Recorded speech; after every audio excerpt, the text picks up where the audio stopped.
famous quotation.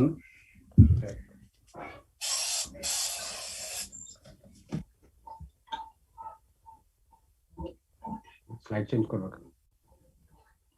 Okay, thank you. এটা তো দেখা যাচ্ছে না, ছোট করে দেন। দেখা যাচ্ছে না, ছোট করে দেন। আমি পড়তে পারতেছি না sir.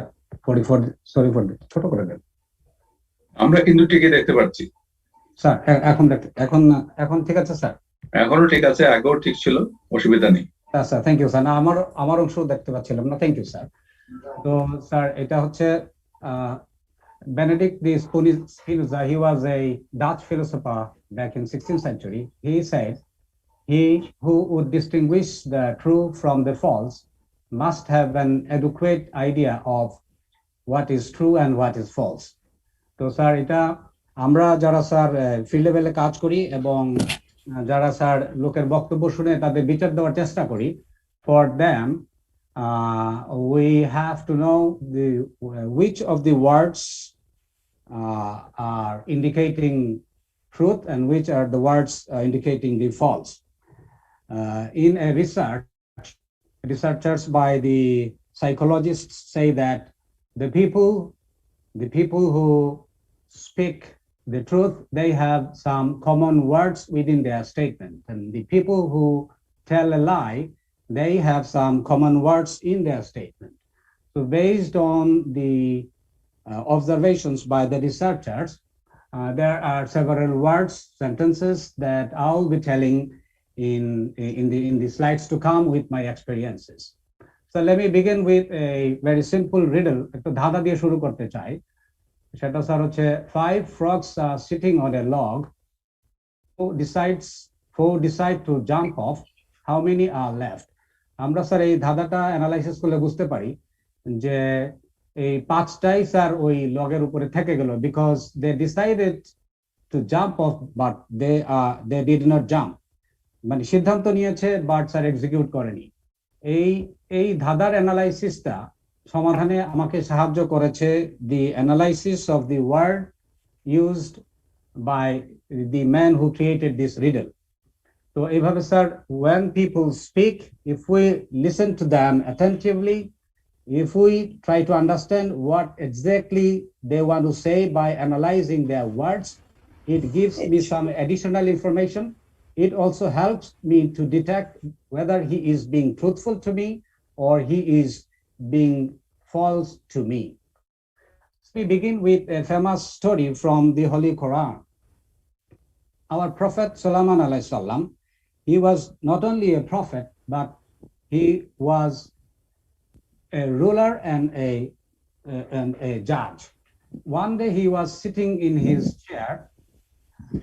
2 ladies were brought in front of him with a problem.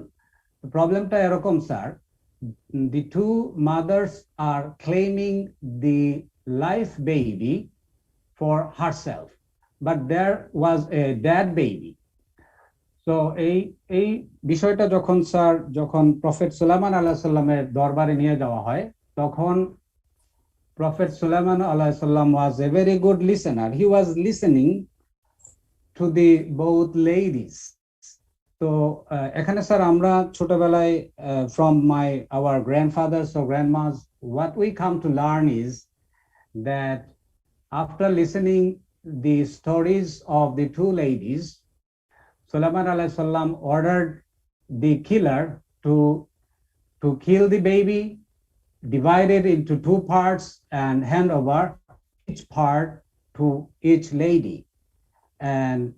And that time, one of the ladies screamed and said, sir, this is not my baby, this is her, please give it to her. By analyzing this, we could understand that that mother was being truthful. But my question is, what would have happened if the deceptive mother also also screamed like that? সেই জন্য sir ওই সময়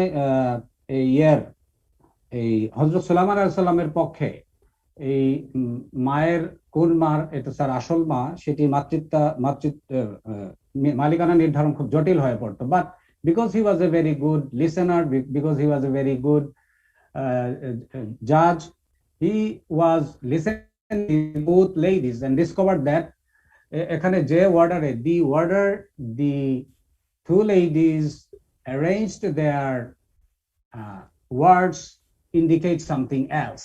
সেটা হচ্ছে sir প্রথম খেয়াল করেন sir, first mother কিন্তু লাইফ বেবির কথা শুরুতে বলে, আর সেকেন্ড মাদারটা ডেড বেবির কথা শুরুতে বলেছে। ইট মিনস যে স্যার যে ক্রমানুসারে এই লাইফ বেবি এবং ডেড বেবিকে সাজিয়েছে সেই ক্রমানুসারেই এই জীবিত এবং মৃত বাচ্চার প্রতি তাদের আবেগ প্রকাশিত হয়েছে। ইট মিনস যে sir the way the order the two mothers arranged the two words actually shows their emotion.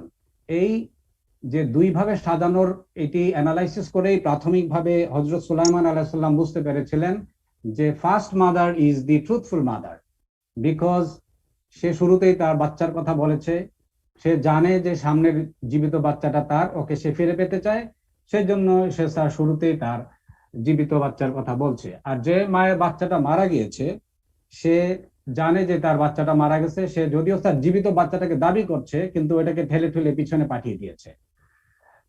এইটা শোনার পরেই স্যার তিনি সেই জল্লাদকে বলেছিলেন যে এই বাচ্চাটিকে কেটে দুই ভাগ করো। তারপরে স্যার ওই লেডিটাই ফার্স্ট লেডিটাই বলেছিল যে this is not my baby, this is her, give it to her. তো স্যার আমরা if we listen to the people attentively then it gives us some additional information. এই ক্ষেত্রে স্যার আমরা দুইটা পার্টি, এখানে স্যার আমরা লিসেনার বা ইন্টারোগেটর বা ইন্টারভিউয়ার বলতে পারেন। আর যে কিনা আমার কাছে বলছে he could be a suspect, he could be a victim, or he could be a witness, or he could be an complainant, এদেরকে স্যার একটি কমন টার্ম ইউজ করে আমি আগাবো, সেটা হচ্ছে sir subject. Subject is the person whom I am going to listen. তো sir the big picture is, আমি যেটা আজকে বলতে চাই সেটা স্যার স্টেটমেন্ট অ্যানালাইসিস টেকনিক। এটা বিগ পিকচার হচ্ছে sir we will attentively listening to what people say, তারপরে স্যার এটা ওপেন স্টেটমেন্ট আকারে শুনবো, দেন sir we will analyze what people say to us, we will also observe their body language, and then we will come to the decision whether he is being truthful to us or not. তো আমরা sir প্রথমে we will obtain an open statement from the subject, and this open statement is considered as a tool for uncovering the truth. What is an open statement? A statement is a statement we obtain from the interviewee prior to questioning him or her. So there could be two types of open statement. Amra sir police we sometimes use the written open statement for the sake of investigation. So sir, it could be an oral, but today I will be emphasizing on oral open statement. So seta ki sir, oral open statement hocche, tell me what you know about the incident, tell me what happened, tell me what you know about this.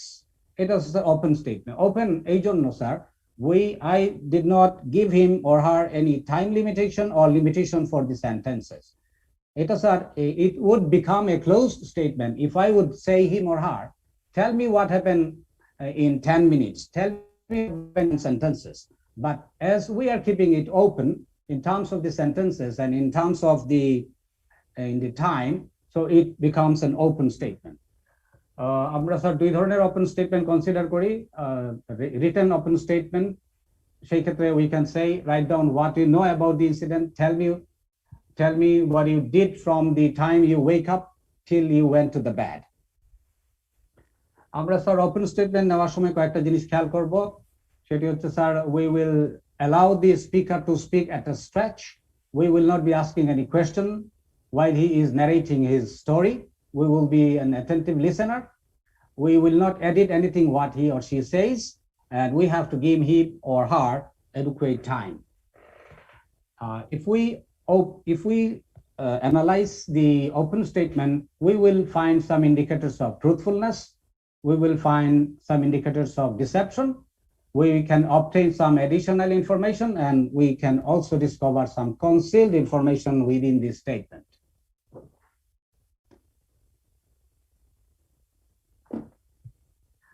So, sir, what is the basis of the technique I am explaining today? So there are four bases of the statement analysis technique. Number one is the definitions. Each word used by the people has a meaning. যেমন sir আমি শুরুতে একটা ধাঁধা দিয়েছিলাম, একটা riddle, ওখানে they decided এই শব্দটা একটা word, analysis of that word help me to answer the riddle.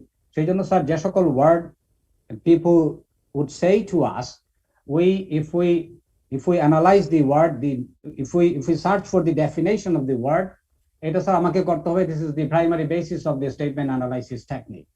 Number two is the rules of grammar, especially nouns, pronouns, verb, adverb, adjective, tense. These also help us in detecting the truthfulness. আর sir এই যে investigation researcher বা psychological রিসার্চাররা যে সকল research করে observation দিয়েছেন, those will also the part of the basis of the statement analysis. এবং sir at the same time we will remember a rule that says people's choice of words will betray with them. লোকে sir ভুল করে আমাদের কাছে এমন একটি শব্দ বলে দেয়, the analysis of that word would help me by betraying with him or her. So this is sometimes what we do, we obtain an open statement from the suspect or the victim, we read it. Amra sir ei technique ta we try to disseminate amongst our investigator. That is an absolutely an investigative tool. Should I continue?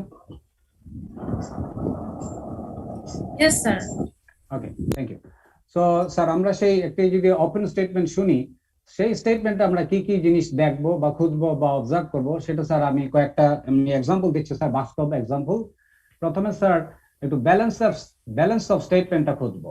তো সেটা কি sir? Balance of স্টেটমেন্টটা হচ্ছে যে কোনো স্টেটমেন্টকে আমরা we can divide any statement into 3 segments. সেই 3 segment হচ্ছে sir before the main event, during the main event and after the main event. একটি এক্সাম্পল দিলেই স্যার বোঝা যাবে। This is an open statement by a businessman who said that he has been robbed by some unknown person.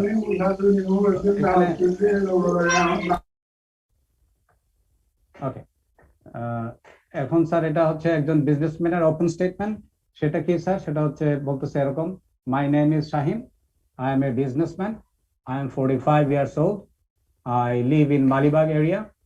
I often need to go to Kumilla for business purposes. On the 2nd March 2021 at around 5:30, I started for Kumilla. I hired a rickshaw from Malibag crossing. When I reached Arambag crossing at around 5:45 a.m., I saw 3 men were rushing towards my rickshaw. They shouted at the rickshaw puller and forcefully stopped the rickshaw. I realized I fall into a big trouble. I felt a sharp knife at my belly. One of the snatchers said me, "Don't shout. You will get killed if you shout. Take out everything what you have with you." I dropped my plan to go to Kumilla. I started remembering the Creator. I gave my wallet to them. They asked me for my cell phone. I also hand over my cell phone to them. They ran and fled away, rushing into a narrow lane. I asked the rickshaw puller to go back to Malibag. I paid the rickshaw puller from my house. I told the incident to my wife. She got terrified listening that. This is a open statement by a person who claims that he has been robbed by some unknown person. এইটা sir একটা open statement. এই স্টেটমেন্টটাকে sir আমরা এই 3টি ভাগে ভাগ করব, before, during and after the event. তো আমরা যদি স্যার ডিউরিং দ্য ইভেন্ট বের করে ফেলতে পারি, এই ক্ষেত্রে খুব ইজিলি বিফোর দ্য ইভেন্ট এবং আফটার দ্য ইভেন্ট বের হয়ে যাবে। তো এখানে স্যার আমরা ইজিলি বুঝতে পারি, এখানে স্যার যেহেতু রবারিটা হচ্ছে দ্য মেইন ইভেন্ট, তো এখানে লোকটা যখন বলে যে when I reach Arambag crossing at around 5:45 a.m. I saw 3 men were rushing towards my rickshaw. এই জায়গা থেকেই মেইন ইভেন্টের শুরু, অর্থাৎ স্যার রবারির বর্ণনা এই জায়গা থেকেই শুরু। আবার স্যার নিচের দিকে যখন সে বলে যে they ran and fled away rushing into a narrow lane, এই জায়গা পর্যন্তই স্যার মেইন ইভেন্ট শেষ। এরপরে যা বলছে সেটি স্যার হচ্ছে আফটার দি মেইন ইভেন্ট। এই স্টেটমেন্টটাকেই স্যার আমরা এই তিনটি ভাগে ভাগ করতে পারি, before the event, during the event and after the event. তো স্যার যে ইনভেস্টিগেশন রিসার্চাররা গবেষণা করে দেখছে when the people speak the truth, তাদের ক্ষেত্রে দেখা যায় ডিউরিং দ্য ইভেন্টের বর্ণনাই বেশি থাকে, আর মিথ্যাবাদী লোকের ক্ষেত্রে দেখা যায় যে স্যার বিফোর দ্য ইভেন্ট অথবা আফটার দ্য ইভেন্ট বেশি থাকে। তদন্ত গবেষকেরা বলেছে, investigation researchers say that the percentage of the three segments in a truthful statement are as follows: before the event sir approximately থাকে 25%, ডিউরিং দ্য ইভেন্ট থাকবে sir 50%, after the event থাকবে sir 25%। যদি sir এরকম একটি percentage আমাদের সামনে দাঁড়ায় যে ডিউরিং দ্য ইভেন্ট হচ্ছে 50% আর বাকি দুইটার অর্থাৎ বিফোর এবং আফটার দ্য ইভেন্টের যোগফলটা হচ্ছে 25-25-50, then it becomes a balance statement. আর যদি স্যার স্টেটমেন্টটা ব্যালেন্সড হয় তাহলে ওইটাকে বলে sir it's the sign of truthfulness. আর if there is any kind of deviation from this percentage, অর্থাৎ স্যার এই যে বিফোর দ্য ইভেন্ট আর আফটার দ্য ইভেন্টের যোগফলটা যদি স্যার ডিউরিং দ্য ইভেন্টের চাইতে বেশি হয়, that is a deviation and it is considered as imbalanced statement, and if the statement is imbalanced statement, this is a sign of deception. তো this is, এটাকে যে সব ক্ষেত্রে যে সত্য হবে এরকম না, এটা স্যার বিশেষ করে যখন মেয়েরা কোনো ধর্ষণের শিকার হয় তখন আবার মেয়েদের এই ক্ষেত্রে হতে পাওয়া যাবে না। এটা এমনি স্যার অন্যান্য সকল ক্ষেত্রেই এটা বলা যায় যে ডিউরিং দ্য ইভেন্টই স্যার একটু বেশি লম্বা সময় জুড়ে হবে। This is the first point I explain by what we need to analyze within the statement. এবার স্যার সেকেন্ড পয়েন্টে যাচ্ছি।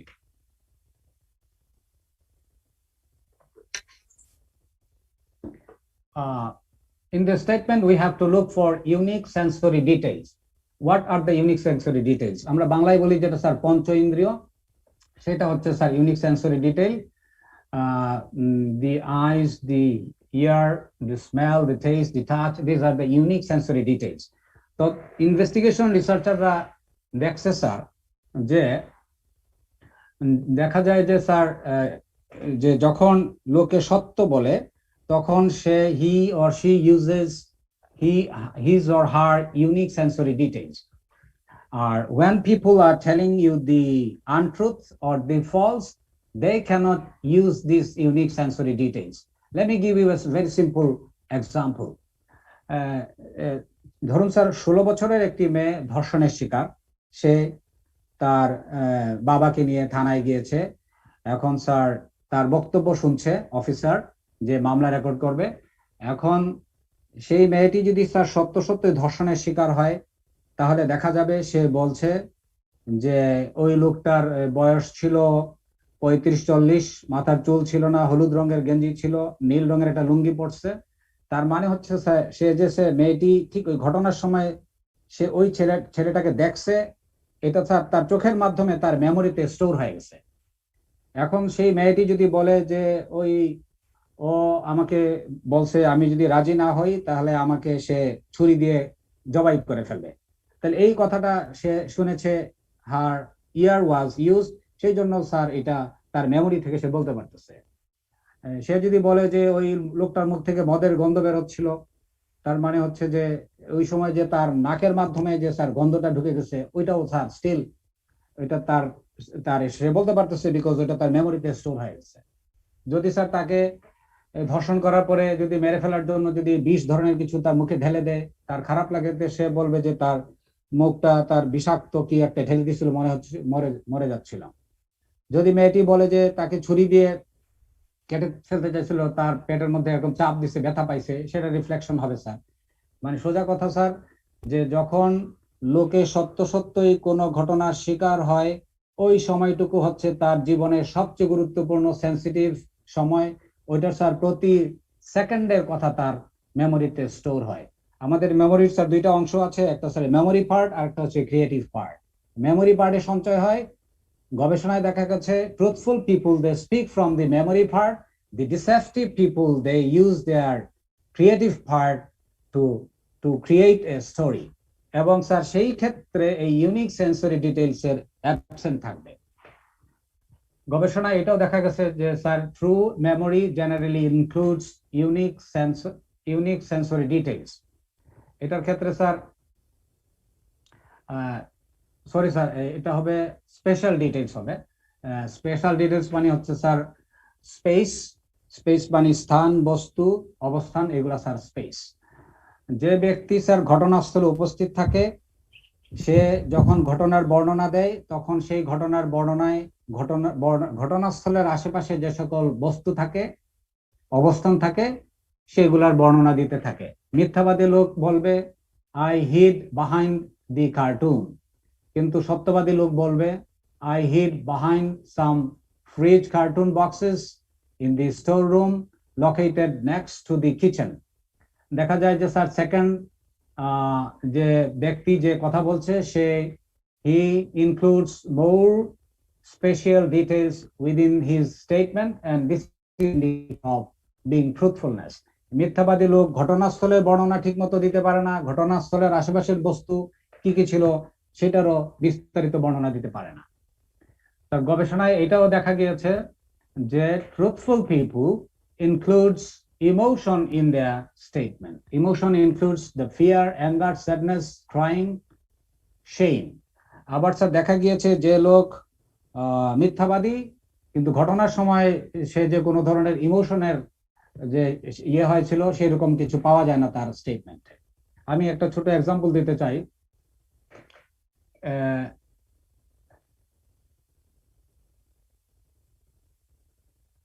এটা sir this is an statement of a acid victim. সে বলছে my name is Salma Akter, I was watching television. My husband was gossiping in his cousin's house, finding him not returning house for a long time. I walked out to the house. Two men rushed towards me and threw something on me. I could recognize the two men as Sabir and Dulal. My husband and his cousin ran to me, listening my screaming.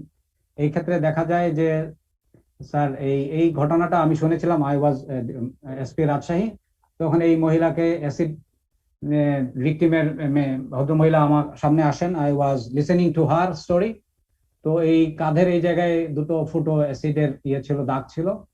কিন্তু যখন ওনাকে বলি tell me what happen to your life, তখন এই কথাগুলো বলেন, কিন্তু কোথাও স্যার আমি এখানে একজন অ্যাসিড নিক্ষেপের শিকার ব্যক্তির স্টেটমেন্টে যে ইমোশন, যে ভয় থাকার দরকার ছিল সেটি খুঁজে পাইনি। তো এটা নর্মালি স্যার যার গায়ে অ্যাসিড পড়ে সে সঙ্গে সঙ্গে ব্যথা পাবে, চিৎকার করবে, চিৎকার করলে আশেপাশের লোক দৌড়ায় আসবে, তারা স্যার হাসপাতালে নিয়ে যাবে। এই ধরনের কোনো ধরনের ইমোশনাল কোনো কিছু নাই। তো এই আরেকটা ক্ষেত্রে আমি স্যার এরকম একটি ঘটনা ছিল, চাঁদপুরের একটি মেয়ে 16 বছর বয়স ছিল। সেই মেয়েটি স্যার চাঁদপুর থেকে ঢাকায় সায়দাবাদে এসেছে, তার ভাইয়ের বাসায় যাবে। আমি তখন স্যার ডিএমপি ডিসি ওয়ারি। তো দেখা যায় যে sir say somehow she lost her way to her brother's house. She was kidnapped by 3 drivers and helpers of Sayadabad bus terminal. She was gang raped. তাকে রাজি করানোর জন্য তার গালে ছুরি দিয়ে একটা পোজও দেয়। তো সেই মেয়েটি যখন স্যার এই ঢাকা মেডিকেলে অ্যাডমিটেড ছিল, I went to see her, I was listening to her story. যখন স্যার সব শুনে টুনে আমরা একটা অবশ্য বাজে কাজ করেছিলাম, সেটা আপনাদের সামনে বলা ঠিক হচ্ছে কিনা স্যার, সেটা হলো যে এই লিডার ছিল, এই গ্যাং রেপের লিডার ড্রাইভারটা, সে মেয়েটিকে রাজি করার জন্য তার গালের মধ্যে ছুরি দিয়ে যখন পোজ দেয়, তো আমাদের খুব ইয়ে হয়। তখন স্যার তাকে ছোটখাটো শাস্তি দেওয়ার জন্য স্যার আমরা পায়ের মধ্যে একটা ছোটখাটো একটা আঘাত করি, তাতে সে ওই ঢাকা মেডিকেলের 32 নম্বর ওয়ার্ডে অ্যাডমিটেড ছিল। যখন স্যার মেয়েটির বক্তব্য শোনার পরে, রেপের ভিকটিম মেয়েটির বক্তব্য শোনার পরে তাকে এই কথাটা বলি যে তোমাকে যারা রেপ করেছে তাদের সবাইকে অ্যারেস্ট করেছি, বিশেষ করে যে দলনেতা ছিল তাকে আমরা তার ইনজুরি করে সে তার পায়ে ইয়ে নিয়ে আঘাত নিয়ে সে এখন এই মেডিকেলে অ্যাডমিটেড আছে। সঙ্গে সঙ্গে সঙ্গে সঙ্গে জি জি সঙ্গে সঙ্গে মেয়েটি চিৎকার করে বলল যে স্যার আমাকে ওই লোকটার কাছে নিয়ে যান, আমি ওরে একটা লাথি মারবো।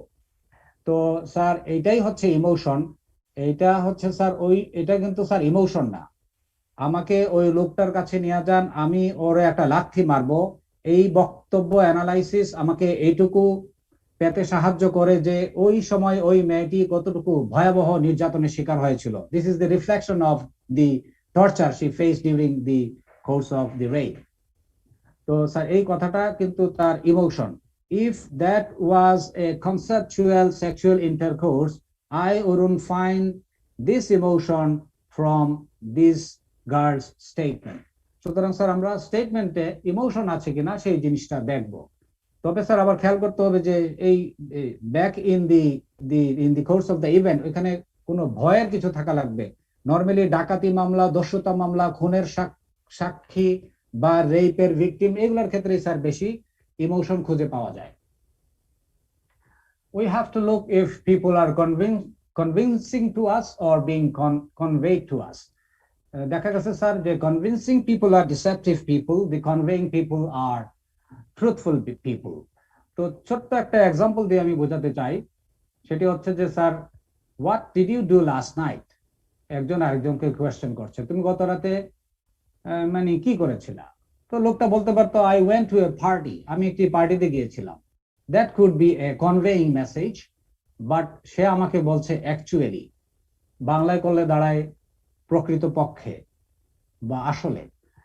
আসলে আমি একটি পার্টিতে গিয়েছিলাম। এই I went to a party, এটার আগে যদি কেউ অ্যাকচুয়ালি বলে, that becomes a convincing sentence. তো লোকে যখন স্যার মিথ্যা বলে, যখন লোকে সত্য জিনিসটা বলতে চায় না, তখন সে কিছু অ্যাডিশনাল ওয়ার্ড ইউজ করে, in the form of convincing word, in the form of adverbs, in the form of negations. এই আননেসেসারি ওয়ার্ডগুলো আমাদেরকে এইটুক সাহায্য করে বুঝতে যে he is not being truthful to me. Sir একটা মিনিট।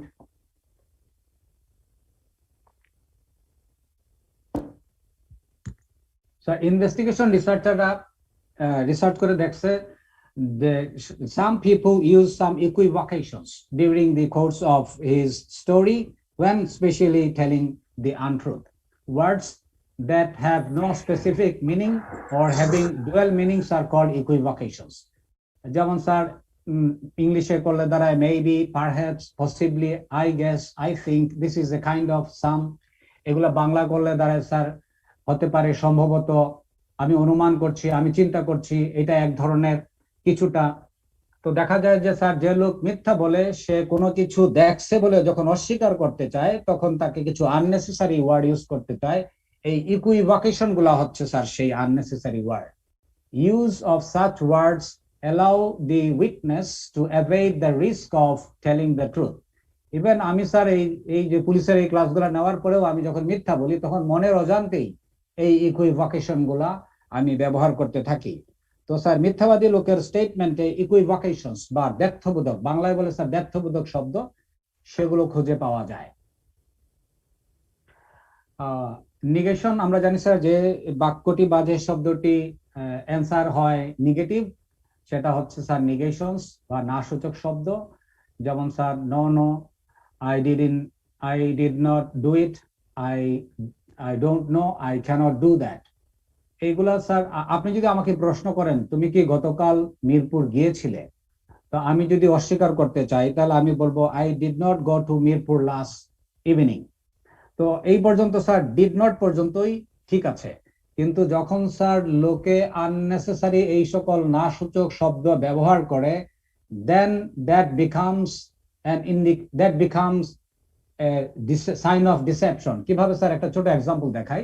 একজন লোক স্যার থানায় ফোন করেছে, থানায় ফোন করে বলতেছে হ্যালো ধানমন্ডি পুলিশ স্টেশন, না সরি একটা ফোন রিসিভ করেছে স্যার পুলিশ অফিসার ধানমন্ডি থানায়, সে বলছে হ্যালো ধানমন্ডি পুলিশ স্টেশন। যে ফোন করেছে সে বলছে ও god, I have just come back from college.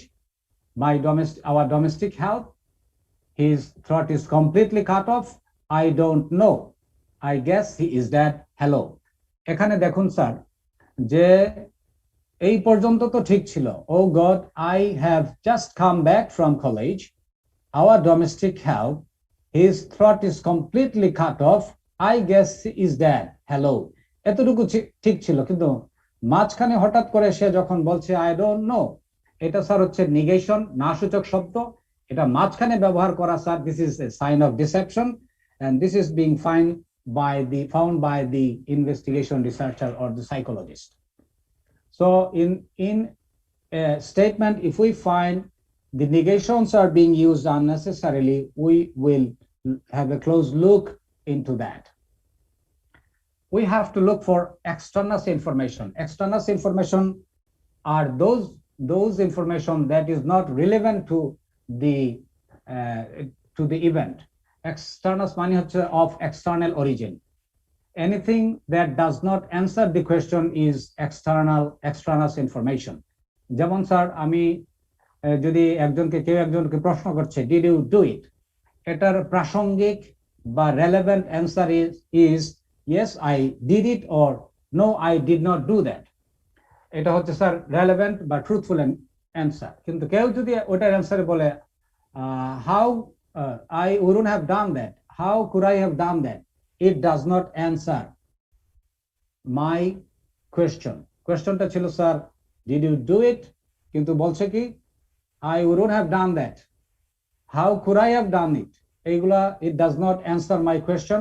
দেখা গিয়েছে স্যার, যখন লোকে মিথ্যা বলে তখন সে আমাদের কোয়েশ্চনের অ্যান্সার না করে সে ভিন্ন বিষয় আমাদের সামনে নিয়ে আসে। আপাত দৃষ্টিতে তার এই অ্যান্সারটা খুবই স্ট্রং ডিনায়াল হিসেবে প্রতীয়মান হলেও এটির গভীর বিশ্লেষণ আমাদেরকে বলছে he did not answer to my question. আমরা sir we will try to analyze some specific words within this statement. এই ল্যাঙ্গুয়েজের এই ওয়ার্ডগুলোর analysis can provide us with some additional information. Let me give the example of Hillary Clinton, যে কিনা sir 2020 সালের ইলেকশনে দাঁড়াবে কি না সেই বিষয়ে 2018 সালে সাংবাদিকরা তাকে প্রশ্ন করেছিল। সাংবাদিকদের প্রশ্ন ছিল will you compete the presidential election scheduled for 2020? তো হিলারি ক্লিন্টন বলেছিলেন I will not compete the presidential election. I will not compete the presidential election 2020. In contrast to that statement, if Hillary Clinton would say, I have no plan to compete the presidential election, এই second বাক্যটির plan শব্দটির analysis যদি আমরা করি তাহলে আমরা বুঝতে পারবো plan is a flexible word. মানুষ অনেক কিছু পরিকল্পনা করে, কিন্তু সকল পরিকল্পনা সে বাস্তবায়ন করে না, করতে পারেও না। It is a flexible word. Analysis of the word plan gives us this information that এখন ওনার কোনো প্ল্যান নাই, বাট ভবিষ্যতে ওনার প্ল্যান হইতেও পারে। ফর নাও তিনি চিন্তা করছেন যে তিনি নির্বাচনে দাঁড়াতে পারেন, নাও দাঁড়াতে পারেন।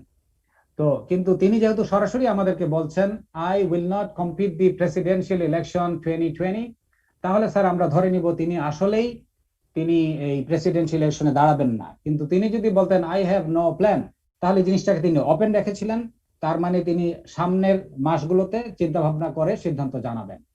তো এটা স্টোরিটা বলার কারণটা হচ্ছে যে sir, if we attentively listen to what people say and if we analyze the words within this statement, we can obtain some additional information, and that helps us in determining the truthfulness.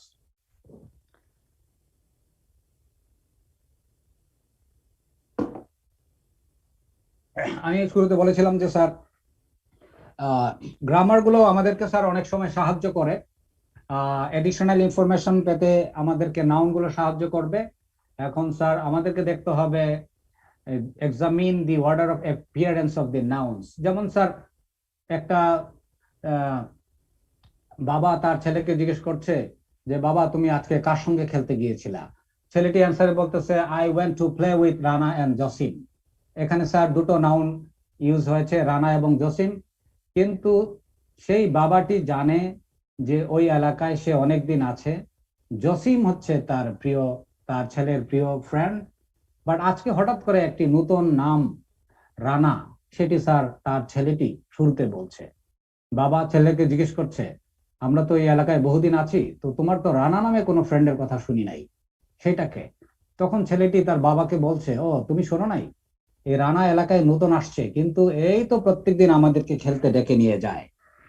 তখন বাবা বুঝতে পারলেন যে যেহেতু খেলা বিষয়টি বাচ্চাদের কাছে খুবই প্রিয়, এই রানা এলাকায় নতুন এসেও সে খুব তাড়াতাড়ি এই অন্যান্য ছেলেদের মনের পছন্দের শুরুতে স্থান করে নিয়েছে। লোকে স্যার যে ক্রমানুসারে নাউন গুলো সাজায়, সেই ক্রম বিশ্লেষণ আমাদেরকে দুটো ইনফরমেশন দেয়। একটা হচ্ছে যে পছন্দের ক্রম, আর একটা হচ্ছে অপছন্দের ক্রম। যখন স্যার লোকে এফআইআর করতে চায়, দেখা যায় যে তার দোষটা কম, তারপরে স্যার অনেক সময় তাকে উপরের দিকে নাম দিয়ে এফআইআরটা করতে পারে অপছন্দের জন্য, আর পছন্দের লোকটার নাম স্যার শুরুতেই আসে। এখন স্যার আরেকটা ছোট এক্সাম্পল দিলে স্যার এই যে order of appearance of nouns are একটু ক্লিয়ার হবে। Asia sports use the new sporting goods equipment, এটা স্যার একটা দোকানের সাইনবোর্ড। এটি একটু আনইউজুয়াল, এখানে দুটো শব্দ ইউজ করেছে সাইনবোর্ড লেখক বা দোকানের মালিক। একটা হচ্ছে স্যার ইউজড, আর একটা হচ্ছে নিউ স্পোর্টস গুড ইকুইপমেন্ট। একটা হচ্ছে পুরাতন আর একটা হচ্ছে নতুন। আমরা সহজেই বুঝতে পারি যে এই দোকানে বেশিরভাগ মালামালি হচ্ছে স্যার পুরান, কারণ সে পুরান শব্দটা শুরুতে ব্যবহার করছে। যদি স্যার শুধুমাত্র ওইটা নতুন দোকান হইতো, নতুন মালামালের দোকান হইতো, তাহলে সে বলতো Asian sports sporting good items, ওই ইউজ বা নিউ কোনো শব্দটা ইউজ করতো না।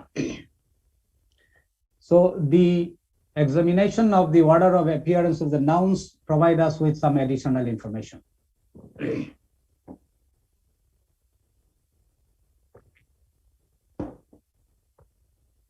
Pronouns are আমাদের জন্য আরো বেশি important in the using of the statement analysis technique. প্রথমে আসে সিঙ্গুলার এবং প্লুরাল প্রোনাউন। I হচ্ছে স্যার সিঙ্গুলার প্রোনাউন, আর we হচ্ছে স্যার প্লুরাল প্রোনাউন। এক লোকের স্যার গুলিস্তান এলাকায় ছিনতাই হয়েছে। সে দেখছে বা সে জানে যে একজন ব্যক্তি তার ছিনতাই করেছে। পরবর্তীতে পুলিশ সেই লোকটাকে, ছিনতাইকারীকে অ্যারেস্ট করে, মোবাইল উদ্ধার করে, টাকা পয়সা উদ্ধার করে। যখন পুলিশ অফিসাররা সেই ছিনতাইকারীর স্টেটমেন্ট শুনছে, তখন ছিনতাইকারী বলছে যে স্যার আমরা এই সদরঘাট থেকে রওনা করি, আমরা স্যার গুলিস্তান পৌঁছাই। তখন পুলিশ অফিসার বুঝতে পারে এই আমরা শব্দটির অ্যানালাইসিস, তার সাথে আরো লোক ছিল, বাট ওই ভিকটিম বা কমপ্লেনেন্ট ওই লোকটাকে দেখে নাই। বাট বিকজ ওই ক্ষেত্রে এই সাসপেক্টের বা এই ছিনতাইকারীর আমরা বা উই শব্দটির ব্যবহার পুলিশ অফিসারদেরকে এই ইনফরমেশনটা দিয়ে দিচ্ছে যে তার সাথে আরো লোক ছিল। সুতরাং সিঙ্গুলার এবং প্লুরাল প্রোনাউনের অ্যানালাইসিস স্যার আমাদেরকে অনেক সময় স্টেটমেন্ট অ্যানালাইসিসে সাহায্য করে।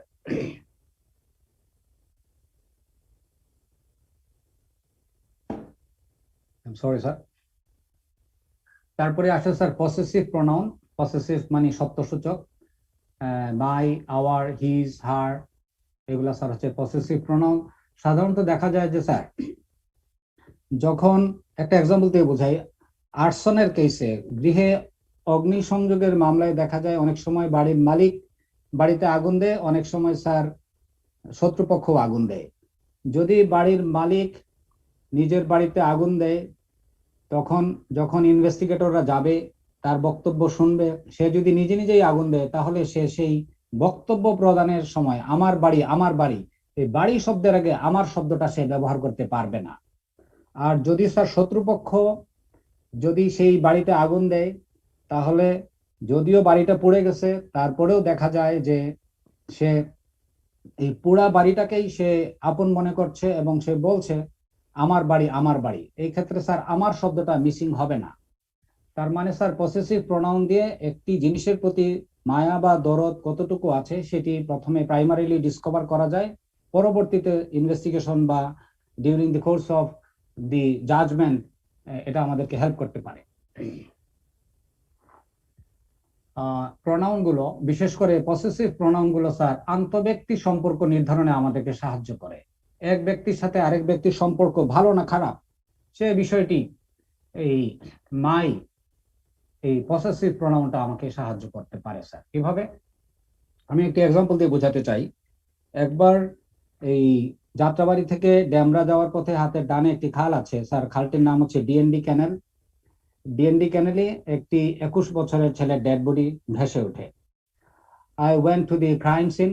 বাই দিস টাইম ওই ছেলেটির ডেড বডিটা খালের পাড়ে রাখা হয়েছে।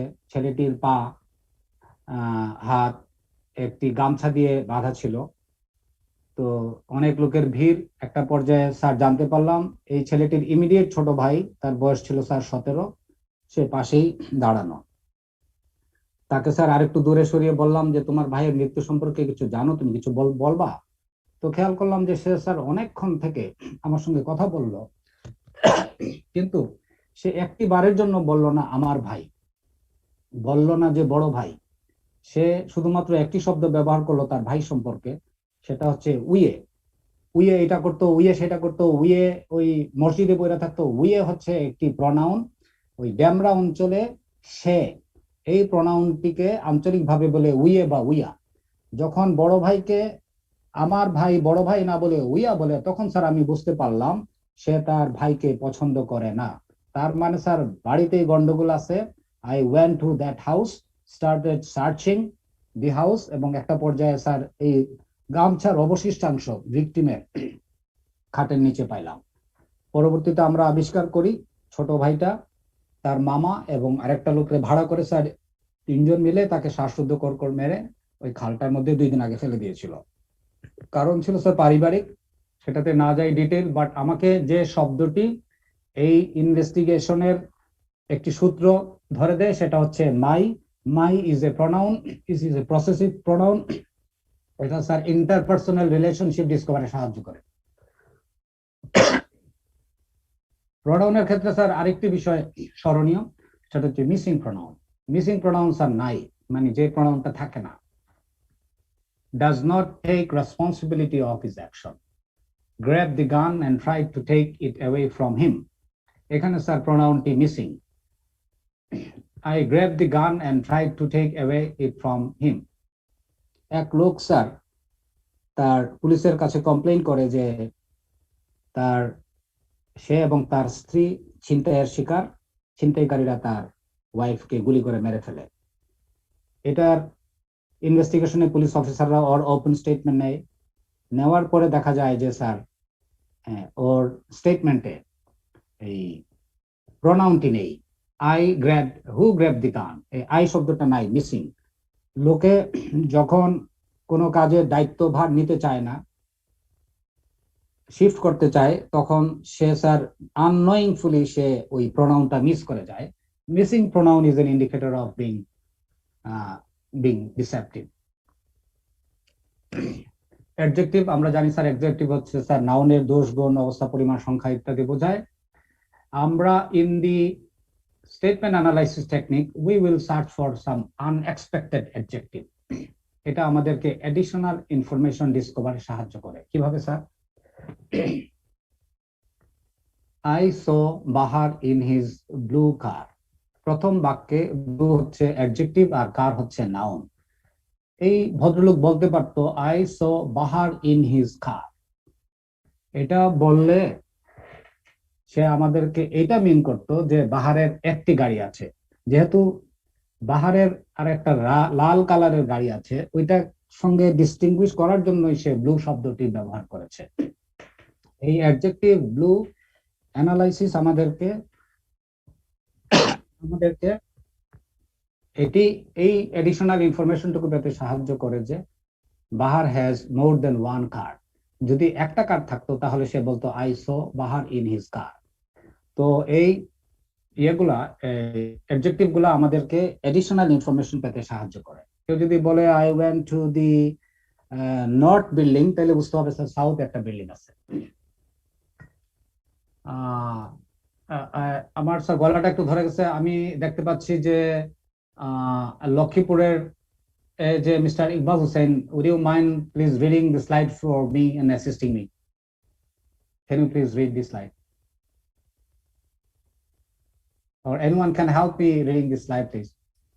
Yes, sir. Examine adverbs. Question. Do you know where Rajiv is? Answer. I don't really know where he is. Versus. Answer. I don't know where he is. We can get additional information. Thank you. এই জায়গায় আমরা sir বুঝতে পারি when the question is being asked like this, do you know where Rajiv is? এটার answer হতে পারে I don't know where he is, কিন্তু এটা না বলে I don't really know where he is, এই রিয়েলি শব্দটা হচ্ছে স্যার অ্যাডভার্ব, কারণ এটা নো এই ভার্বকে মডিফাই করছে। আমি আগেই বলেছি স্যার, লোকে যখন মিথ্যা বলে বা মিথ্যা বলতে চায় তখন সে কিছু অ্যাডিশনাল ওয়ার্ড ইউজ করে, এবং এই অ্যাডভার্ব গুলা এই এক ধরনের এডিশনাল শব্দ। তো খুব একটা বেশি অ্যাডভার্ব নাই, এই 9 ধরনের এই অ্যাডভার্ব আছে: very, really, quite, only, just, simply, later, after, next. এইগুলা sir deceptive people unnecessarily use করতে থাকে during the course of his statement. Miss Anindita, would you please help me reading Yes, this? sir. Yes, sir. Internal dictionary. Last Thursday, I got into my vehicle and I started driving for Gazipur. When I reached near Tungi, I heard a bang at the back of the car. I took the vehicle aside the road. Getting out of the car, I found that the tire had gone flat. I opened the trunk of the vehicle and found that the spare wheel was also flat. I stood beside the car for help from someone. Thank you. Thank you. এখানে দেখা যাচ্ছে যে এই স্টেটমেন্টে এই ভদ্রলোক synonym দুটোর মধ্যে একটু চেঞ্জ করছে। একবার বলতেছে যে ভেহিকল, একবার কার, একবার ভেহিকল, একবার কার। আমরা বুঝতে পারি এই ভেহিকল এবং কার সিনোনিম, বাট একেবারে একই শব্দ নয়। স্টেটমেন্ট অ্যানালাইসিস টেকনিকে প্রত্যেকটা শব্দের স্পেসিফিক মিনিং আছে এবং আলাদা আলাদা মিনিং আছে। কিন্তু যখন আমরা দেখব যে কিছু শব্দের মধ্যে, কাছাকাছি শব্দের মধ্যে লোকে চেঞ্জ করে করে বলছে, তখন আমাদেরকে সেদিকে নজর দিতে হবে। কেন? কারণ হলো স্যার যে এই কাছাকাছি শব্দগুলা খুব কাছাকাছি হলেও কাছাকাছি নয়। যেমন ধরেন স্যার, কেউ যদি বলে পিস্তল এবং রিভলভার, এই দুটো শব্দ কাছাকাছি হলেও কিন্তু এগুলোর মধ্যে পার্থক্য আছে। আর্মস, গান, মোবাইল ফোন, সেলফোন, প্রত্যেকটা জিনিস আলাদা আলাদা। একটা এক্সাম্পল দিলে জিনিসটা ক্লিয়ার হবে। একবার আপনারা স্যার পত্রপত্রিকায় পড়েছেন, বহু আগে বংশাল থানার অপারেশনস অফিসার ইন্সপেক্টর গৌতম, সে রাত 1টার সময় তার বাসা থেকে, তার থানা থেকে যখন বাসায় ফিরছিল, তখন পথিমধ্যে তার দুজন ফ্রেন্ড শামীম এবং আজমের সঙ্গে তার দেখা সাক্ষাৎ গল্প হচ্ছিল। একটা পর্যায়ে গৌতম সাব ইন্সপেক্টর ছিল, সাব ইন্সপেক্টর গৌতম দেখে একটা গলির ভেতর দিয়ে 3টা ইয়াং ছেলে হেঁটে আসছে। তখন সেই ইয়াং ছেলেদেরকে সে ইন্টারসেপ্ট করে সার্চ করে। আনফরচুনেটলি ওই ছেলেগুলোর একজনের কাছে আর্মস ছিল, তাকে গুলি করে তারপরে তারা পালিয়ে চলে যায়। Gautam was declared that when he was taken to the hospital. তো আমি স্যার সেই ঘটনাস্থলে যাই, এই গৌতমের ফ্রেন্ড শামীম এবং আজমের বক্তব্য শুনি এবং বুঝতে পারি ছিনতাইকারীদেরকে সার্চ করতে যে গৌতম এই ঘটনার শিকার। আমরা স্যার 3 দিন পরে সেই 3 জনের একজনকে অ্যারেস্ট করি। আনফরচুনেটলি র্যাব পাশাপাশি মামলা তদন্ত করছিল, তখন স্যার র্যাবও ওই হায়দার নামে একটাকে অ্যারেস্ট করে, আমরা আমাদের হাতেও একটা হায়দার। এটা নিয়ে স্যার পত্রপত্রিকা অনেক লেখালেখি হয়েছে, র্যাব এবং পুলিশের মধ্যে অনেক দ্বান্দ্বিক সম্পর্ক ওই সময় সৃষ্টি হয়েছিল।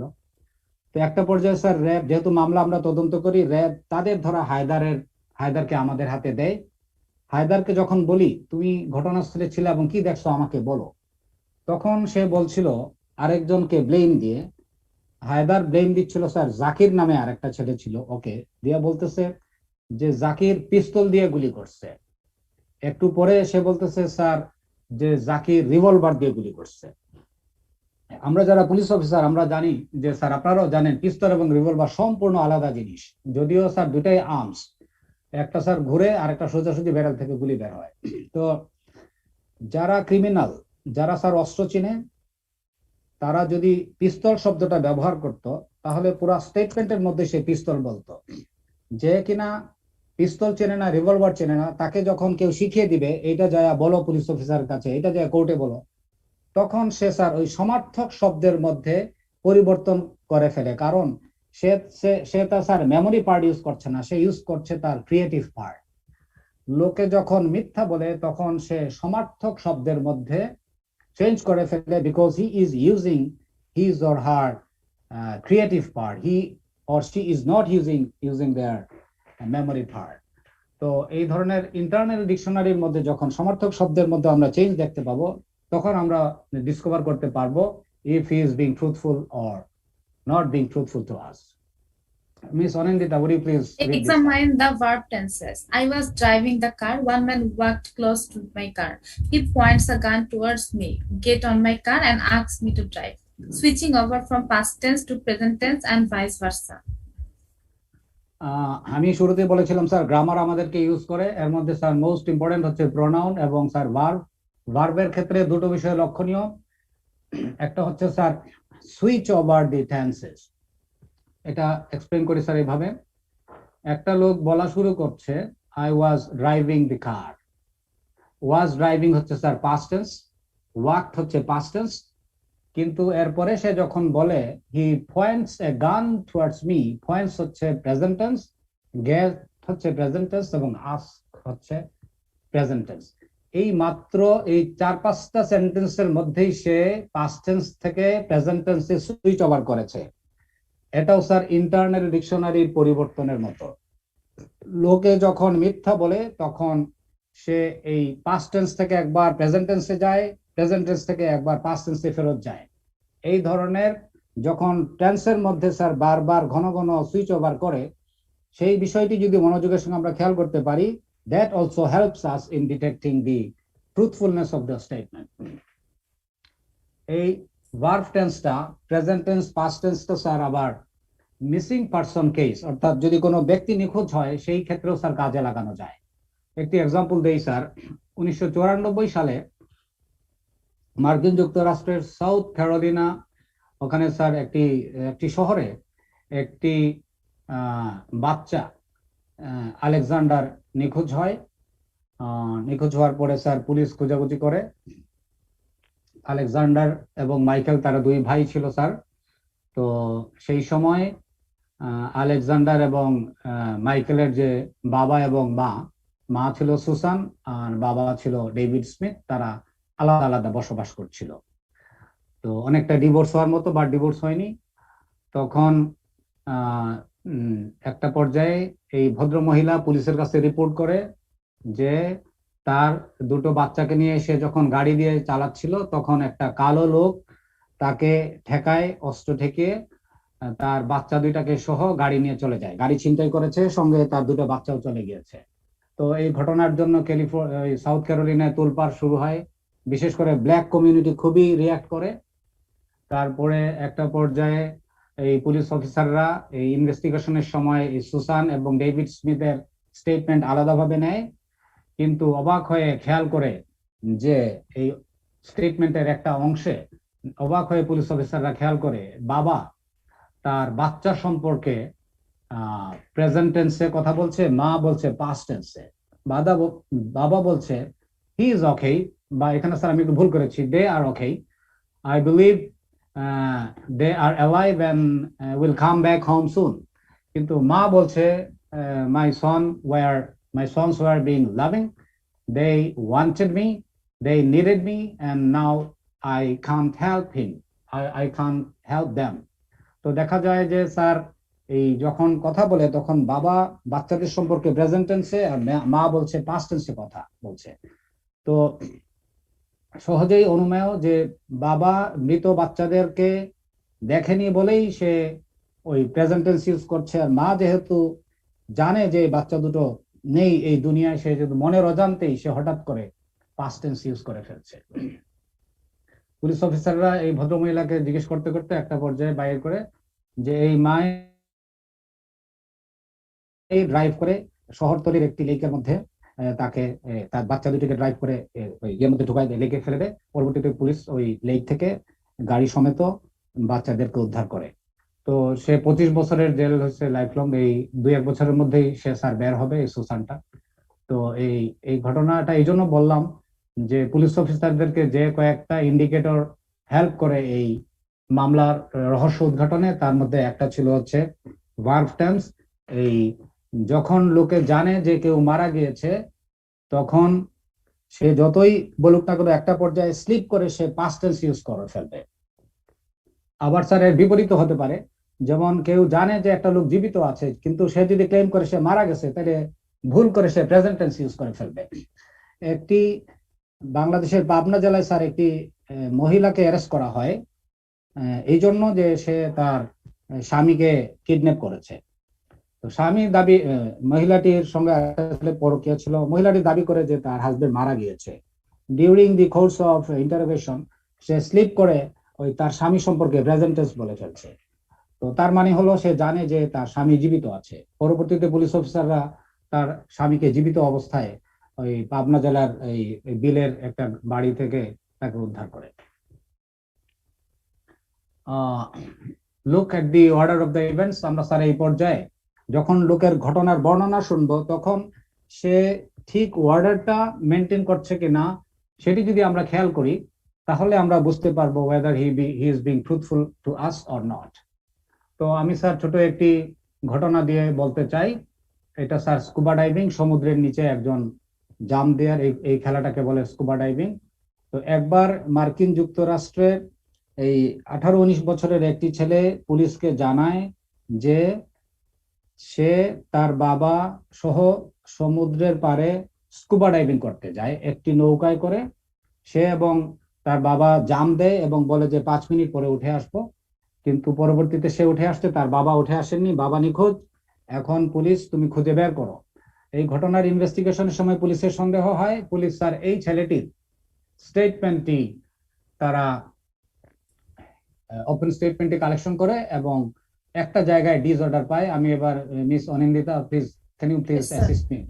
My father and I went driving around an oil rig at 6 p.m. We split and agreed to meet at a certain spot in 5 minutes. When I returned to the spot, my father was not there. I waited a couple of minutes for my father and then surfaced and asked the two men on the boat if my father was with them. They responded that they had not seen him. I then dove again looking for my father. When I ran out of oxygen, I was forced to surface. I had 2,000 pounds of air in my tank. I asked my father how much air he had. He responded he had 2,000 pounds. The two men and I continued searching until 11 p.m. We were forced to stop because we were out of fuel. Thank you, miss. এই ঘটনাটি হচ্ছে sir ওই ছেলেটির যে কিনা দাবি করছে যে তার বাবা সমুদ্রে নিচে যখন স্কুবা ডাইভিং করতে যায় সে নিখোঁজ হয়। কিন্তু একটা বিষয় দেখা যায় যে স্যার এই ছেলেটির দাবি অনুসারে যে when I returned to the spot my father was not there, এরপরে তার বাবার সঙ্গে আর সাক্ষাৎ হওয়ার কথা নয় তার দাবি অনুসারে। উপরের স্টেটমেন্ট তাই বলে, কিন্তু নিচে আবার এসে সে বলতেছে I asked my father how much air he had। তার মানে এখানে তার বাবার সঙ্গে স্যার কনভারসেশন হয়েছে। he responded he too had 2,000 pounds। তো তার বাবা রেসপন্ড করেছে যে 2,000 পাউন্ড অক্সিজেন আছে। তার মানে এই পর্যায়ে তার বাবার সঙ্গে আবার আলাপ হয়েছে। তার মানে হচ্ছে যে সে যে মিথ্যা বলছে এখানেই প্রমাণিত হয় এই জন্য যে সে অর্ডারটা ঠিক মতো মেনটেন করে সে ঘটনাটি বলতে পারেনি। সে থটফুল একটি স্টেটমেন্ট দিয়েছে বটে, বাট সে অর্ডারের মধ্যে গুলিয়ে ফেলছে। এই জন্য স্যার যখন লোকে মেমোরি পার্ট থেকে বলে তখন তার যে ঘটনা বর্ণনার ক্রমটা ঠিক থাকে, আর যখন সে মিথ্যা বলে তখন এই অর্ডারের মধ্যে পরিবর্তন ঘটিয়ে ফেলে। স্যার সময়ের বিষয়টা অ্যানালাইসিস করেও কিন্তু আমরা অনেক সময় এই সত্য মিথ্যা নির্ধারণ করতে পারি। প্রথমে আসে স্যার মিসিং টাইম। যদি কেউ বলে যে সে দুপুর 12টায় গুলিস্তান থেকে রওনা করেছে, স্যার 1টায় পৌঁছেছে ফার্মগেট আর বিকেল 18টায় পৌঁছেছে গাবতলী। একটি ছিনতাই হয় স্যার, ছিনতাইটা হয়েছিল ফার্মগেট এলাকায় দুপুর 2টায়। Suspect arrested. এখন তাকে যখন পুলিশ অফিসার বলে যে তুমি সারাদিন কি করেছো লিখে দাও, তখন সে ঠিক ছিনতাইকালীন সময়টা সে কোথায় ছিল সেটি সে না বলে স্কিপ করে একটা জাম দেয়, সে দুপুর 1টার পরে যে টাইমের কথা বলে সেটা হচ্ছে বিকেল 6টা। এই যারা নর্মালি মিথ্যা বলে বা বলতে চায় তারা স্যার মূল ইভেন্টের সময়কালীন সময়টাকে স্কিপ করে একটা জাম্প করে পরবর্তী টাইমে যায়। তো এই সময়গুলো আমরা পেতে পারি if it is a written statement and if we can find the times mention within the statement on the right side of the statement. আবার অনেক সময় স্যার লোকে যখন মিথ্যা বলে তখন টাইমটাকে উল্টাপাল্টা করে ফেলে। যেমন স্যার কেউ যদি বলে আমি যাব হচ্ছে ময়মনসিংহ, দুপুর 12টায় রওনা করেছি রমনা রমনা এলাকা থেকে, আমি দুপুর 2টায় পৌঁছাইছি গাজীপুর চৌরাস্তায়, 1টায় পৌঁছাইছি ভালুকা, 1:30টায় পৌঁছাইছি ভালুকা। তার মানে স্যার যে সে যে মিথ্যা বলছে এখানে প্রমাণিত, কারণ সে টাইমটা মিলায় বলতে পারে নাই। কেন মিলায় বলতে পারে নাই? কারণ হচ্ছে যে লোকে যখন মিথ্যা বলে তখন আগে কোন টাইমের কথা উল্লেখ করে ওইটা তার মনে থাকে না, সেই জন্য সে টাইমের মধ্যে গুলিয়ে ফেলে, উলট পালট করে ফেলে। আবার অনেক সময় স্যার সত্য মিথ্যা নির্ধারণ করা সম্ভব by comparing the time and the distance past. কেউ যদি বলে যে সে মগবাজার মোড় থেকে সকাল 10টায় রওনা করেছে কিন্তু 10 মিনিটে পৌঁছায় গেছে মহাখালী, আমরা বুঝতে পারি 10 মিনিটে এই ডিস্টেন্সটুকু অতিক্রম করা সম্ভব নয়। আবার সেই ব্যক্তিটি যখন বলে মহাখালী থেকে কাকলি পৌঁছাইতে তার লাগছে 40 মিনিট, তাহলে উপরেটার সঙ্গে এটা ম্যাচ করে না। যখন লোকে মিথ্যা বলে তখন কতটুকু সময়ে কতটুকু রাস্তা অতিক্রম করা যায় সেটা সে মিলিয়ে বলতে পারে না। এই বিষয়টাও আমাদেরকে সত্য মিথ্যা নির্ধারণে সাহায্য করে। আমরা স্যার লোকে যখন কোনো বক্তব্য দিবে ওপেন স্টেটমেন্ট আকারে, ওখানে যখন অনেক সময় লোকে একটা শব্দ লিখে আবার কেটে দেয়, ওই ক্রস আউট ওয়ার্ড গুলো অনেক সময় স্যার আমাদেরকে সাহায্য করে। কিভাবে স্যার? এখানে একটি আপনারা খেয়াল করেছেন একটু আগে যে স্কুবা ডাইভিং এর স্টোরিটা বলেছিলাম, ওইখানে ছেলেটি নিচের দিকে একটি শব্দ লিখছে হি, লিখে আবার এটা কেটে দিয়ে লিখছে উই। এই হি সম্ভবত সে তার বাবার কথা লিখতে চাইছিল, তারপর সঙ্গে সঙ্গে আবার কেটে দিছে। লোকে অনেক সময় ভুল করে একটা শব্দ লিখে সেটি আবার কাটে, ওই কেটে দেওয়া শব্দগুলো স্যার অনেক সময় আমাদেরকে এই ট্রুথফুল ডিটারমিনেশনে সাহায্য করে।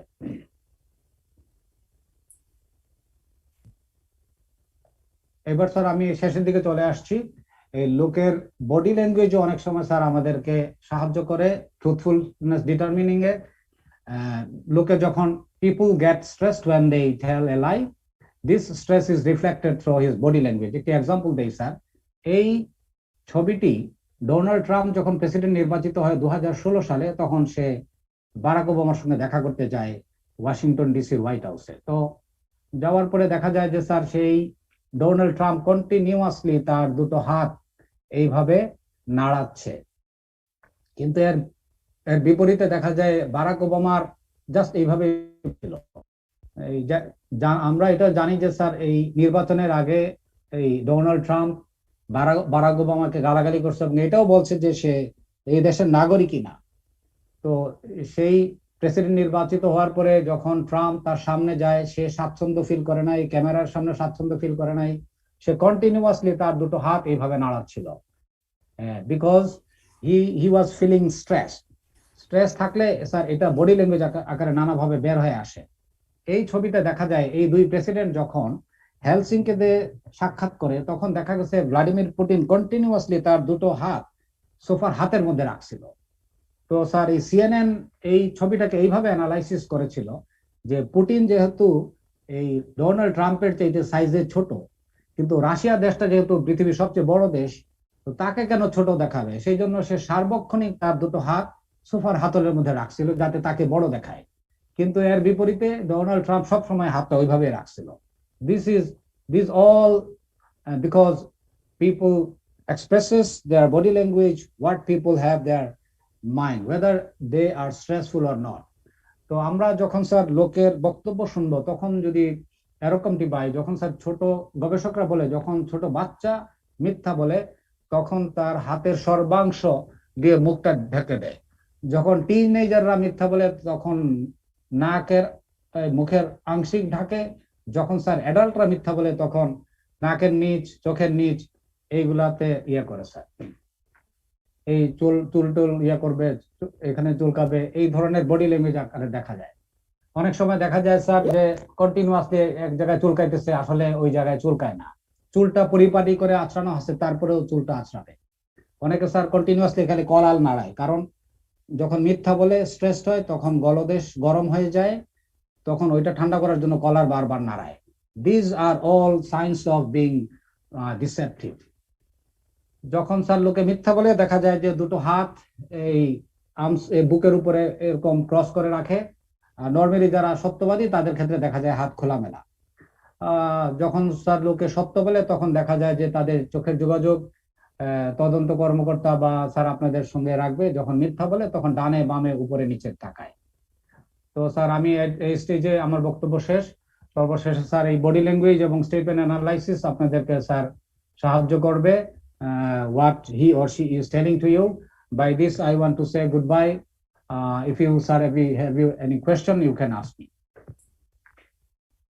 Thank you very much, sir. Your remarkable depth of understanding of the subject make the discussion exceptionally stimulating and informative one. We are deeply saddened that one of our resource persons, Ms. Marcy Okiro, is admitted to hospital for a sudden accident.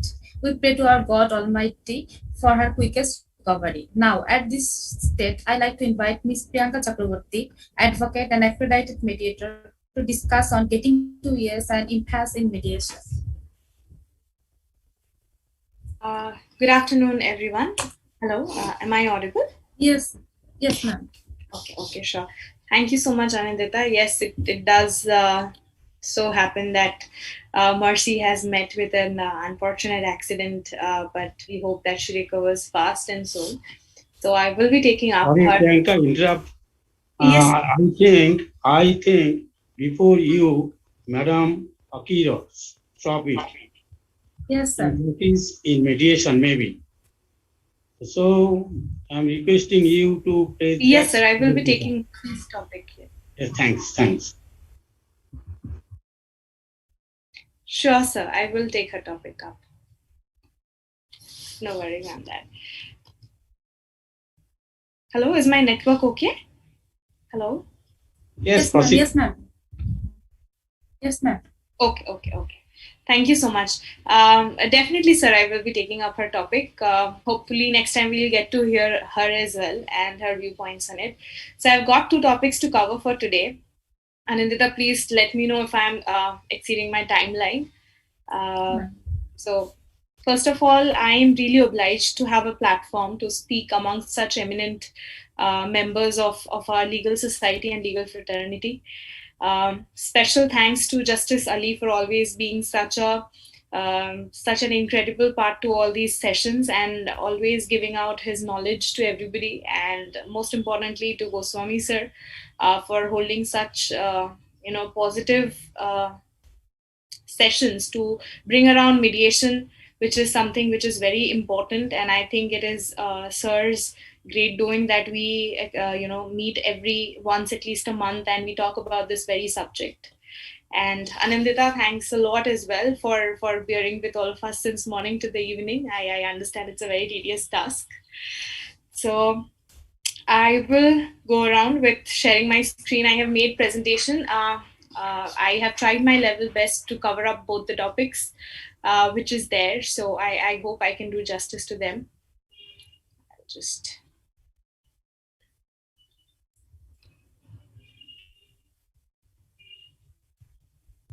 Please tell me if it is visible, the screen.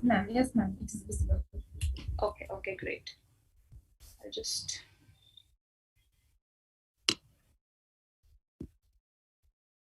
a moment, I'll just put it there.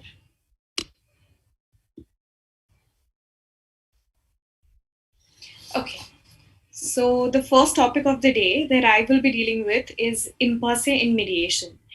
Well, I think we do come across such situations in our everyday life, whenever you're trying to decide anything. Impasse basically means that you are unable to break after a point, as in, we are stuck there. and there is no way to help it out. I'll just give a very small example I had today morning itself after waking up with my husband. So we just wanted to have tea, and he said, he wanted to have tea in the bed. He wanted to sit in the bedroom and wanted to have tea, and I wanted to go out, sit on the veranda and have tea there. So we were stuck with it. It's a very common thing that we face a lot of times. So I said, na, ami barandate boshei cha khabo, and my husband said, na, ami bedroom e boshe cha khabo.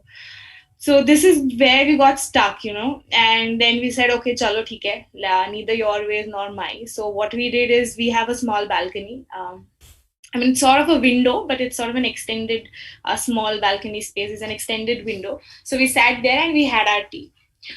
So what I mean by that is instances like this happens in our day-to-day life when you are bargaining with an auto wala, maybe you're bargaining with a vegetable guy.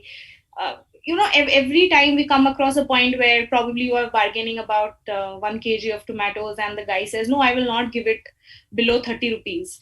And then you're like, nahi, I don't want to take it. Ami nile 25 টাকাতেই নেব না, তো তার থেকে 1 টাকাও বেশি আমি দেব না. And then you walk out, right? So neither can he sell the tomatoes and probably neither can you buy them because you were at impasse and you just stopped negotiating after that. So this is my topic for today. It's a very interesting topic. Now, the problem here is when these sort of situations happen in a professional setup, how do we go past them? To understand that, we also need to understand why impasse happens and, what is the reason behind such sort of a situation occurring. So what is an impasse? Impasse, during a mediation, impasse occurs when neither party is willing to compromise any further on an issue. When parties reach impasse, they are likely to regard it as the end of the negotiation, right? In mediation, the impasse means and includes a hurdle, barrier, bottleneck, hindrance, or a standoff, as I said, okay, I will not go ahead from there. Now, when parties reach impasse, they are likely to regard it as the end of negotiation. They may tell themselves that they tried their best and, then they tell each other that, okay, I'll see you in the court. So that sort of a thing might happen when you come across impasse, and it is not very uncommon to face that. As a mediator, however, this is sort of the beginning of negotiation, and this is exactly where you have to play your skills. So parties, when they reach an impasse, it doesn't really mean that, this is it, this is the full stop, either this way or that way. There is always some other way. And as a mediator or as a negotiator yourself, you have to understand the reason behind why this is happening and how to actually get over it, okay? Because there are workable solutions. As the example that I gave, that today morning we were, sort of unable to decide on where to have tea. So I asked him, why do you want to have tea in the bedroom? So he told me, I want to have tea because this is more comfortable, and it's raining. So, I don't want to get wet or anything. If we sit in the balcony, probably ektukhani brishtir chhat porbe gaye, and I don't want to get wet. So I said, okay, but I want to sit in the balcony because I want to have a good view. So that is when we realized that we could have another alternative than just, rather arguing upon where to have. I am pretty sure that we have discussed, a lot of other speakers have discussed this thing about issues and position. बिल्कुल नहीं बेटा, please मुझे ये देख दीजिए ना, चलो जल्दी. I am sorry, I think somebody is not on mute. So yeah, so as I was saying, so we reach situations like that, and it is important to sort of navigate from that and not stop right away at that.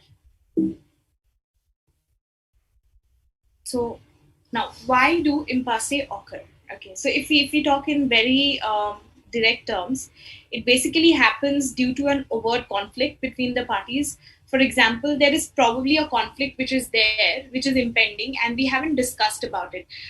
We are not directly discussing about it, but there is something in the background. For example, the example that I gave about the tea thing with my husband today morning. For example, let's say that for the past 5-6 days, whatever is being cooked in our house, it's according to my choice. So probably he feels that he has to eat, brinjals and lady's finger because I like it. and he doesn't want to eat that, but he's still compromising on that. Okay, so somewhere within him there's this sort of dissatisfaction about the food that he's consuming, which is why he would not stand off his ground today morning when we talked about tea. He said, no, I want to have tea, I will have tea here. So there's an overt conflict between the parties which is already existing. So we are not aware of that. This could be a reason for impasse. It could also be used as a tactic to put pressure on the opposite party. Okay, with this very example, let's say I want my husband to come and say sorry to me for just for no reason. I probably am really in the mood of getting a gift or something, and I want him to come and apologize and give me, probably a flower or something, and I want him to do that. So I'm just using it as a tactic. So when I say, no, this is where I'm going to drink tea, and I sit there and drink my tea or whatever, then he's going to feel bad and probably he'll give me a gift. So this is, I'm using impasse as a tactic, okay? Or there could actually be a very valid and legitimate reason for the impasse to occur. For example, we are not able to understand how to go ahead, okay? Or the parties are unable to decide what to do, or the parties have completely different picture of the problem at hand, and they are not able to view each other's points or shoes at that point of time, okay? So this is where mostly impasse occurs. Now, at what stage can impasse occur in terms of mediation? Well, if I have to say, impasse can occur at any stage. Okay, so impasse could even occur when you're welcoming the parties. For example, you welcome both the parties and suddenly one party says that, no, I'm not interested in, I don't think this is going to happen. I don't think you're fair as a mediator. The person points out to me and says, I don't think you're fair as a mediator and I don't want to take this ahead. So automatically there's an impasse right at that point where one party wants to mediate and take it through and the other party doesn't. So impasse can occur at any stage, starting from opening statement to join to separate sessions, even during settlement or even after drafting of settlement agreement. Okay, so that could even happen then. So what are the different kinds of impasse? So this is not exhaustive in its nature, the kinds of impasse that I'm talking about, but these are the ones in the most usual sense. Okay, so there is emotional impasse. Emotional impasse is when the party is emotionally struck at some point and there is something else playing around. For example, you have you are hurt or you are sad for some reason and you're unable to say that out loud, or there's a ego fight, you don't want to give up because you don't want to hurt your ego or something like that, or you don't even want to lose your face. So in such a situation, wherever there's a people part of this problem, it is mostly called emotional impasse. Okay, then you have substantive impasse. Substantive impasse is more in terms of commercial matters. For example, there's sort of a break-even point. Like there's a point till which you can compromise. So after that, you cannot give up more money, or you can't take lesser money, or you are not going to get. It's mostly financial in nature, but you are not going to get those resources because there is some scarcity or there is no law which is supporting you. We have that example, right? Before in the morning session where the lady was stuck with this mediation outcome, but her land was still not given to her. So that's sort of a situation where it is just not happening, and there's a complete you can't move ahead from there because there can't be done anything which you can see. But just taking hypothetically in the past example that we had about the land, we could probably try and employ something else, probably some other property that the man who is already taking in charge of has, or some other family members the man has who could be brought into picture, and the lady could talk to the family members who could probably convince the man or something. Okay, so there are a lot of other interesting outcomes which could happen from mediation point of view. But anyways, coming back to this, so this is sort of a substantive impasse when such situations occur. Okay, and then you have procedural impasse. This is basically when one of the parties feel that the process is not adequate or it is not okay. As I was mentioning, probably they think that the mediator is not good enough, or they think that the mediator does not have authority, or he's probably trying to support the other party, or is negligent towards me or something like that. So basically they do not trust the process. A very good example of this is this is an example that I had witnessed. I wasn't the mediator there, but I was basically going through such a mediation. So basically there were homeowners and a small builder, and there was a dispute regarding the construction of that matter, and the mediation happened, and they sort of they went by with the agreement. And then finally when it was drafted, the builder backed out. Okay, and the builder backed out, and he developed cold feet because he wasn't very sure about what was going to be the outcome, because he was afraid that if he is unable to complete his part of the bargain, then probably there would be judicial actions against him. So he wasn't very sure about it, and he wasn't confident on the promises that he had made in the mediation agreement. So he backed out at the very last moment. So you understand that now there's an impasse because the builder doesn't want to go ahead. With all possibility, the problem will be left hanging, and then maybe some other mediator after say 6 months comes in. And can you imagine the challenge the other mediator will actually face, because now they already have a mediation done in their history. That mediation sort of brought out a settlement which is not okay with both the parties now, and now the mediator has to work through a completely different sort of an arrangement where both the parties are happy. So it is very, very tricky for the next mediator who comes in, and hopefully the mediator does well. If the mediator doesn't, then it is a matter of litigation for probably next 20 years. So impasse is a very unfortunate, but it's a very frequent thing which happens, and it is very difficult to tackle if you are not, able to understand or grip why the impasse is happening. So it is very important to understand why are the people unable to move forward with the settlement conversation or the negotiation conversation.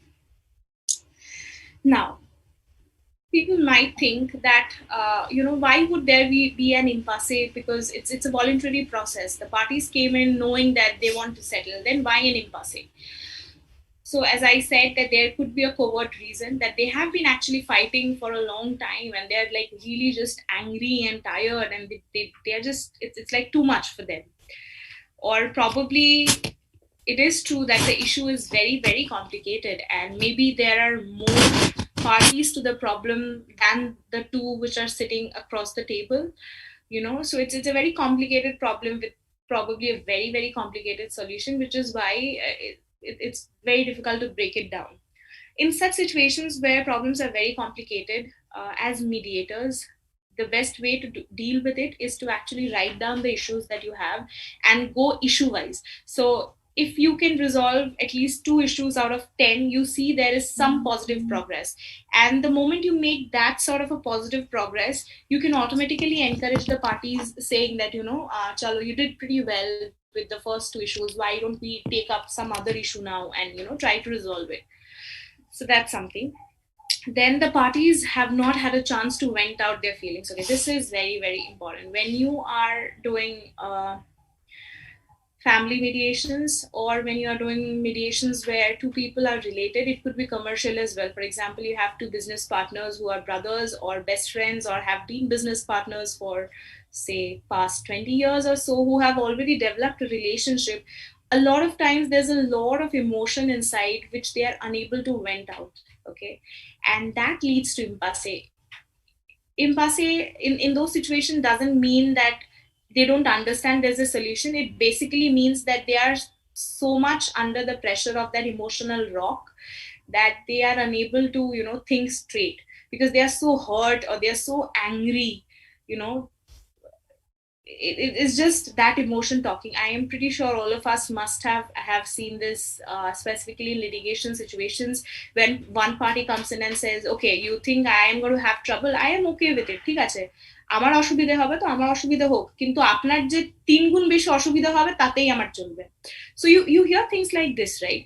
and that's sort of your emotion speaking, because you know you're going to be in trouble, but you're okay with it till the other person is also suffering.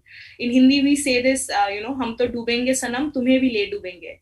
So this sort of a situation is basically coming from an emotional impasse which is there, and people are not willing to move ahead or move forward. As a mediator in such a situation, my suggestion would be to help them vent, but not lead to any sort of violence. I mean, you should ask questions and help them come up with emotions and talk about how they feel, but it shouldn't be in a very derogatory manner to the other party.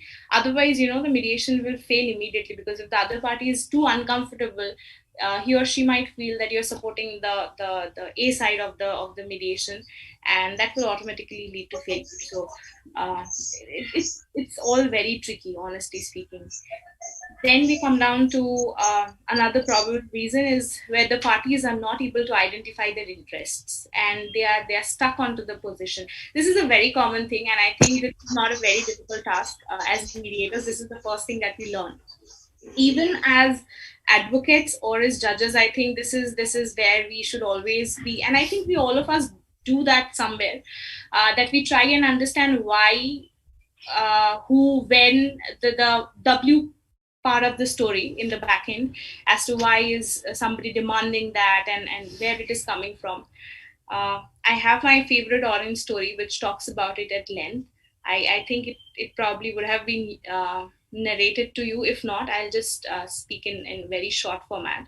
So there's a brother and sister, and they are fighting over an orange. So the father sees them fighting, and he asks them what went wrong. So they both say, I want the orange. So the father divides the orange into half and gives it to both of them, right? Which is the right thing to do.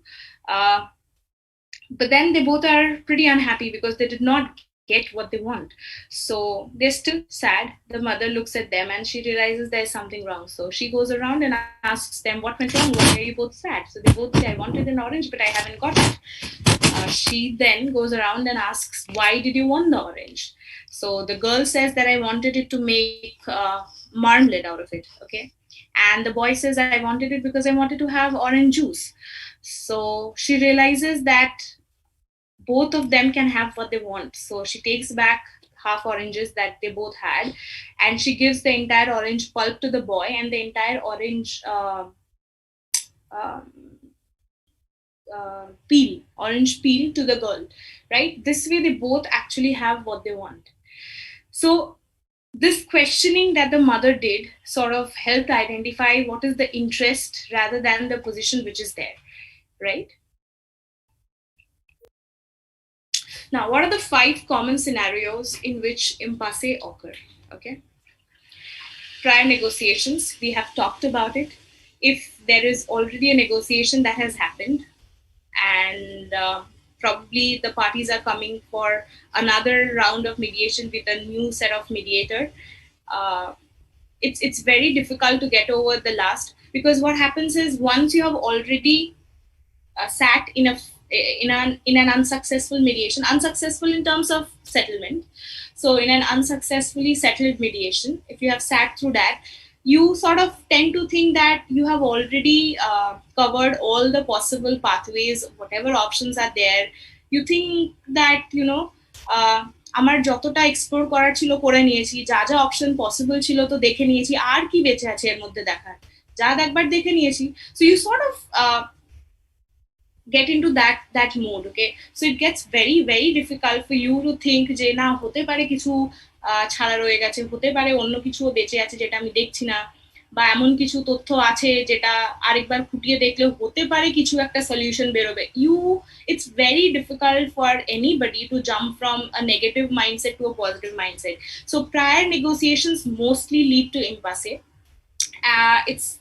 It's actually there where the mediation skills kind of come up, and the mediator, if tackled properly, can just make it disappear like anything.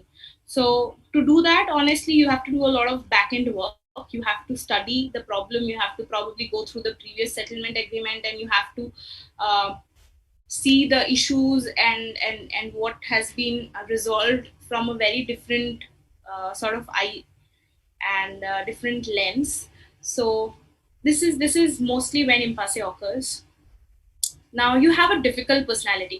So when I'm talking about these particular 5 scenarios, this is more in terms of the party's end. Okay, it's lesser from the mediator's point of view and more from the party's point of view. Okay, party's point of view in the sense that if you are a negotiator, if you are one of the negotiating parties. Okay, now another difficulty is if you have a difficult personality. Now this is something which we face a lot of times, specifically on the east side of the world, where we have a lot of decorum to maintain. We generally do not speak in front of elders.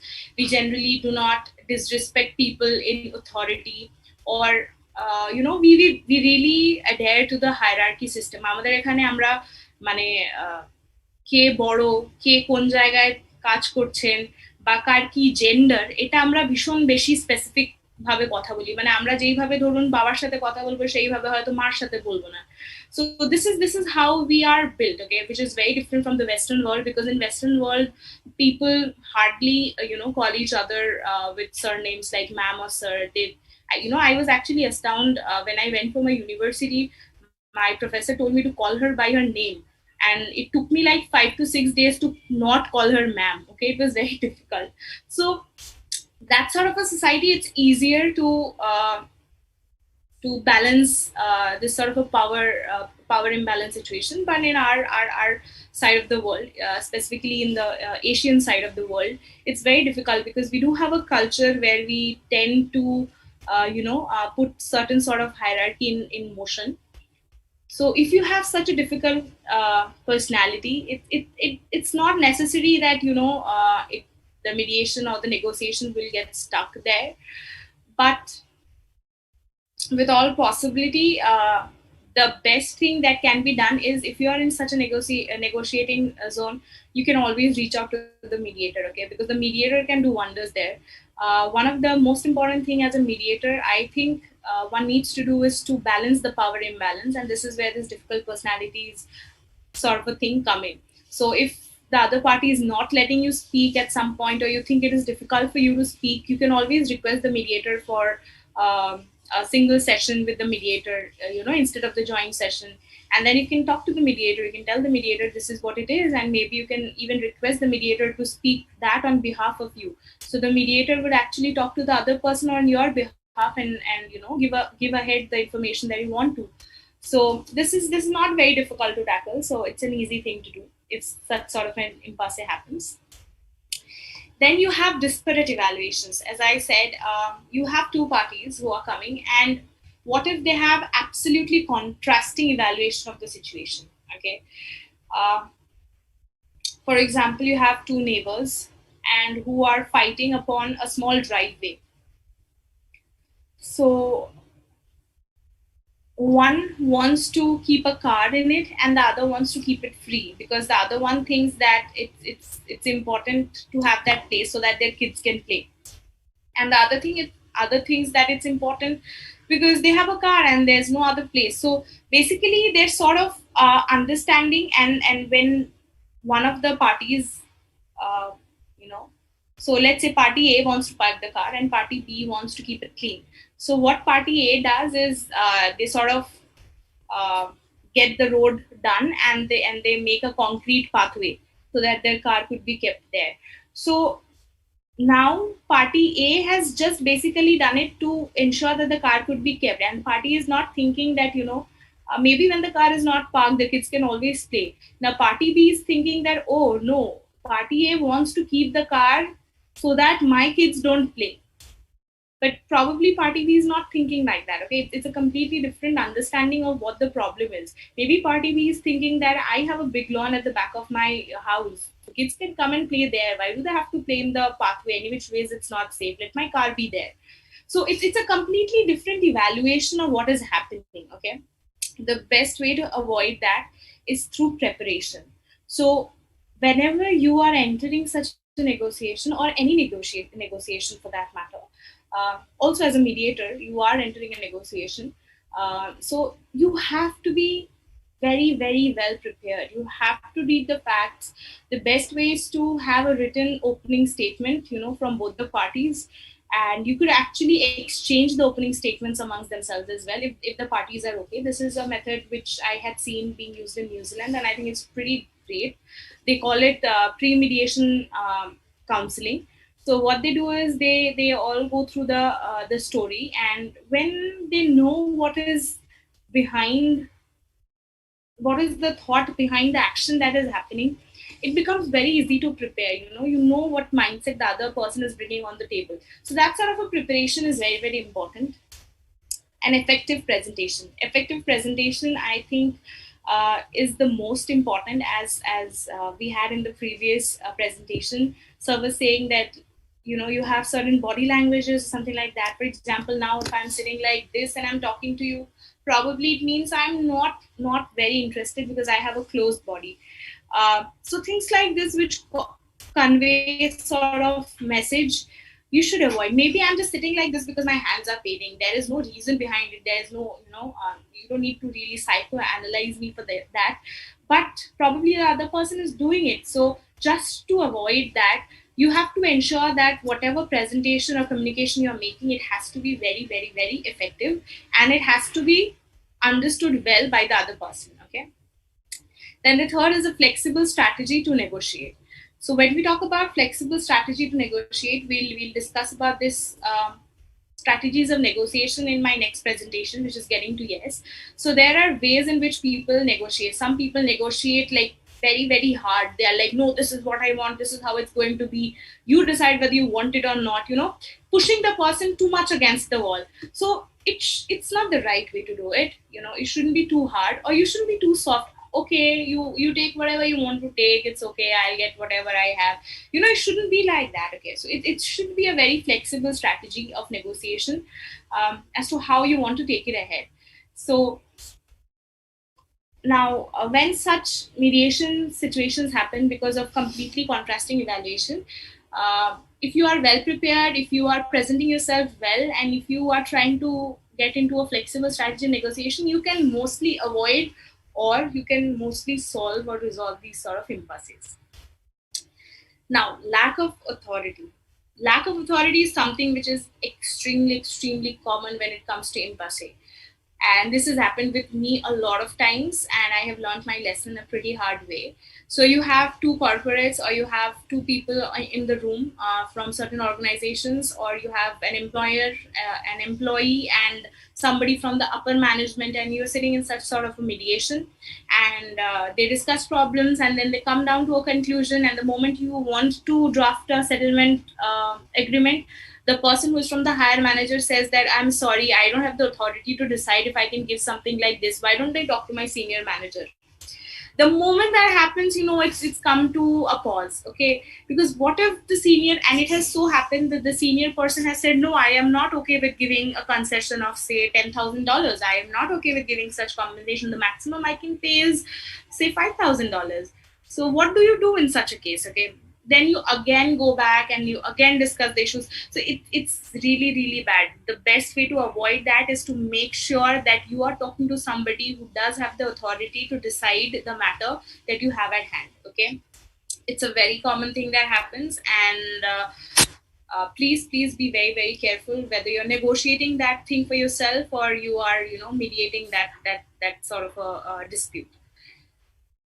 Then impasse as a strategy. Now, this is the most interesting thing, and I think the previous presentation would help a lot of us to understand what are the intentions. Well, in mediation or in negotiation, we do not emphasize too much on whether it is right or wrong, or whether it is true or false, but we definitely want to understand whether the other person is just using this as a strategy, as a bait, to gather information they could use against me in the litigation or in the court, or, find out something about me which I don't want to be.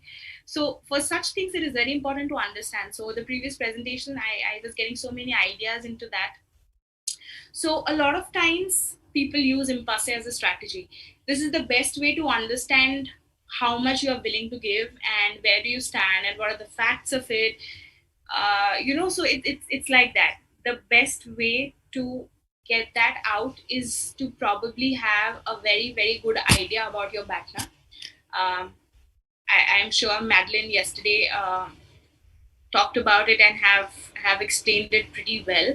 So you need to understand your partner, and you also need to have an understanding of what could be the partner of the other party and whether impasse could strategically be good for them. If such a situation happens, you need to know that you probably need to stop mediation, or you probably need to hint at the mediator, maybe in a session with the mediator. You need to tell them that I think this is what is happening. With all possibility, the mediator himself or herself will understand that one of the parties is not here for honest reasons, and they are just here to sort of use this. But but this is something which also happens a lot of times, because maybe doing a mediation and putting this in impasse could probably stop somebody from going to the court, and maybe in that manner you get over your limitation period and you cannot file any further or something like that. People have a lot of how do I say, strategies to actually misuse this kind of a scenario. So you have to be very, very clear and very vigilant and very observant whenever you're trying to look at this. Now, impasse basically happens because of a combination of cognitive biases and flawed risk assessments. Okay. Now, why am I talking about this? It is quite possible that when you are negotiating or when you are mediating, this impasse is happening probably because of certain cognitive biases and risk assessment flaw that you have also made. See, we have a tendency to always say the problem is on the other side, and why doesn't the other side get better? For anything, while driving on the road, we are always saying, "Arey, wo kirom kore gari chalache." But a lot of times it is us as well, হতে পারে যে আমরা ঠিকভাবে করছি না জিনিসটা, so we always tend to blame the others. This is something which we should get rid of. And so while we are talking about impasse, these sort of biases can happen from both the sides. So try and understand this concept that it could also happen with yourself. Okay. Now, what are cognitive biases? So cognitive bias is basically how our mind could take sort of shortcut into the information processing. For example, we just don't want to go through this entire process of thinking and understanding the outcome. We don't want to be rational, okay? We just want to just sort of impose an idea into it. For example, how do I say? For example, I tell my brother that don't take the stairs. It's risky, and he's like, okay. And then he takes the stairs, and unfortunately, somebody else comes in. Probably some kid is playing, and he pushes him by chance. So he falls. My brother falls, right? So the moment I meet my brother and I see he's hurt, so I told you not to take the stairs. It's risky. Okay. So this sort of a conclusion that we make is cognitive bias. We never wanted to reason out. I never asked him what happened, what went wrong, how did you get hurt, or nothing. We don't want a story. We just want immediate decisions. Okay. So a cognitive bias is a systematic pattern of deviation from norm or rationality in judgment. Individuals create their own subjective reality from their perception of the input. A very common example of cognitive bias is how we say, you say this, right? একবার যখন চুরি করেছে হয়ে গেছে, ও যদি চুরি করে থাকে তাহলে ওই করেছে. For example, a lot of times we have our house helps, right? And if something goes missing, we tend to immediately doubt them. Hey, তুমি কি নিয়েছিলে কিছু, or something like this, right?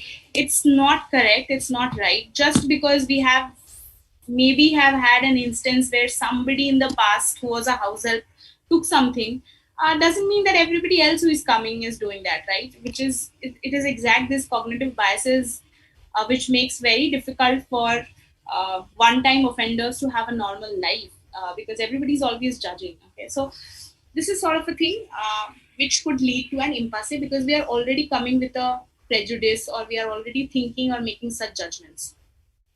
Now, what are the most common cognitive biases? One is laws in mediation specifically, if I'm talking about, and this is more in terms of commercial mediation, if I have to say. So loss aversion. People are more sensitive to loss than to gain. Okay, so they don't realize how much they are gaining, and just because they are losing onto something, they feel that, oh no, this is not something that I'm okay to go ahead with. Okay.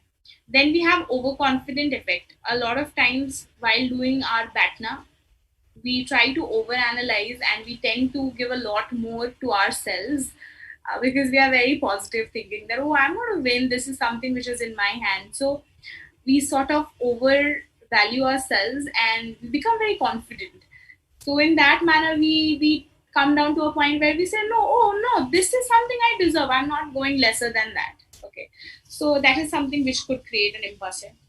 Then we have reactive devaluation. So what it means that we have this reactive devaluation, the easiest way to understand is when we are bargaining. So let's say we go to a footpath and we are trying to buy a bag, and we ask the person, let's say in my mind, I am okay paying 100 rupees. I'm thinking, okay, I want to buy a bag worth 100. So when I go to the footpath guy, he tells me that I ask him for a bag, and he's like, yes ma'am, this is 100 rupees. And oh, he's giving it for 100. Oh no, how can I take it for 100? नहीं भैया इसका you make it 50. Then it's like, no ma'am, I can't make it 50, 80 final offer. The moment we hear final offer, we like, नहीं आपका भी नहीं, मेरा भी नहीं, आप चलो एक काम करो 70 में दे दो. So this is sort of a reactive devaluation. So we react and we sort of devalue even though we are willing to go ahead with it. Okay, this is also a cognitive bias. And then we have confirmation bias. Confirmation bias is something probably a lot of us do as lawyers. When we used to refer people for mediation, and people would come back saying, no, we could not resolve, not because mediation is bad, but because people were not practicing mediation actually. They just went for a session, sat there, and probably it was just very unfortunate that, and I have seen this, I've witnessed something like this in Calcutta High Court, not in this year, in year 2016 while I was doing my internship. So my senior had sent somebody for mediation, and that person came back, that the mediation was not right, and etc. etc. So my senior was sitting with one of his other friends. So he said, see, I told you, it's a waste of time. Why did you send him unnecessarily? He went for mediation. So this is sort of a confirmation bias where you sort of try to confirm, but probably this mediation did not work out for completely different reasons, okay? And it has nothing to do with what this person thought, but you sort of confirm on that, as the example that I gave about my brother slipping from the stairs, okay? So this is something which is there. I hope I'm not dragging. I do have time, I presume. So then we have the flawed risk assessment. It's a very easy concept to understand. Maybe you could read about it later. I don't want to get too much into it. Flawed risk assessment is basically meaning that you are over-evaluating yourself and you are not able to assess your risk properly. Okay. So you might be thinking that, okay, if I go for litigation, I will win 100% and I will win $100 million. So why unnecessarily settle for $50 million here in mediation? You're sort of overvaluing yourself, or you're not assessing the risk which is there. Okay. The picture that you can see here is basically a decision-making tree, and this is used very much even in litigation matters in other countries, in other developed countries. So this is something which maybe we could look into and probably use for our own benefit. So BATNA is something which is there, and this is also one of the latest techniques which people are using. This decision-making tree earlier was majorly used for scientific findings, but now it is also being used for social findings. So, when you are in a problem, you basically try to understand, for example, you branch out. So if you are going to litigate or you're going to settle. So if you're going to litigate, what are the options? Then this option, then this option. Okay, so you sort of move ahead in it.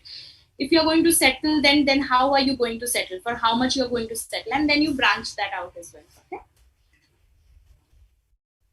Now, why these cognitive biases? Science says that our brain has two parts and two types of understanding a thing. System 1 and System 2. System 1 is basically fast thinking, which mostly causes these cognitive biases. It's basically an intuitive system that automatically and quickly processes information using unconscious, innate heuristics, and overlearned habits to produce a judgment in seconds. Okay, and then we have system 2.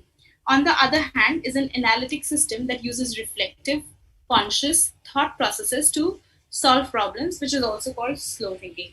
So to get out of such situations that we are having, such as impasse, the challenge of a mediator or a negotiator is to shift one person from system 1 to system 2 of thinking. I mean, you should not let people to think very fast. You should ensure that they take their own slow time and they think about it properly, and then they come up with a solution or with an understanding. So what are the different ways for encouraging this critical thinking? It's asking, listening, and telling. Now, when we come to asking, we have to ask a lot of open-ended questions. Okay, I think we have discussed this in the previous presentation. Sir had pretty well pointed out about the open-ended and closed-ended questions. For situations we are trying to gauge something, open-ended questions are the best because you get a better idea of what is happening than closed-ended questions. The best way to do it is to actually ask questions. So you could ask questions like, what's important to you about the dispute? How do you understand the other side's perspective? What do you think we are stuck at this point, So all these sort of questions, you start asking them. And once you ask, you also have to listen. Okay, it is very, very important. So the 4 ways to listen and to show that you're listening is, you have to listen attentively. Listening doesn't mean that, I'm just sitting like this and I'm listening. That's not how it's supposed to be. It has to be done in a proper way. So for example, if somebody's sitting in front of me, ideally would be I should lean forward and I shouldn't interrupt.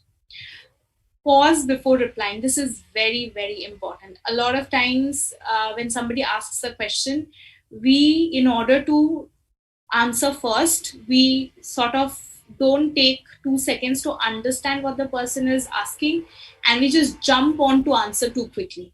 So that's not advisable. Please pause before replying to something. Question for clarification.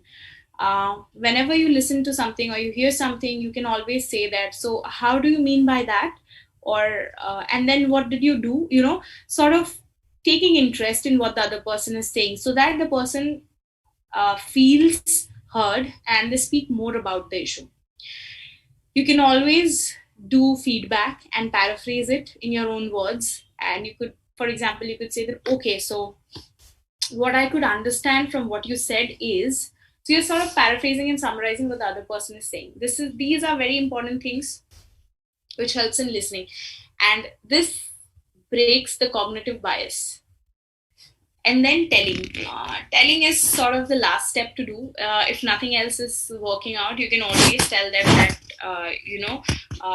if you're not thinking, if you're not taking your time, and if you're thinking very fast and you're jumping to conclusions, it's not good. You can always refer to this sort of a data there, and you can say that this has never led to betterment. So mediators could share data. Recording stop. Recording in progress.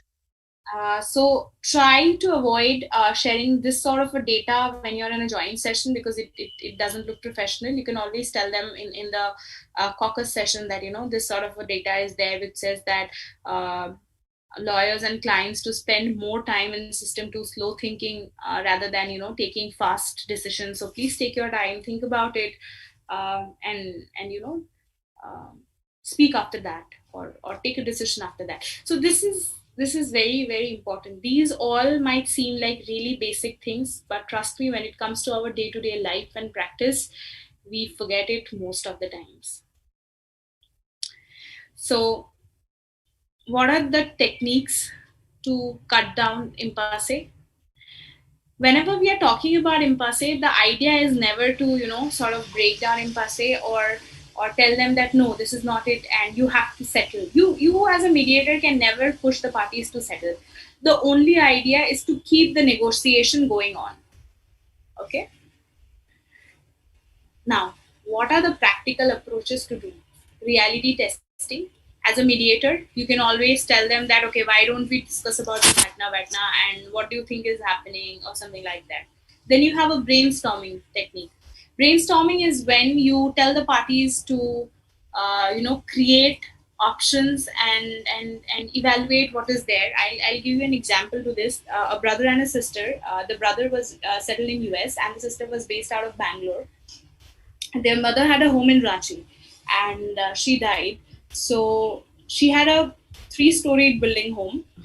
So both the siblings were fighting on that property. The brother wanted to acquire the entire property and the sister did not want the property to be acquired by the brother because the brother wanted to sell it off. So they went on for mediation and the sister was very, she was very hurt and she was like, why do you want to sell this? We grew up in this very home and our mother's memories and everything is in there. But the brother said that, no, but why do you need it? Mother's memories are not in the house, it's with us, etc., etc. And you already have a home in short way you proceed, Priyanka. Hello? Very short way you proceed. Right, sir. So basically, so they said, she said that, okay, but the brother said, no, you have a house and everything. So when they did that and when they started talking and talking and talking, they figured out that the issue was that the brother had lost his job in US. He wanted to come back to India and he did not have any other house. If he wouldn't sell his mother's house, he won't be able to take a new home in Delhi where he has a job. Now, what solution was figured out later on was that the sister, she actually has a house in Delhi. So she agreed to give that house to her brother for rent so that he could use this for his job. And then later on, this house that was there in Ranchi did not be sold and they could, take it ahead. So this is sort of a brainstorming. Now, the sister having a home in Delhi, which could be used by the brother, is a very creative option that came out of this dispute, right? So that is one way to do it. And then focusing on the underlying interest is the most important. I think we do that already in mediation. Then we have positive reinforcement. You have to appreciate, as I said in the beginning, that if you have like 10 issues and you have already resolved 2 issues, you always appreciate the other person saying that, okay, we have resolved 2 issues. And then you have role reversals, which is very, very good. You always do that. If there's an impasse, you take them to different rooms, you do caucuses and you tell them, please think that you are in that person's shoes, then what will you offer yourself? It works. Changing the topic, if you have 10 issues, you've resolved 2, you're stuck at the 3rd, you go down to the 4th issue and you come back to the 3rd later. Or you could use a hypothetical situation. The best ways to take a break, you will see that in negotiation rooms or on mediation tables, a lot of times you have chocolates and you have coffee there and things like this. So we use all of this to take a break to help the people relax in the room and then come back probably to discuss it with a fresh mind and approach. Summarizing helps a lot. And then the last thing to do is to resume another day or change the venue. The risk about resuming another day is probably they will get a lot of time to think and they will already think that they don't want to settle. So that risk stands there. But that is probably the last resort to take if you are stuck in an impasse. I'm really sorry, Anita. How much time do I have for this session? Is it already over? The time is over, Priyanka. Okay, sir. Next you proceed your subject. Okay. This is a problem that I have. I will forward it, I think, and you can all take an attempt to it and see how you do well with it. Okay.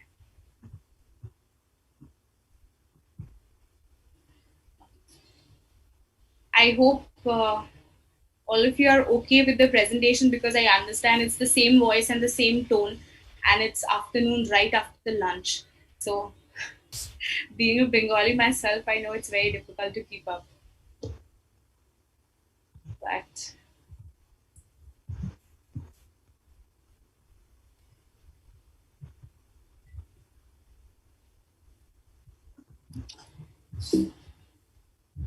okay, so coming down to my topic, which I was supposed to be taking today, getting to yes.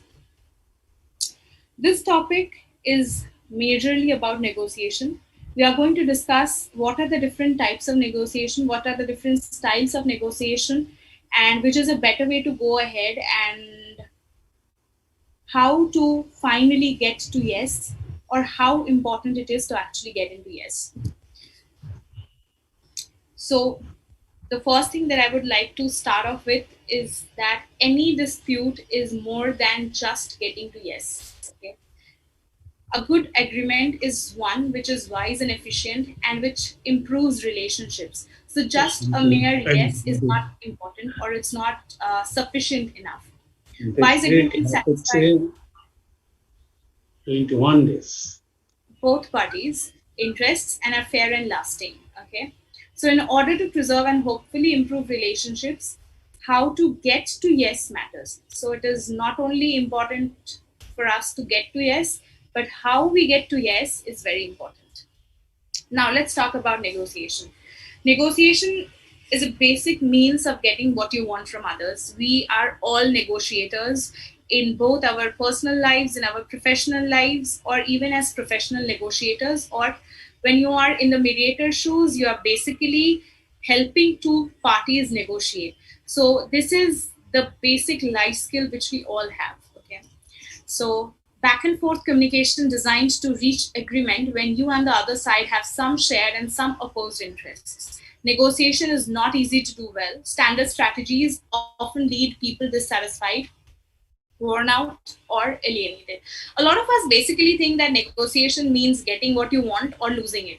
Negotiation is always not like that. Okay, a lot of times we need to understand that we might win something and we might lose something, and that is okay. Now, understanding this very thing, what are the different types of negotiation? The most common one that we all practice is positional Please, within negotiation. 5 minutes, you complete your subject. Please. Sorry, sir?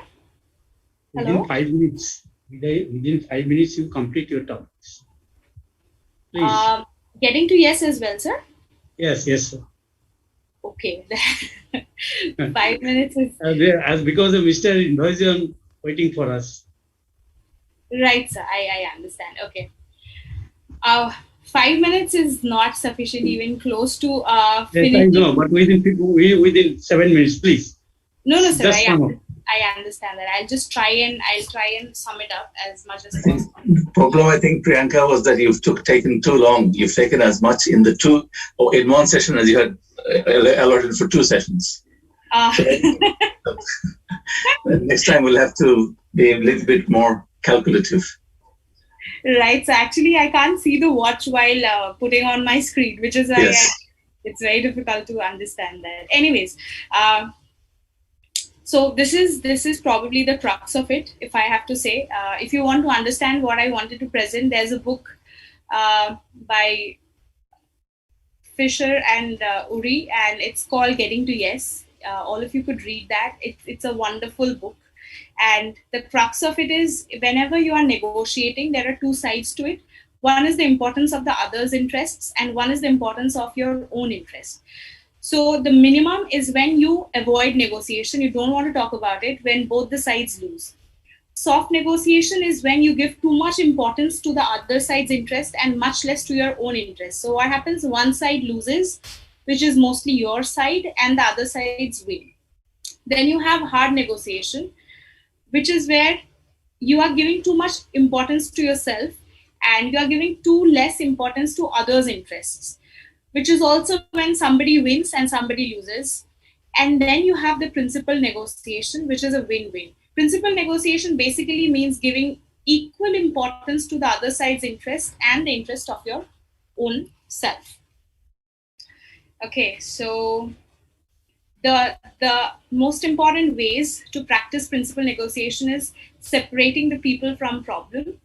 So you have to try and understand others' viewpoint. You should not assume their fears. You should not blame them or attack them. You should try to create proposals and try using I statements such as I feel or I think. For example, instead of saying you hurt me, you could say that I was very hurt when something like this was done to me. Okay. So instead of saying or blaming somebody, you have to put it on yourself. Then you have to invent options for mutual gain. What it means is basically you can't only think about yourself winning and the other self losing onto it. It doesn't work like that. You have to figure out how both of you could figure a middle point of way. A better way to do it is to find different interests and look for items that are of low cost to you and high benefit to them. How you could do this is probably you could make a list of what the other is demanding, and you can make your own demand list, and you can try and see how much you value each of these. So for example, something is extremely valuable, you give that thing a 10 on 10, then you give 1 on 10 or 2 on 10, and like that, and you do the same for the list of important things, demand list for the other party, right? And then you try and see how much you are willing to give, and probably what the other party might be willing to give. That is sort of a place where you understand how much you can bargain and go around with. Focus on interest, not positions. This is something I'm sure all of us have heard a lot about already. Basically, you have to explain yourself, talk more about it, ask the right questions, and then you are there. Insist on using objective criteria. Okay. Objective criteria is basically saying that you have to be very to the point, not talk a lot about the other thing, and discuss the thing at brief. Something which I did not do today, so I'm extending my session. So you try and avoid that. Okay. Never yield to pressure, threats, or bribes. Do not do not get pressurized by other people. And if you have come across the conflict triangle, you have a people, interest, and problem there. So you have to look into all the aspects of the triangle, and you cannot just say that no, I'm not going to deal with emotions, I'm not going to talk about it, and I'm just going to talk about the problem. It doesn't work like that. So you have to objectively look into everything, and you have to sort that out. This is a very interesting thing. I don't want to miss that out. It's called negotiation jujitsu. It's a concept. What happens is when one reacts, when one acts, the other reacts as well. For example, if you have A and B fighting against each other over a car. So A says that, you are such a bad person. You took my car and you were not careful enough, and which is why you hit it. And my car is now damaged. So then B says, who told you this is your car? I paid the EMIs for it. I paid the bank loan. From where do you decide this is your car? Or something like this. And this keeps on going. Okay, it's a to and fro. To avoid this concept of negotiation jujitsu is there, which means when somebody is acting upon you, you will resist yourself from reacting in a way they are expecting. You should not defend yourself, or you should not, criticize the other person. Rather, you should ask more. For example, instead of saying then, who told you that this is your car, you should say, I understand. I did not mean to be not careful. It was very unfortunate. Somebody had come on the road. So the more one reacts, একজন যখন প্রচন্ড রেগে যাবে, রাখতেই থাকবে, অথচ আপনি কিছুতেই রিয়াকশন তাকে সেরকম দেবেন না, সেটা যেরকম এক্সপেক্ট করছে, সে অটোমেটিক্যালি আফটার আ পয়েন্ট অনেক বেশি calm down হয়ে যাবে, right? So this is sort of breaking the cycle of action reaction. It's called negotiation jujitsu. It's a concept which has been coined in the book itself, and you will get more idea about it if you read the book. And then if even when this doesn't work, this is a very new concept. It's called one text approach. When the other party remains stuck in a positional bargaining, one text may be used. So basically what they do is they bring in a third neutral party who is unaware of anything, which is with most probability the mediator, because we are talking about negotiations. So you bring in a mediator, and the mediator actually talks to both the parties. They assemble their own summary and they bring it ahead, and they sort of propose a proposal, like a conciliator. So they give a proposal. Now, if the proposal is acceptable by both the parties, they go ahead with it. If they are still not acceptable, then they go ahead more and more and more, and this keeps on going till a point something is reached as an agreement. So these are the basic two most interesting concepts which has been brought up by this book. Getting to yes is important, but how you get to yes is very important.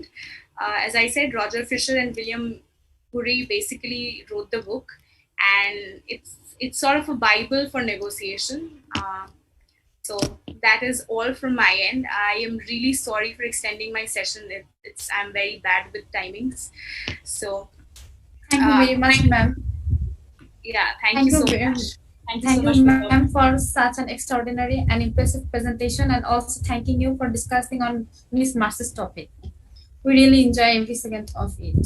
At this point in time, we have the issue to discuss court-annexed mediation in Bangladesh, which we all should know. I am humbly requesting Honorable Justice Ahmed Sohel, Judge of High Court Division of Supreme Court of Bangladesh, to discuss on court-annexed mediation in Bangladesh. Thank you, Anindita. Thank you, sir. Honorable Mr. Justice Muhammad Iman Ali, Honorable Judge of Appellate Division, Supreme Court of Bangladesh, Chief Trainer of this training program, distinguished trainers, participant judges, mediators, and friends from mediation community, ladies and gentlemen, a very good afternoon to all of you. It's really a great privilege for me to be the trainer of 5th judges training for Chittagong Division in Introduction to International Mediation. Dear participants, the distinguished trainers have already discussed about mediation and other related issues of mediation in details. However, due to time constraint, I am not sharing my slides. I'll share my written lecture on this subject to cover more information on court and mediation. In fact, you have already heard from Justice Iman Ali, who has covered my topics very nicely when delivering his speech. However, I'll try to add something more on this subject. Sometimes repetition may happen. Now, mediation is not something new in this subcontinent. You all know that. In like India, Bangladesh had also for ages utilized a system called panchayat. Such traditional mediation still continues in the villages, which is called salis. Also in pre-British India, impartial and respected businessmen called mahajans used to resolve disputes using an informal procedure, which combined both arbitration and mediation. In a very simple term, mediation is a process where a neutral and independent third person, a mediator, helps the parties in a dispute to reach their own solution. The parties usually agree who will be the mediator for the dispute, except in court and its mediation. At mediation, each party has the opportunity to voice their own point of view. The mediator helps the parties to focus on the real issues of the dispute and explore options to resolve this. They do not take sides. The mediator does not impose a solution or give tactical advice. The parties have ultimate control over the outcome of mediation. Now, what is court and its mediation? It is a form of alternative dispute resolution whereby cases which are brought to court for litigation are referred to mediation for possible settlement. That means court and its mediation is conducted while the cases are still pending in court. This is done by a court order. The parties can ask the court to make an order for referral, or the court may consider the case appropriate for referral. Even if the parties do not ask, the court has the power to make a referral to mediation with or without the consent of the parties. For court and its mediation, there is no charge for the mediator or use of rooms. The cost of legal representation is the responsibility of each party. You have already heard about different stages of mediation from Ms. Madeline Kami as well as from Mr. Kevin Brown in details. The same procedure actually followed in the court and its mediation. So I better skip over this topic to save the time. Now, where the law failed to ensure justice, then equity came to fill the gap. Mediation as an alternative dispute resolution is an equitable process which ensures easy access to justice. Now, who can be a mediator? There is no strict requirement for that. Mediators usually come from various professional backgrounds and have undergone training in mediation skills and techniques. A mediator is not an adjudicator. It is necessary that a mediator must possess certain qualities such as higher standards of honesty and integrity in conduct and behavior, maintain neutrality, objectivity, and non-judgmental. He must have patience, persistence, and perseverance, good communication skills, open-mindedness, and flexible in nature. In fact, a mediator works as a peacemaker, and therefore the mediators must have the above qualities. Advantage of court and its mediation is that the judges, lawyers, and litigants become participants therein, and thereby giving to them a feeling that negotiated settlement is achieved by all three actors in the justice delivery system. The same lawyers who appear in a case retain their briefs and continue to represent their clients before the mediators within the same setup. It is time-bound by law, less expensive, can get legal aid for mediation. It is confidential, and discussions during mediation session are without prejudice. That is, what is said by you or other party will not be used against you as evidence if your case proceeds to trial. In my opinion, mediation services under control, guidance and supervision of the court would have more authenticity and smooth acceptance. Therefore, court annex mediation is affordable, efficient, informal, and confidential. We have already heard from Justice Iman Ali that judiciary Bangladesh is burdened with nearly 4 million cases. The number is mounting day by day during this pandemic with the institution of fresh cases, so we can easily understand the importance of mediation in our judiciary. Now let me show you that how many the number of legislations in Bangladesh that have specially provided for the provisions relating to alternative dispute resolution, particularly mediation and arbitration in civil matters. The Code of Civil Procedure 1908, Muslim Family Laws Ordinance 1961, the Family Courts Ordinance 1985, the Arbitration Act 2001, the Octorin Adalat Ain 2003, the Income Tax Ordinance 1984, Value Added Tax 1991, the Customs Act 1969, the Conciliation of Disputes Municipal Areas Board Act 2004, the Village Courts Act 2006, the Labor Code 2006, the EPZ Trade Union and Industrial Relation Act 2004, and the Real Estate Development and Management Act 2010. So all these statutes, they have the provision of mediation, arbitration. It's not possible to discuss all of them in the short period of time, but I'll give you some of them, then you can have an idea. Court annex mediation in family matters. Some family courts have been established by the Family Courts Ordinance 1985. These courts have been following the mediation procedure in disposing the cases both before and even after the closing of evidence. The family court is supposed to fix a date for pre-trial hearing within 30 days after the filing of written statement by the defendant. The court can take steps to compromise between the parties even after the closing of evidence and before pronouncing final judgment. The court execute the decree or give decision on the basis of that compromise or reconciliation. In the civil jurisdiction, the legislature incorporated mediation and arbitration provision in the Code of Civil Procedure by way of amendments by inserting section 89A of the code. You have already heard about this in details. The amended act in 2003 introduced the court and its mediation arbitration as an integral part of the civil proceedings in Bangladesh. At that time, it was discretionary in nature. But later on, 2006, the provision introduced mediation at the appellate stage. The code was amended in 2012 again.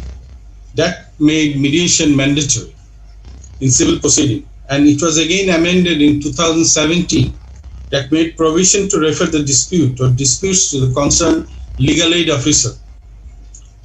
The code, as it stands now after the amendment 2012, it is mandatory, which means the court is now under an obligation to refer every dispute of civil nature of mediation after the written statement has been submitted before the court itself initiate mediation proceeding or may refer the same to the concerned legal aid officer appointed under the Legal Aid Act 2000 or to the engaged pleaders of the disputing parties or to the parties themselves, or to a mediator from the mediator panel prepared by the concerned district judge under the section 89A subsection 10 of the Code of Civil Procedure. But as Justice Imanali said, that we are not sure that whether the panel has been prepared by any district. We have no knowledge about that. The main advantage of this section is that the section restricts the time frame to 60 days within which the mediation process must be completed. However, the court on its own motion or on a joint request prefer the parties extend the time period for another 30 days. So in total 90 days plus 7 days time for passing necessary order according to Order 23 Rule 3 of the Code of Civil Procedure. So in a nutshell, what we get from section 89A, because it is very important, all the mediation procedure, all about mediation is inserted here. The mediation process is confidential and communication made, evidence adduced is all confidential. The parties will always have the option to get back to the stage of formal judicial process from which the dispute has been sent for mediation. In case of court initiate mediation, the same court shall not hear and dispose of the suit if the court continues to be presided over the same judge. The parties will get back to the entire amount of money paid as court fees during the institution of the suit, and court will issue a certificate to that effect.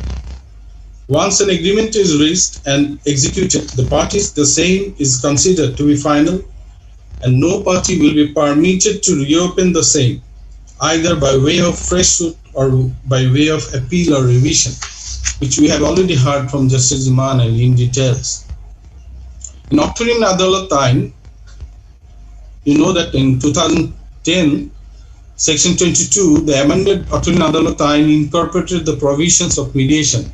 It's almost in the same words and measures as is provided under Section 89A of the Code. The Ain takes one step ahead of the Code in the sense that it provides for mediation provisions not only at the appellate stage, but even at the revision stage according to Section 44 Q, and as well as the executing stage of the Octorin suit according to Section 38 of the Ain. Now in the Village Code Act 2006, after the formation of Village Code, the Village Court shall hear both the parties and shall take initiation for reconciliation between the parties.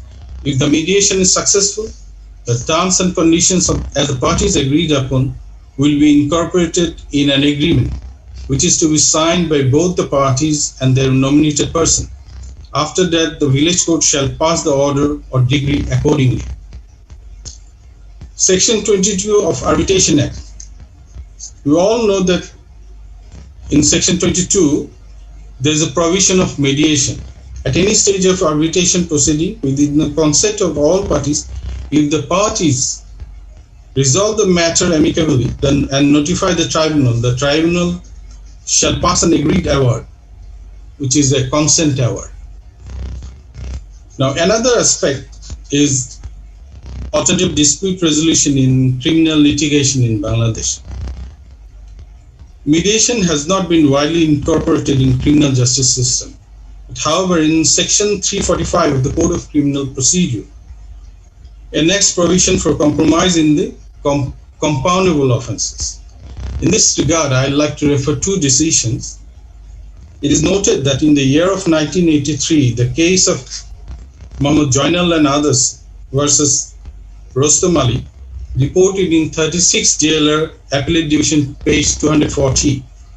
Our former Honorable Chief Justice of Bangladesh, late Justice Badrul Haidar Chaudhry, stated that they encourage a settlement of dispute either by way of panchayat or by arbitration or by way of compromise, or if it is a criminal offence, the offence can be compounded within the limit of Section 345 of the Code of Criminal Procedure. However, unfortunately, after all these long years have been elapsed, but situation regarding alternative dispute resolution does not change so far. In another decision, recent decision, in the case of Nur Muhammad versus State, reported in 29 BLT, Appellate Division, page 29. Our Honorable Justice Muhammad Iman Ali, the chief trainer of this training session, while disposing a 35 years old criminal case, delivered landmark judgment where he stressed the need to solve problems through mediation in criminal matters for the compoundable offences. In his judgment, he suggested that the judges should consider the provision of Probation of Offenders Ordinance 1960, which is applicable both in the lower court as well as in the higher court. Now, I will briefly discuss the reasons behind decline of mediation, the court and its mediation especially. First of all, the non-cooperation of lawyers. We have already heard about this.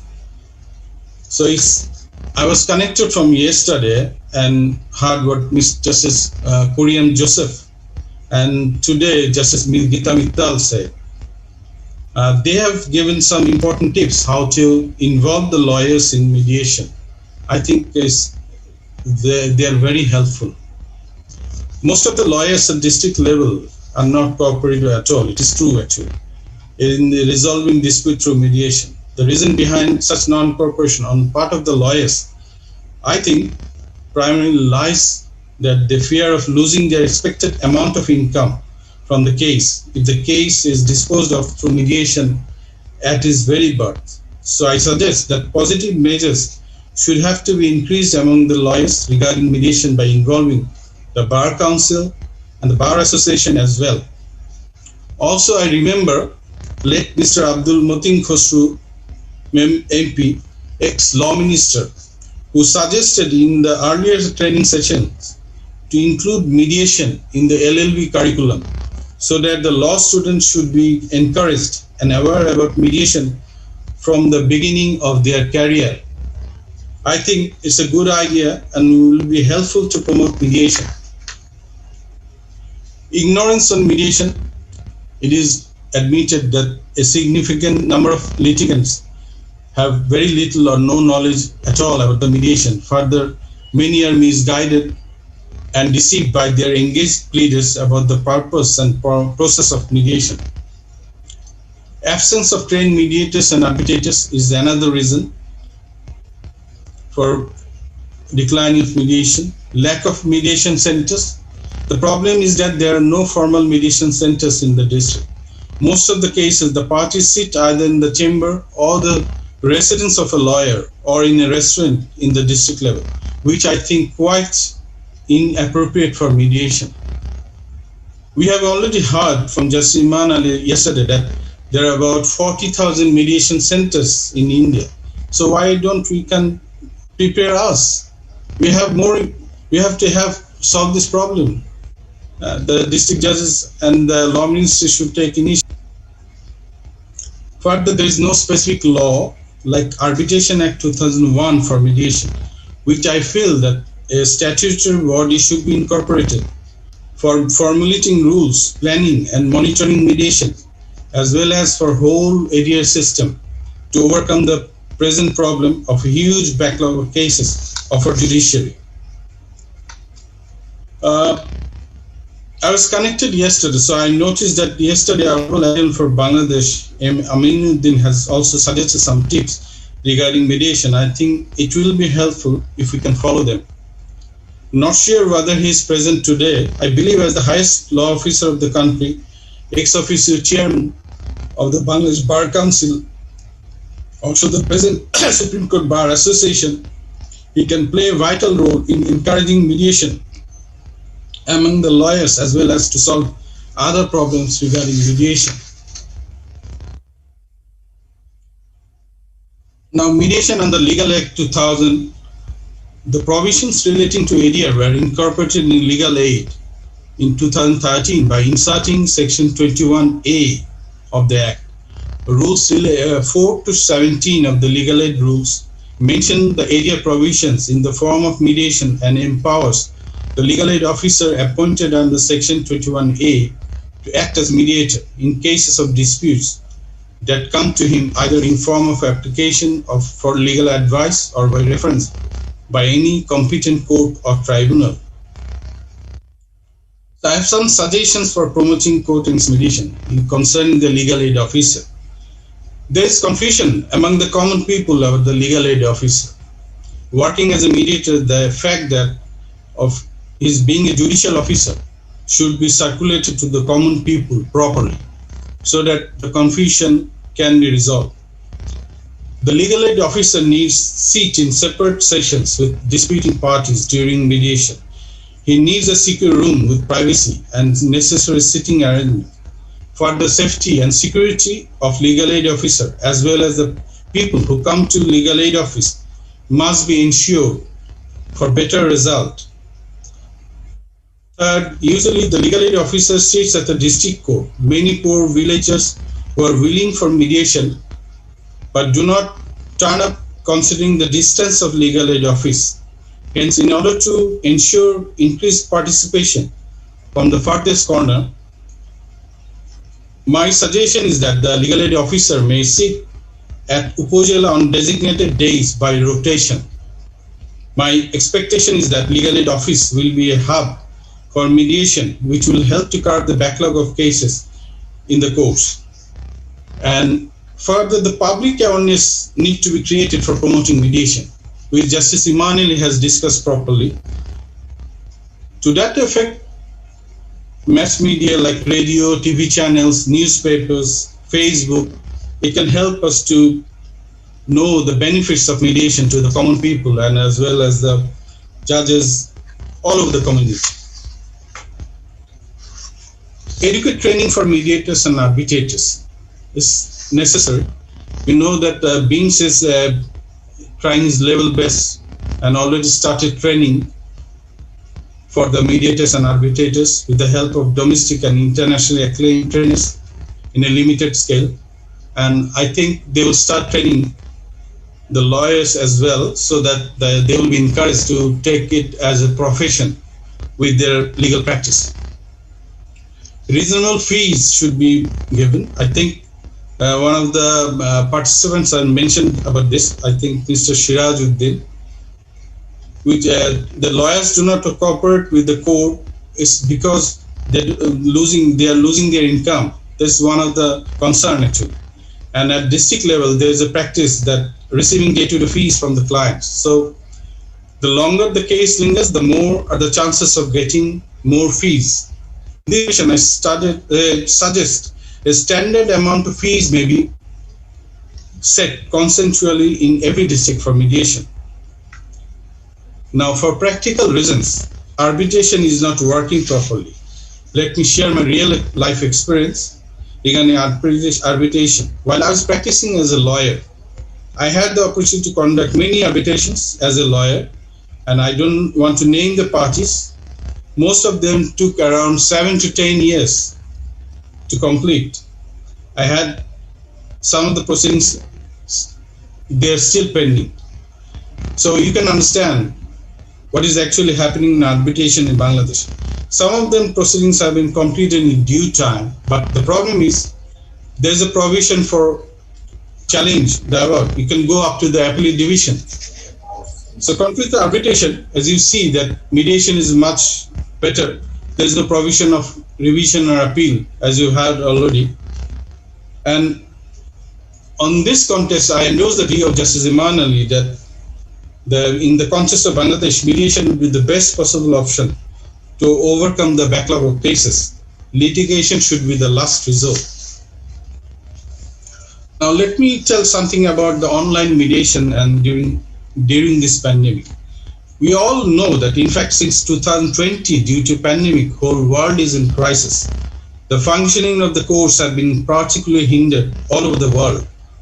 Although few courts are functioning virtually in Bangladesh, our methods of alternative dispute resolution like mediation is flexible tools that even during pandemic can provide litigants and backlogged courts some much needed relief.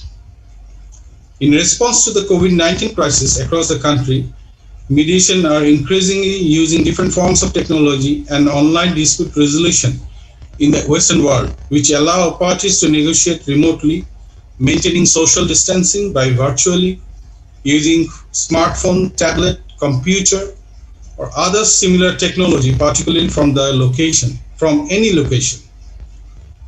However, some difficulties that there are no guarantees about the success of mediation. If the other side is adamant that they are right, refuses to listen to what you have to say, or agree mutually beneficial terms, then the case could end up going to court anyway. There is no one-size-fits-all solution. We all know that. I understand that mediation should not be viewed through rose-tinted glasses. However, in most of the cases, the rate of success is high, as it can bring a satisfactory solution among the parties to the dispute. It helps to reduce the pressure on judiciary. Our country is developing very rapidly, bringing its businesses to close contact with the outside world. Many foreign countries are now investing in Bangladesh. Therefore, effective steps towards alternative dispute resolution is needed to make Bangladesh an investment-oriented country. I believe that Bangladesh government will continue to strongly support the use of mediation and arbitration and encourage efforts to develop the field of mediation through research, studies, and training, and will help to create a better business-friendly environment by establishing an international mediation academy in Bangladesh. Also, we need to think about to be a signatory of Singapore Convention, as Justice Emanali and Justice Gita Mittal have said earlier. Mediation is currently seeing a success rate of average 80% throughout the Western world. I believe you all, the responsible judicial officers, will try to promote mediation, follow the circular and guidelines as mentioned by Justice Emanali, and thereby we will be able to overcome the backlog of cases in our country. Also, it is necessary to ensure the independence of judiciary, transparency of prosecution. Most importantly, corruption should have to be removed from judiciary to overcome the backlog of cases. I also tempted to quote Robert A. Baruch Bush, written in his book, Mediation and Adjudication, Dispute Resolution Ideology, that mediation is less traumatic, more human, and far more capable of healing and reconciliation than adjudication. Now we are celebrating the 15 years of our independence.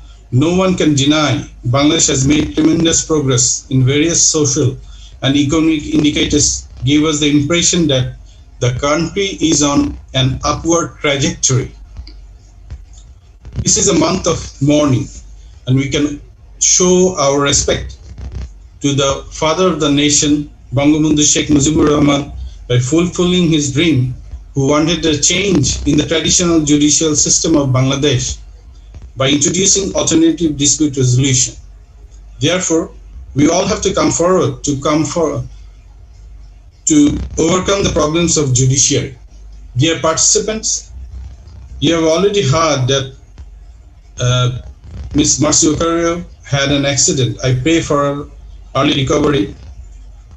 And today you have heard on impasse and mediation and discussion on book written by Roger Fisher and William Murray, getting to yes from Ms. Priyanka Chakraborty in details. Also, you will hear from Veer Raghavan in Vavijan on model law next. And I hope all of you will try to follow the techniques of mediation that you have learned today. Now, before I wrap up, I consider the advantage of mediation in the legal field. It has been rightly said by Joseph Greenbaum, an ounce of mediation is worth a pound of arbitration, a ton of litigation. With this remark, I conclude my speech and express my sincere thanks to the guests from overseas for their valuable lectures and heartfelt gratitude to the organizers of this training program, especially Mr. Goswami, who is working as the lighthouse of mediation, trying his level best to promote mediation in Bangladesh. His law journal, Bangladesh Law Times, published since 1993, also publishing different articles on mediation, doing a great job in this respect. I hope you are enjoying the training and be safe during this pandemic. Once again, thank you all for listening to me with patience. That's all for today. Thank you. I hope I'm in time today. Thank you all. Thank you very much, sir, for the majestic and mind-blowing discussion. It was so awesome of you. Just at the moment, I humbly ask Mr. Viraragapan Vijayan, an international arbitrator and course director of Bangladesh International Mediation Society, to discuss on model law. Thank you, Ananta. Good afternoon, one and all. It is a great honor and privilege to join again with the judges training organized by BIMS, along with the able guidance of Honorable Justice Imam Ali sir. Thank you for this opportunity. As rightly pointed out by my earlier speaker, Honorable Justice Ahmad Sohail sir, it is the time for Bangladesh to consider, most interestingly, to sign and ratify the Singapore Convention of Mediation. Having mentioned this, what is very interesting about this particular convention? What Justice Sohail was mentioning was two things. One, strengthening the court annex mediation concept, and another one, the private mediation. The private mediation is very much required at this point of time, and more interestingly, in the private mediation, the cross-border dispute settlement is very much an essential component which all of us, whether we are part of the judiciary or whether we are part of the legal fraternity or the litigants, it is the most essential and interesting the ideology which has to be accepted by every nation, so that the impasse, what you can say, what Priyanka was mentioning about impasse in mediation, it is the impasse of the country at large in litigation. The backlogs of cases would be drastically removed. Here, I wanted to quote a very interesting version about the father of nation of India, Mahatma Gandhi, about mediation. Quote, I realized that the true function of a lawyer was to unite parties. No doubt, we lawyers are all accepting that, and reasonably, even though we are a commercial lawyers, we are also considering the concept of settlement, particularly trying to unite parties. He further proceed like, quote, a large part of my life during the 20 years of my practice as a lawyer in South Africa was occupied in bringing about private compromises of hundreds of cases. It is really a good statistic what he has shared with us. The important point is, he further quotes, I lost nothing thereby, not even money, certainly not my soul. This is the words of the greatest human being, wherein he himself is accepting the concept of uniting parties. That too, it has to be done by a lawyer or person in the legal fraternity. This particular version, quite a century old statement given by Mahatma Gandhi, has to be seriously considered, and one of the outcome is the Singapore Convention on Mediation. Now, the Singapore Convention of Mediation, which is quite interesting development, actually happened in the year 2019. The United Nations Convention on International Settlement Agreement, which is like a specialized agency, wanted to frame a particular component of harmonious situation of mediation in the universe. Out of that, initially in 2019, 46 countries, I think the prominent one like the US, China, and India also was signatory to that convention. And it happened I think on 7th August 2019. Presently, we, after the pandemic, the first, second wave, now we are on the verge of the third wave. At this situation, around 54 countries have signed. It's a very, very interesting development for a convention, just a young convention, to have 54 signatories, and 6 countries have already ratified. If you look on the statistics, particularly the countries who have ratified. The first one is Belarus, which is facing huge political turmoil. The second one is Ecuador. Interestingly, this is a country wherein now the investment arbitration is once again ratified. Thirdly, Pacific Ocean island, Fiji, also is ratified. Then, fourthly, Qatar, the country which had a lot of issues with the Emirates countries, and wherein the mediation was a very effective tool for them to solve that dispute, which was for more than half a decade. And Saudi Arabia as well as Singapore also ratified. Singapore, as the parent and the host of that convention, obviously was the first country to do. But the interesting part of Saudi Arabia, Qatar, then Fiji, Ecuador, and Belarus, the countries which are actually having serious political issues, economic issues, as well as social issues, have accepted this convention and they ratified. That presumes that they do have a legislation for mediation. When you happen to look upon this convention, as rightly pointed out as a recommendation by Justice Sohail, is that we have, or we are in the verge, that is at the time when the world is jolted, particularly because of this pandemic of the COVID-19 virus, it has become inevitable, including the proliferation of international commercial disputes. Abundant disputes are arisen, and now the UN initiative, which has started the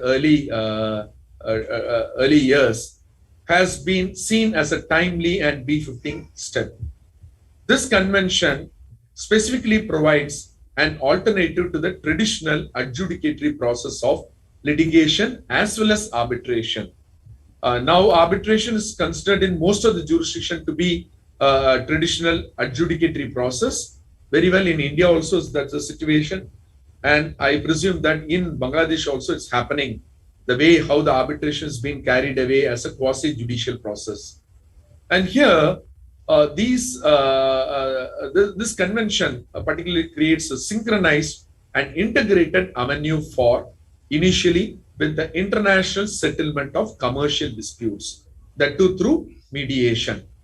We have to be very cautious that this convention, as similar to the ancestral model law, which is the basis for arbitration laws in India, as well as the Arbitration Act of Bangladesh, the 2001 Act, all are a creature of the ancestral model law, which is also for international arbitration. Similarly, this UN Convention on International Settlement Agreements is purely on or dealing with cross-border disputes, particularly on the commercial disputes. We have to wait and see how it is going to be adopted in the domestic. As rightly yesterday, Honorable Justice Imam Ali was mentioning about various allied laws which has mediation in it, has to be combined together in one single legislation, so that Bangladesh also should have a mediation law, a consolidated law which is going to deal mediation, whether in the context of commercial or consumer or petty criminal offenses, or it is going to be corporate disputes. All has to be brought in one consolidated law, and this convention is the first stepping stone for to get a consolidated mediation law for any country. That too, Bangladesh has to. And interestingly, I could read one of the articles which says that Bangladesh is ready for the Singapore Convention on Mediation. Very happy development what has happened. Globally, when we are just getting back to the convention period, the sophisticated mediation cultures and the supportive institutional frameworks have been developed in most advanced legal system, considering the countries which were following the common law system like US, Canada, UK, Australia, even South Africa. All these countries have a sophisticated culture, and these jurisdictions, particularly who are practicing the civil law, system, mostly the European Union, most of the European Union countries who are civil law countries, have adopted one directive called EU Mediation Directive in the year 2008. And this directive is on specific aspects of civil and commercial matters. Later, it also included the online dispute resolution in the year 2013 itself. Simultaneously, many of the European countries, interestingly, Germany, in 2012 came out with the legislation wherein it was very brief and specific about requiring a statement of willingness of the parties in all civil matters to resort to mediated settlement by what is termed to be a conciliation judge presiding over and deciding. It's a combination of conciliation and mediation. The concept of mediation, which we already had in our region by way of the term conciliation, is now accepting to be a mediation. That is a very simple development and transition, but it's a welcome transition which has arisen from the common law system as well as the civil law system. In common law system, now we have the concept of the Singapore Convention mostly, and the civil law system, which is also into that, which had an earlier birth from the EU Mediation Directive. All these combined together, and to add on what was mentioned about court annexed mediation, that is the changes which happened in the 2003 amendment of the Civil Procedure Code in Bangladesh, all are now on the verge of having a mediation law. And interestingly, in China, the country which also has ratified the Singapore Convention, in 2012 itself, a civil code has been adopted with the principle of mediation first. And this concept has further developed into Mediation Act of 2017 in Singapore, wherein now most of the cases, if the registry is going to accept the civil suits, particularly civil suits, including some commercial disputes, the registry's mandatory obligation is to refer the matter to mediation. And if the mediation is successful, the matter would be solved at that stage itself. There is no need to take it to the courts. The registry taking the responsibility and referring to mandatory mediation. And if it is unsuccessful, fine. The parties have the remedy to take it to either arbitration or the courts, subject to what they have agreed. All these are a great development, and this development is majorly facilitated by this convention.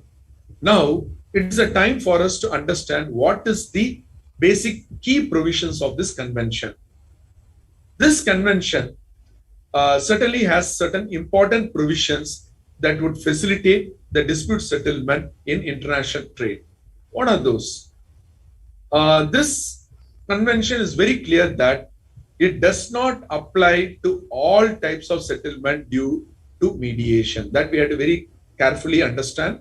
Like our arbitration laws, this mediation convention is also recommending that it is not that all disputes can be settled by mediation. There are certain restrictions, but it all depends upon how the countries are going to ratify. Okay, looking into Article 1, the key provision of this convention, it limits the scope by providing that only international settlement agreement arising out of mediation to settle a commercial dispute is covered under this convention. It is very clear. Commercial disputes, particularly based on the international settlement agreement. Further, this settlement has to be concluded in written form by the parties. It is not that a oral settlement is going to be recognized by this convention. Thus, a settlement arising out of mediation relating to family or household purpose or employment law is not covered under this convention. It's a clear principle. Family related disputes, household dispute, it can be even a domestic violence or labor issues or the employment laws is not covered under this convention as of today. Future it might change. Secondly, a key provision is Article 3, which says the obligation of the parties to the convention with regard to enforcement of settlement and also the right to invoke a settlement agreement is covered by this convention. It's very clear that the right to invoke a settlement agreement also is being mentioned in this convention. It is paving way for enforceability of a settlement agreement, which is very much required. What we are having in arbitration and what we are not having right now in mediation is going to be reasonably addressed by this convention by giving a enforcement drive or enforcement regime for such settlement agreement. Further looking on the key provisions like Article 4, 5, as well as 8 and 9 are all interesting development wherein this convention is very much required. What is 4? I'll quickly move. Certain formalities which have to be fulfilled by the parties to get in order a relief on a settlement agreement is derived in 4. In 5, which states that the grounds which can be broadly categorized as namely the disputing parties, the settlement agreement and the mediation procedure is also recognized. This is very important. We are keeping on the prime principle and concept saying that there is no constructive formal procedure for mediation. Now this convention is going to highlight a mediation procedure. Along with that, a model or a template of settlement agreement, as well as proper identification of the disputing parties. Finally, as a provisions, Article 9 of this convention also gives an opportunity for reservation. This convention gives reservation for any country which is going to adopt and ratify. For example, if you look on the nation of Belarus, the Belarus has ratified, as well as now Iran is also in the negotiating table. They are also trying to ratify this particular convention and bringing a mediation law wherein a reservation is made and specifically in court in accordance with Article 8 of the convention, the Republic of Belarus shall not apply this convention to settlement agreement to which it is a party or to which any governmental agency or any person acting on behalf of a governmental agency is a party. It's very clearly a reservation which is permitted under this convention for countries when at the time of ratification, Belarus has taken it as an advantage. And when one of the parties is a governmental agency, and if a settlement is going to be, a settlement agreement is going to be derived, that settlement won't be affected or that mediation law won't be followed for implementation or enforcement when it comes to such settlement agreements. Belarus is one example. Saudi Arabia also in similar lines. They are also giving a reservation that any of its governmental agency, if it is a party, then it is not applicable. This reservation is very well a welcome one in an initial stage, and these countries have adopted. Fortunately, the major reservations are not being considered by these countries, and it is really working well in these countries. When you look on this implication, I think I have 5 more minutes. I'll try to just highlight this particular concept of how to imply this particular convention.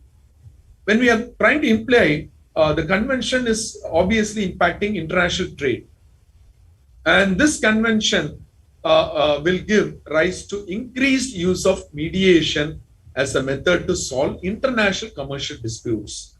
Initially, no doubt, in future it will be brought into all domestic disputes. And anyway, once a country is going to ratify, sign and ratify this particular convention, that country is bounded and obligatory to bring a mediation law. That will happen. In India, it is already in the process. In Bangladesh, it will happen in near future. The credibility of such a method of dispute settlement will obviously increase globally, which was not the case much earlier. Not even, we can't just go to a longer decade. Even a couple of years back, the mediation concept was not so developed in many jurisdictions. And here, A good example, as I earlier mentioned about the Qatar impasse with all the Emirates. Because of that, the international travelers as well as the citizens of Emirates as well as Qatar are facing huge problem moving across borders. That was settled by mediation. And mediation also settled the South Sudan issues. Mediation happened to settle the issue between Iran and Iraq. All the public international disputes also were already being taken care by mediation. Now, these international commercial disputes, which is a starting point for all our the disputes involving the private parties and private entities, have been facilitated through mediation. And this convention obviously gives a greater impact for effectively dealing with these disputes. And the parties who are going to involve giving more preference to resolve disputes by non-adversarial process. That is very important. Dispute can be resolved by any mechanisms. We are familiar with the court system. Many would be familiar with arbitrations. Now, people are going for mediation, and this convention is facilitating the mediation only because of this very good nature of non-adversarial. The parties' relationship, the disputing parties at the end of this mediation would obviously accept that we have won. Even though they have lost, it is a win-win situation. That is the major implication of this convention. Further, this convention would help to enforce such cross-border settlement agreement by making it easier, cheaper, as well as quick for businesses. It is a concept called ease to do business. As a foreign investor, I think nowadays any country, whether it is India, Bangladesh, or Sri Lanka, or Pakistan, or at least these SAARC countries, it is very clear that if you want to have a proper development, and if we want to effectively implement the WTO obligations, we have to remove all the barriers. And one of the interesting barriers too is the tax barrier as well as the judicial systems in various countries. Now, to ease to do business, all these investors should have a proper investment climate, and thus investment climate is facilitated by the mediation, more particularly when this convention is implied. The investors, whether it's a foreign overseas investor or a domestic investor, they can effectively solve the dispute, and that dispute through this convention would be easier, cheaper, as well as faster. And this is very much required at this point of time. And finally, as a point, I have to bring in that this convention, which is considered to be the model law for mediation, is really a game changer. Why it is a game changer is that there are certain reasons. The first reason is mediation is considered as a time-saving and less expensive method of dispute settlement. Fine. Secondly, mediation would become a very popular method of dispute settlement due to this convention. That is very important. That is why it is a game changer. Thirdly, this convention can lead to better mediators and resources. What we are all here as a resource person and as a participant is that we are all going to be an effective mediator. Understanding the mediation concept, whether it is court annexed mediation or private mediation or agreement-based mediation, we are going to understand and we are going to be an effective ambassadors for the mediation, and we are going to be mediators and resource persons. And this will be the greatest advantage of this convention. That is why this convention is it's called a game changer. Further, Singapore has emerged as a hub for mediation because that is a parent country which has facilitated. And countries like India is one example. India also is the verge of, already we have signed, is the verge of bringing in a law, and it is going to be a game changer for us, so that more than 50% of the disputes, particularly commercial disputes, even in domestic arena, would be taken to mediation, that too particularly mandatory mediation. And further, the people can sort to mediation, and there exists a higher chance of successful mediation than a successful verdict at a trial. No doubt, the courts are the best system to deal with the dispute, but these commercial disputes, whether in the international scale or the domestic scale, has to be taken to mediation so that the court's burden has to be minimized. The courts are there to deal with really, really complex and very essential, important issues which the judiciary has to manage, and all other disputes have to be managed by mediation and arbitration. And finally, this convention is considered to be a game changer. Why? Because more the mediation law introduced by the countries through the legislations by ratifications, the more the acceptance of the international settlement agreements, as well as the acceptance of the mediation as a concept in all disputes, and no doubt the possibility of household disputes, personal disputes, that's a family disputes, and labor disputes also can be taken through this convention. And the future Bangladesh Mediation Act, I feel that there will be a Bangladesh Mediation Act in the near future, and that act under the guidance of this convention would take up all the various mediation provisions in existence in the multiple legislations. Like one example is that CPC 2003 amendment, that is section 89A of Bangladesh, and all the legislations would be brought within one roof by Bangladesh Mediation Act, and we are all going to get that fruit. Thank you for BIMS to give this opportunity, particularly Mr. S.N. Goswami, to share the views about the Singapore Convention on Mediation, which is popularly the model law for mediation. Thank you very much, sir. This presentation certainly benefited from your breadth of knowledge and depth of expertise. We remain grateful. At this juncture, I'd like to request Mr. Sheikh Mafizur Rahman, Senior District and Sessions Judge of Satkhira, to deliver the assessor's speech.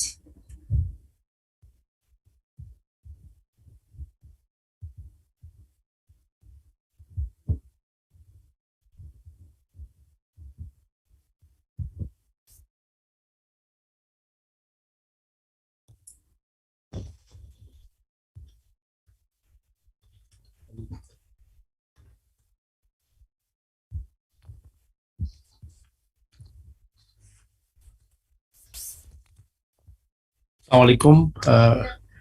আমরা অ্যাসেসরের ভূমিকায় আমি আছি, কিন্তু আমার মনে হয় যে আমার জ্ঞান খুব নগণ্য, এবং আমি শুরুতেই ক্ষমা চেয়ে নেই যে যদি অ্যাসেস করতে কোনো ভুল করি তাহলে অবশ্যই আপনারা ক্ষমা সুন্দর দৃষ্টিতে দেখবেন। আজকের এই মেডিয়েশন 2 দিন ব্যাপী যে কর্মশালার উপস্থিত আছেন আমাদের বাংলাদেশ সুপ্রিম কোর্টের আপিলেট বিভাগের সিনিয়র মোস্ট জাজ জাস্টিস এম ইমান আলী স্যার, এবং যিনি শুধু বাংলাদেশে নয় ইতিমধ্যে আন্তর্জাতিকভাবে তিনি অ্যাওয়ার্ড পেয়েছেন। আমরা আসলে আমাদের মধ্যেও যে এত প্রতিভা আছে, আমাদের মধ্যে এত যোগ্যতা আছে, আমরা অনেক সময় আমরা আকাশের উদারতা দেখে আমরা নিজেরা মুগ্ধ হই, আমরা সাগরের বিশালতা দেখে নিজেদেরকে অনেক বেশি সৌভাগ্যবান মনে করি, কিন্তু আমাদের মাঝেও যে একজন জাস্টিস ইমান আলী আছেন এটা কিন্তু আমরা অনেক সময় ভুলে যাই।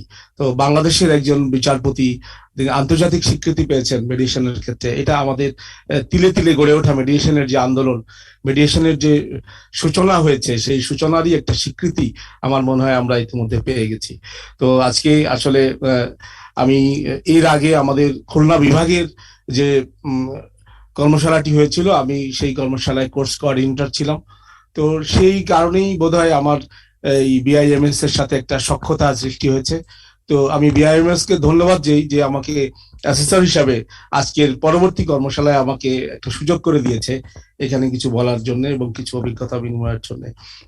তো আমি সত্যিই আমি অভিভূত এই কর্মশালায় নিজেকে একটা অংশ নেওয়ার জন্য, একটা পার্ট হওয়ার জন্য। এবং গতকাল দুপুর থেকে এই পর্যন্ত আমি চেষ্টা করেছি এক মুহূর্ত যেন আমি স্ক্রিন থেকে দূরে সরে না থাকি, এবং আমি প্রত্যেকটা লেকচার আমি খুব মন দিয়ে শুনেছি, এবং আমার মনে হয়েছে যে সত্যিকার অর্থেই যে যারা কর্মশালায় বক্তব্য রেখেছেন তাদের প্রতি অ্যাসেস করার মতো যোগ্যতা আমার নেই, কিন্তু তারপরও আমার মনে হয় যে প্রশিক্ষণার্থী যারা আছেন তাদের সুবিধার্থে এবং যারা প্রশিক্ষণ দিয়েছেন তারাও যাতে একটা স্বীকৃতি পান, সেই দিক থেকেই আমি চেষ্টা করব যে আমি সংক্ষিপ্ত সময়, আমার সময় খুব কম, তারপরেও যদি 2-1 মিনিট বেশি হয়ে যায়, কোনো সমস্যা আছে কিনা Anindita? No, sir, you Sir. proceed. No, sir. Thank you very much. তো আসলে গতকাল সকালে যে ওপেনিং সেশনটা ছিল, ওপেনিং সেশনে ওপেনিং স্পিচ দিয়েছিলেন আমাদের এম আমিনুদ্দিন অ্যাটর্নি জেনারেল, এবং অ্যাটর্নি জেনারেল এখানে আসায় আমার মনে হয় যে আমাদের অনুষ্ঠানের গাম্ভীর্যতা, অনুষ্ঠানের যে মহত্ব, সেটা নিঃসন্দেহে অনেক বেড়েছে। এবং তিনি সব থেকে বড় যে জিনিসটি তিনি বলেছেন যে আইনজীবীদের পক্ষে, যে এখানে আমাদের আজকে অনেক পার্টিসিপেন্ট বলেছে যে আইনজীবীরা অনেক সময় সহযোগিতা করতে চান না, কিন্তু আমাদের মাননীয় অ্যাটর্নি জেনারেল কিন্তু খুব দৃঢ়তার সাথে প্রতিশ্রুতি ব্যক্ত করেছেন যে আইনজীবীরাও এর সাথে আছে, এবং এই যে আমাদের মিডিয়েশন বা মধ্যস্থতা যে একটা আন্দোলন, এই আন্দোলনে আইনজীবীরা তাদের যে ভূমিকা, সেই ভূমিকাটি তারা যাতে রাখেন, সেই জন্য তিনি প্রতিশ্রুতি ব্যক্ত করেছেন। তিনি বলেছেন যে এটা উইন উইন সিচুয়েশন সব পার্টির জন্য হয়, এটা আইনজীবী হিসেবে যেমন তিনি বোঝেন, এবং আমি মনে করি বিচারকরাও এই বিষয়টি কিন্তু ভিন্ন মাত্রায় এটা বুঝে থাকেন। এবং এই যে প্রতিশ্রুতি তিনি দিয়েছেন, আমরা আশা করব যে এখন বাংলাদেশ স্বাধীন হয়েছে 50 বছর আগে, এখন আর প্রতিশ্রুতি দেওয়ার সময় নেই, এখন প্রতিশ্রুতি বাস্তবায়নের পালা। তো আমরা অ্যাটর্নি জেনারেলের কাছ থেকে তার প্রতিশ্রুতি যেন আমরা বাস্তবায়ন দেখি, সেটি হচ্ছে আমাদের আশা। আর আমরা এরপরে আমাদের এই কর্মশালার সব থেকে বড় অনুপ্রেরণার জায়গা যিনি আমাদের বিচারপতি মোহাম্মদ ইমান আলী, তিনি গতকাল ইন্ট্রোডাকশন স্পিচ দিয়েছিলেন, এবং আমি বিশ্বাস করি যে ইন্ট্রোডাকশন স্পিচ যারা শুনেছেন তারাই এই 2 দিনের কর্মশালার যে উদ্দেশ্য, 2 দিনের কর্মশালার যে পরিধি, পুরো মাত্রায় তারা এটা অবগত হতে পেরেছেন। এবং তিনি গতকাল আমাদের একটা সেশন নিয়েছেন এবং আজকেও একটা সেশন নিয়েছেন। তো 2 সেশন মিলে তিনি যে চিফ ট্রেনার তার নামের প্রতি যে সুবিচার, স্যার সেটা পুরো মাত্রায় করেছেন, এই বিষয়ে কোনো সন্দেহ নেই। এবং আমার মনে হয় যে চিফ ট্রেনার হিসেবে স্যার যে দায়িত্বটুকু পালন করেছেন এবং তার যে নির্যাস, সেই নির্যাসটাই কিন্তু আমরা পরবর্তীতে যারা অংশ নিয়েছেন ট্রেনার হিসেবে, তারা সেই কাজটি তারা করেছেন। এবং স্যার যে কাজটি করেছেন যে স্যার সারা বিশ্বের বিভিন্ন জুরিস্ট বা বিচারপতি তাদের রেফারেন্স দিয়েছেন যে মিডিয়েশন বিষয়ে তাদের কি বক্তব্য, এবং এই যে মিডিয়েশন যে জাস্টিস ডেলিভারি সিস্টেমের পার্ট এন্ড পার্সেল, এই জিনিসটা কিন্তু আমরা অনেক সময় বুঝি না, এই জিনিসটা আমরা ভুলে যাই। তো সেটা কিন্তু স্যার খুব চমৎকার ভাবে সেই বিষয়টি স্যার আলোকপাত করেছেন। এবং এই যে মেডিয়েশন সিস্টেম, এই জাস্টিস মেডিয়েশন সিস্টেম করতে গিয়ে যে মেডিয়েশন আন্ডার ল বিষয়ে, এই যে মেডিয়েশন কেন এবং মেডিয়েশন কেন, স্যার খুব পরিষ্কারভাবে বলেছেন যে 3টা বিষয়, যে দ্রুত নিষ্পত্তি, খরচ কম এবং উভয় পক্ষের মধ্যে শান্তি স্থাপন। এই 3টা কাজ যদি আমরা চাই, এবং 3টা কাজ কিন্তু সকলের উদ্দেশ্য। এবং এখন একটা সময় এসছে যে একজন মামলায় হেরে গেল কি জিতে গেল, তার থেকে বড় কথা যে সে চায় যে বিষয়টা দ্রুত নিষ্পত্তি হোক, এই নিষ্পত্তিটা কিন্তু চায়। এবং দ্রুত নিষ্পত্তি হলে তার হায়ার কোর্টে যাওয়ার একটা সুযোগ সৃষ্টি হয়, যদি আমি নর্মাল জাস্টিস সিস্টেমও দেখি। তো এই যে দ্রুত নিষ্পত্তি, সাথে কম খরচ এবং উভয় পক্ষের মধ্যে একটা শান্তি স্থাপন, একটা উইন উইন সিচুয়েশন, এটা কেবল মিডিয়েশনেই সম্ভব। এবং এই কথাটি খুব দ্ব্যর্থহীন ভাষায় আমাদের বিচারপতি ইমান আলী মহোদয় বলেছেন। এবং তিনি শুধু তাই নয়, আমাদের স্মরণ করে দিয়েছেন যে এবছরই মার্চ মাসে যে মেডিয়েশন যে বাধ্যতামূলক, এই বিষয়ে আমাদের সুপ্রিম কোর্ট থেকে একটা সার্কুলার হয়, এবং সম্প্রতি এই মাসেই কয়েকদিন আগে যে আমাদের হাইকোর্ট বিভাগ থেকে একটা গাইডলাইন্সও হয়েছে। এবং স্যার তার বক্তব্যে আমাদের সিপিসির 89A থেকে 89D পর্যন্ত, সাথে আরো অন্যান্য আইনও মেডিয়েশনের কি বিধান আছে, কি প্রবিধান আছে, সবকিছু তিনি বলেছেন। এবং আমার মনে হয় যে ইমান আলী স্যারের যে লেকচার, এটা যদি আমরা শুনে থাকি এবং অনুসরণ করে থাকি, আমার মনে হয় না যে মেডিয়েশন বিষয়ে খুব বেশি লেকচার আর শোনার প্রয়োজন আছে। তারপর আমি বলবো যে বিআইএমএস খুব যথার্থভাবেই বিভিন্ন আঙ্গিকের, বিভিন্ন ঘরানার লোকজনদেরকে সম্পৃক্ত করেছেন এই মেডিয়েশন বিষয়ে আলোচনার জন্য। তো এই মেডিয়েশন বিষয়ে আলোচনা করতে গিয়ে আমাদের এস.এন. গোস্বামী, যিনি বিআইএমএস এর কর্ণধার এবং বিআইএমএস এর যিনি প্রতিষ্ঠাতা, তিনি কিন্তু বিভিন্ন ধর্মের উদ্ধৃতি দিয়েছেন। তিনি এই সোর্স অফ মেডিয়েশন বলতে গিয়ে ভারতের লোক আদালতের প্রসঙ্গে বলেছেন। তিনি বাইবেল, গীতা, তাওরাত, জাবর, ইনজিল, কোরআন থেকে শুরু করে বাংলাদেশের সংবিধান, বাংলাদেশ সুপ্রিম কোর্টের সার্কুলার ইত্যাদি বিষয়ে তিনি আলোকপাত করেছেন। তিনি আলোকপাত করেছেন হযরত মুহাম্মদ সাল্লাল্লাহু আলাইহি ওয়াসাল্লামের যে কালো পাথর কেস এবং অন্যদিকে হযরত সুলাইমান আলাইহিস সালামের যে সন্তানের ভাগ্য নির্ধারণ, এই দুটো বিষয় এত চমৎকারভাবে বলেছেন যে মেডিয়েশনের কোনো বিকল্প নেই। এবং মেডিয়েশন বিষয়ে সূরা নিসার উদ্ধৃতি দিয়েছেন। আমার মনে হয় যে সূরা নিসার উদ্ধৃতিটা যারা, বিশেষ করে যারা মুসলিম, তারা সবাই সূরা নিসা সম্পর্কে অবগত আছেন এবং সূরা নিসাতে আরো অনেক বিষয় আছে, কিন্তু সূরা নিসার মধ্যে এই যে মেডিয়েশন বিষয়ে যে বক্তব্যটা, সেটি নিঃসন্দেহে প্রণিধানযোগ্য। এবং স্বামী নারায়ণের বক্তব্য দিয়েছেন যে স্বামী নারায়ণ কিভাবে বলেছেন যে মেডিয়েশন কেন দরকার, কিভাবে দরকার।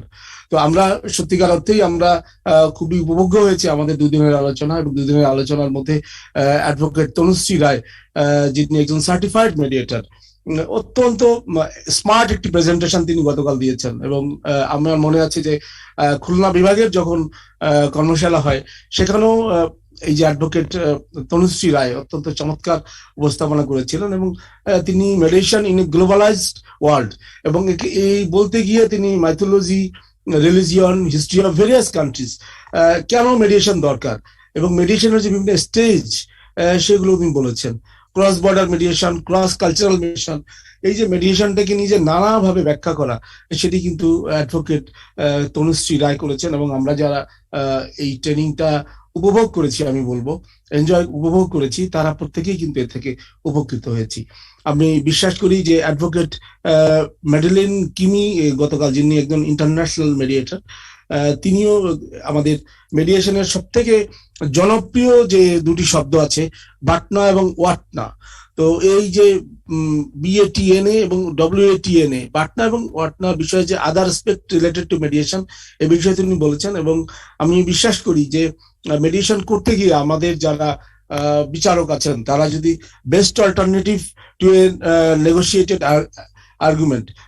এগ্রিমেন্ট, এটা যদি আমরা বুঝতে পারি, এবং ওর্স্ট অল্টারনেটিভ, এই দুটো যদি আমরা বুঝতে পারি, দুটার পার্থক্য যদি বুঝতে পারি এবং বোঝাতে পারি, আমার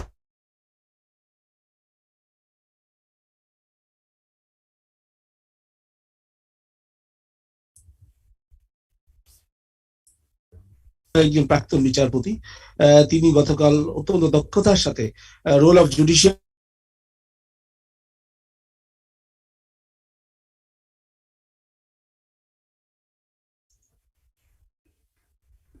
মফিজুর রহমান সাহেব, আপনার ইন্টারনেটে বোধহয় গোলমাল আছে, আপনার ভিডিওটা অফ করে কথা বললে বোধহয় ভালো হবে।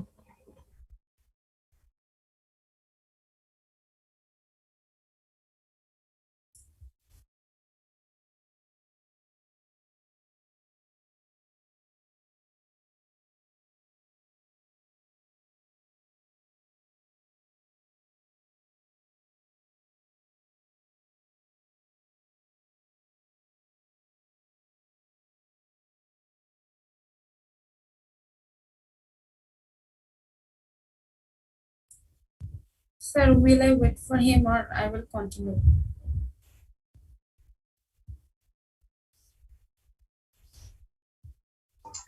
He has completely switched off. So maybe give him just 2 seconds. I think he may just join.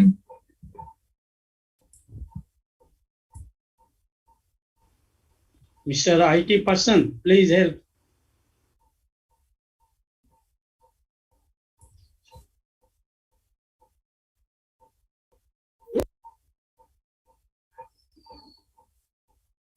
He probably had some power failure or internet failure. Maybe it is better to go to the next person. Mr. Goswami, probably better to go to the next person and then come back to him. Yes, sir. In this meantime, I'm inviting Khondokar MB Rafiq Hasnain, learned advocate, Regional Director of Bangladesh International Mediation Society, and accredited mediator, to convey thanks. ধন্যবাদ অনিন্দিতা। আজকে এই 2 দিন ব্যাপী বিচার বিভাগীয় কর্মকর্তাদের জন্য যে মিডিয়েশন বিষয়ক প্রশিক্ষণের শেষ দিন, কিছুক্ষণের মধ্যেই অনুষ্ঠান শেষ হয়ে যাবে, প্রশিক্ষণ শেষ হয়ে যাবে। এটা 5ম প্রশিক্ষণ। আজকে সেই প্রশিক্ষণে উপস্থিত আছেন বাংলাদেশের সর্বশ্রেষ্ঠ বিচারপতি, আপিল বিভাগের জনাব ইমান আলী স্যার, তিনি অতি সম্প্রতি জাতিসংঘ কর্তৃক মিডিয়েশন অ্যাওয়ার্ড প্রাপ্ত হয়েছেন, যিনি আজকে 2 দিন ব্যাপী প্রশিক্ষণে সারাক্ষণ আমাদের সঙ্গে ছিলেন। আজকের অনুষ্ঠানে উপস্থিত আছেন বাংলাদেশ ইন্টারন্যাশনাল মিডিয়েশন সোসাইটির প্রাণ পুরুষ, বাংলাদেশ সুপ্রিম কোর্টের আপিল বিভাগের অ্যাডভোকেট জনাব এস.এন. গোস্বামী স্যার, যিনি সারাক্ষণই এই মিডিয়েশন আন্দোলন নিয়ে কাজ করেন, মিডিয়েশনের ভাবনা ভাবেন এবং কিভাবে মিডিয়েশনটাকে প্রমোট করা যায় সেজন্য আমাদেরকে সবসময় তাগিদ তাগাদা দেন। আমাদের এই অনুষ্ঠান গতকাল এসেছিলেন বাংলাদেশের অ্যাটর্নি জেনারেল জনাব এম আমিন উদ্দিন স্যার, তিনি সুপ্রিম কোর্টের বারের নির্বাচিত সভাপতি, বাংলাদেশ বার কাউন্সিলের চেয়ারম্যান। স্যার আসার ফলে অ্যাটর্নি জেনারেল স্যার আসার ফলে আমাদের জন্য আরো সুবিধা হয়েছে। এই আইনজীবীদের যে মাঝে এই মিডিয়েশনটাকে ছড়িয়ে দেওয়ার জন্য স্যার কাজ করবেন। স্যার আপনি বলতে পারবেন, আমি শেষ করে নিই, তাহলে আপনি বলতে পারবেন। মাহফিজুর রহমান স্যার, আপনাকে ইমান স্যার বলেছেন কাজ করছেন। এবং এই অনুষ্ঠানে আমরা 2 দিন ধরে অনেক কথা শুনেছি, সমৃদ্ধ হয়েছি। বিশেষ করে বিচারপতি কুরিয়ান জোসেফ, বিচারপতি গীতা মিত্তাল, বিচারপতি আহমেদ সোহেল স্যার তার জ্ঞানগর্ভ বক্তৃতা করেছেন, বক্তব্য রেখেছেন, যাতে বিচার বিভাগের কর্মকর্তারা অত্যন্ত সমৃদ্ধ হয়েছে। চমৎকার প্রেজেন্টেশন দিয়েছেন তনুশ্রী এবং প্রিয়াঙ্কা, তারা বরাবরই প্রথম প্রশিক্ষণ থেকে আমাদের সঙ্গে আছেন। আমরা তাদের বক্তব্য মনোমুগ্ধের মতো শুনেছি। ম্যাডিলিন কিমি, তিনি আন্তর্জাতিক মিডিয়েটর, আফ্রিকা থেকে আমাদের সঙ্গে সংযুক্ত হয়েছিলেন এবং আমাদের সঙ্গে আজকে বলেছেন, এই মিডিয়া সম্পর্কে আলোচনা করেছেন ডক্টর কেভিন বেরি ব্রাউন, তিনি জাতিসংঘের অম্বুডসপারসন এবং এই মিডিয়েশন নিয়ে কাজ করেন, বিশ্ব আন্তর্জাতিক মিডিয়েশন সোসাইটির তিনি কর্ণধার। এবং আমাদের সঙ্গে আজকে যুক্ত হয়েছিলেন মডেল ল নিয়ে বক্তব্য রেখেছেন ইনভাবেজিয়ান, তিনি আমাদের বিমসের এই বিষয়টা দেখেন, মডেল ল নিয়ে আলোচনা করেছেন। আমরা বিশ্বাস করি এই অতি সৎপন্থী বাংলাদেশ মডেল ল স্বাক্ষর করবে। আর সবচেয়ে যার কথাটা না বললেই নয় জনাব জিয়াউর রহমান, তিনি চাঁদপুরের জেলা ও দায়রা জাজ। তাকে আমি এই প্রশিক্ষণটা সংগঠনের দায়িত্ব ছিল আমার, বিমস থেকে আমাকে এই প্রশিক্ষণটা সংগঠনের জন্য যাবতীয় ব্যবস্থা গ্রহণ করার জন্য বলা হয়েছিল। সেই মোতাবেক আমি জিয়া রহমান সাহেবের সঙ্গে কথা বলি, আলোচনা করি।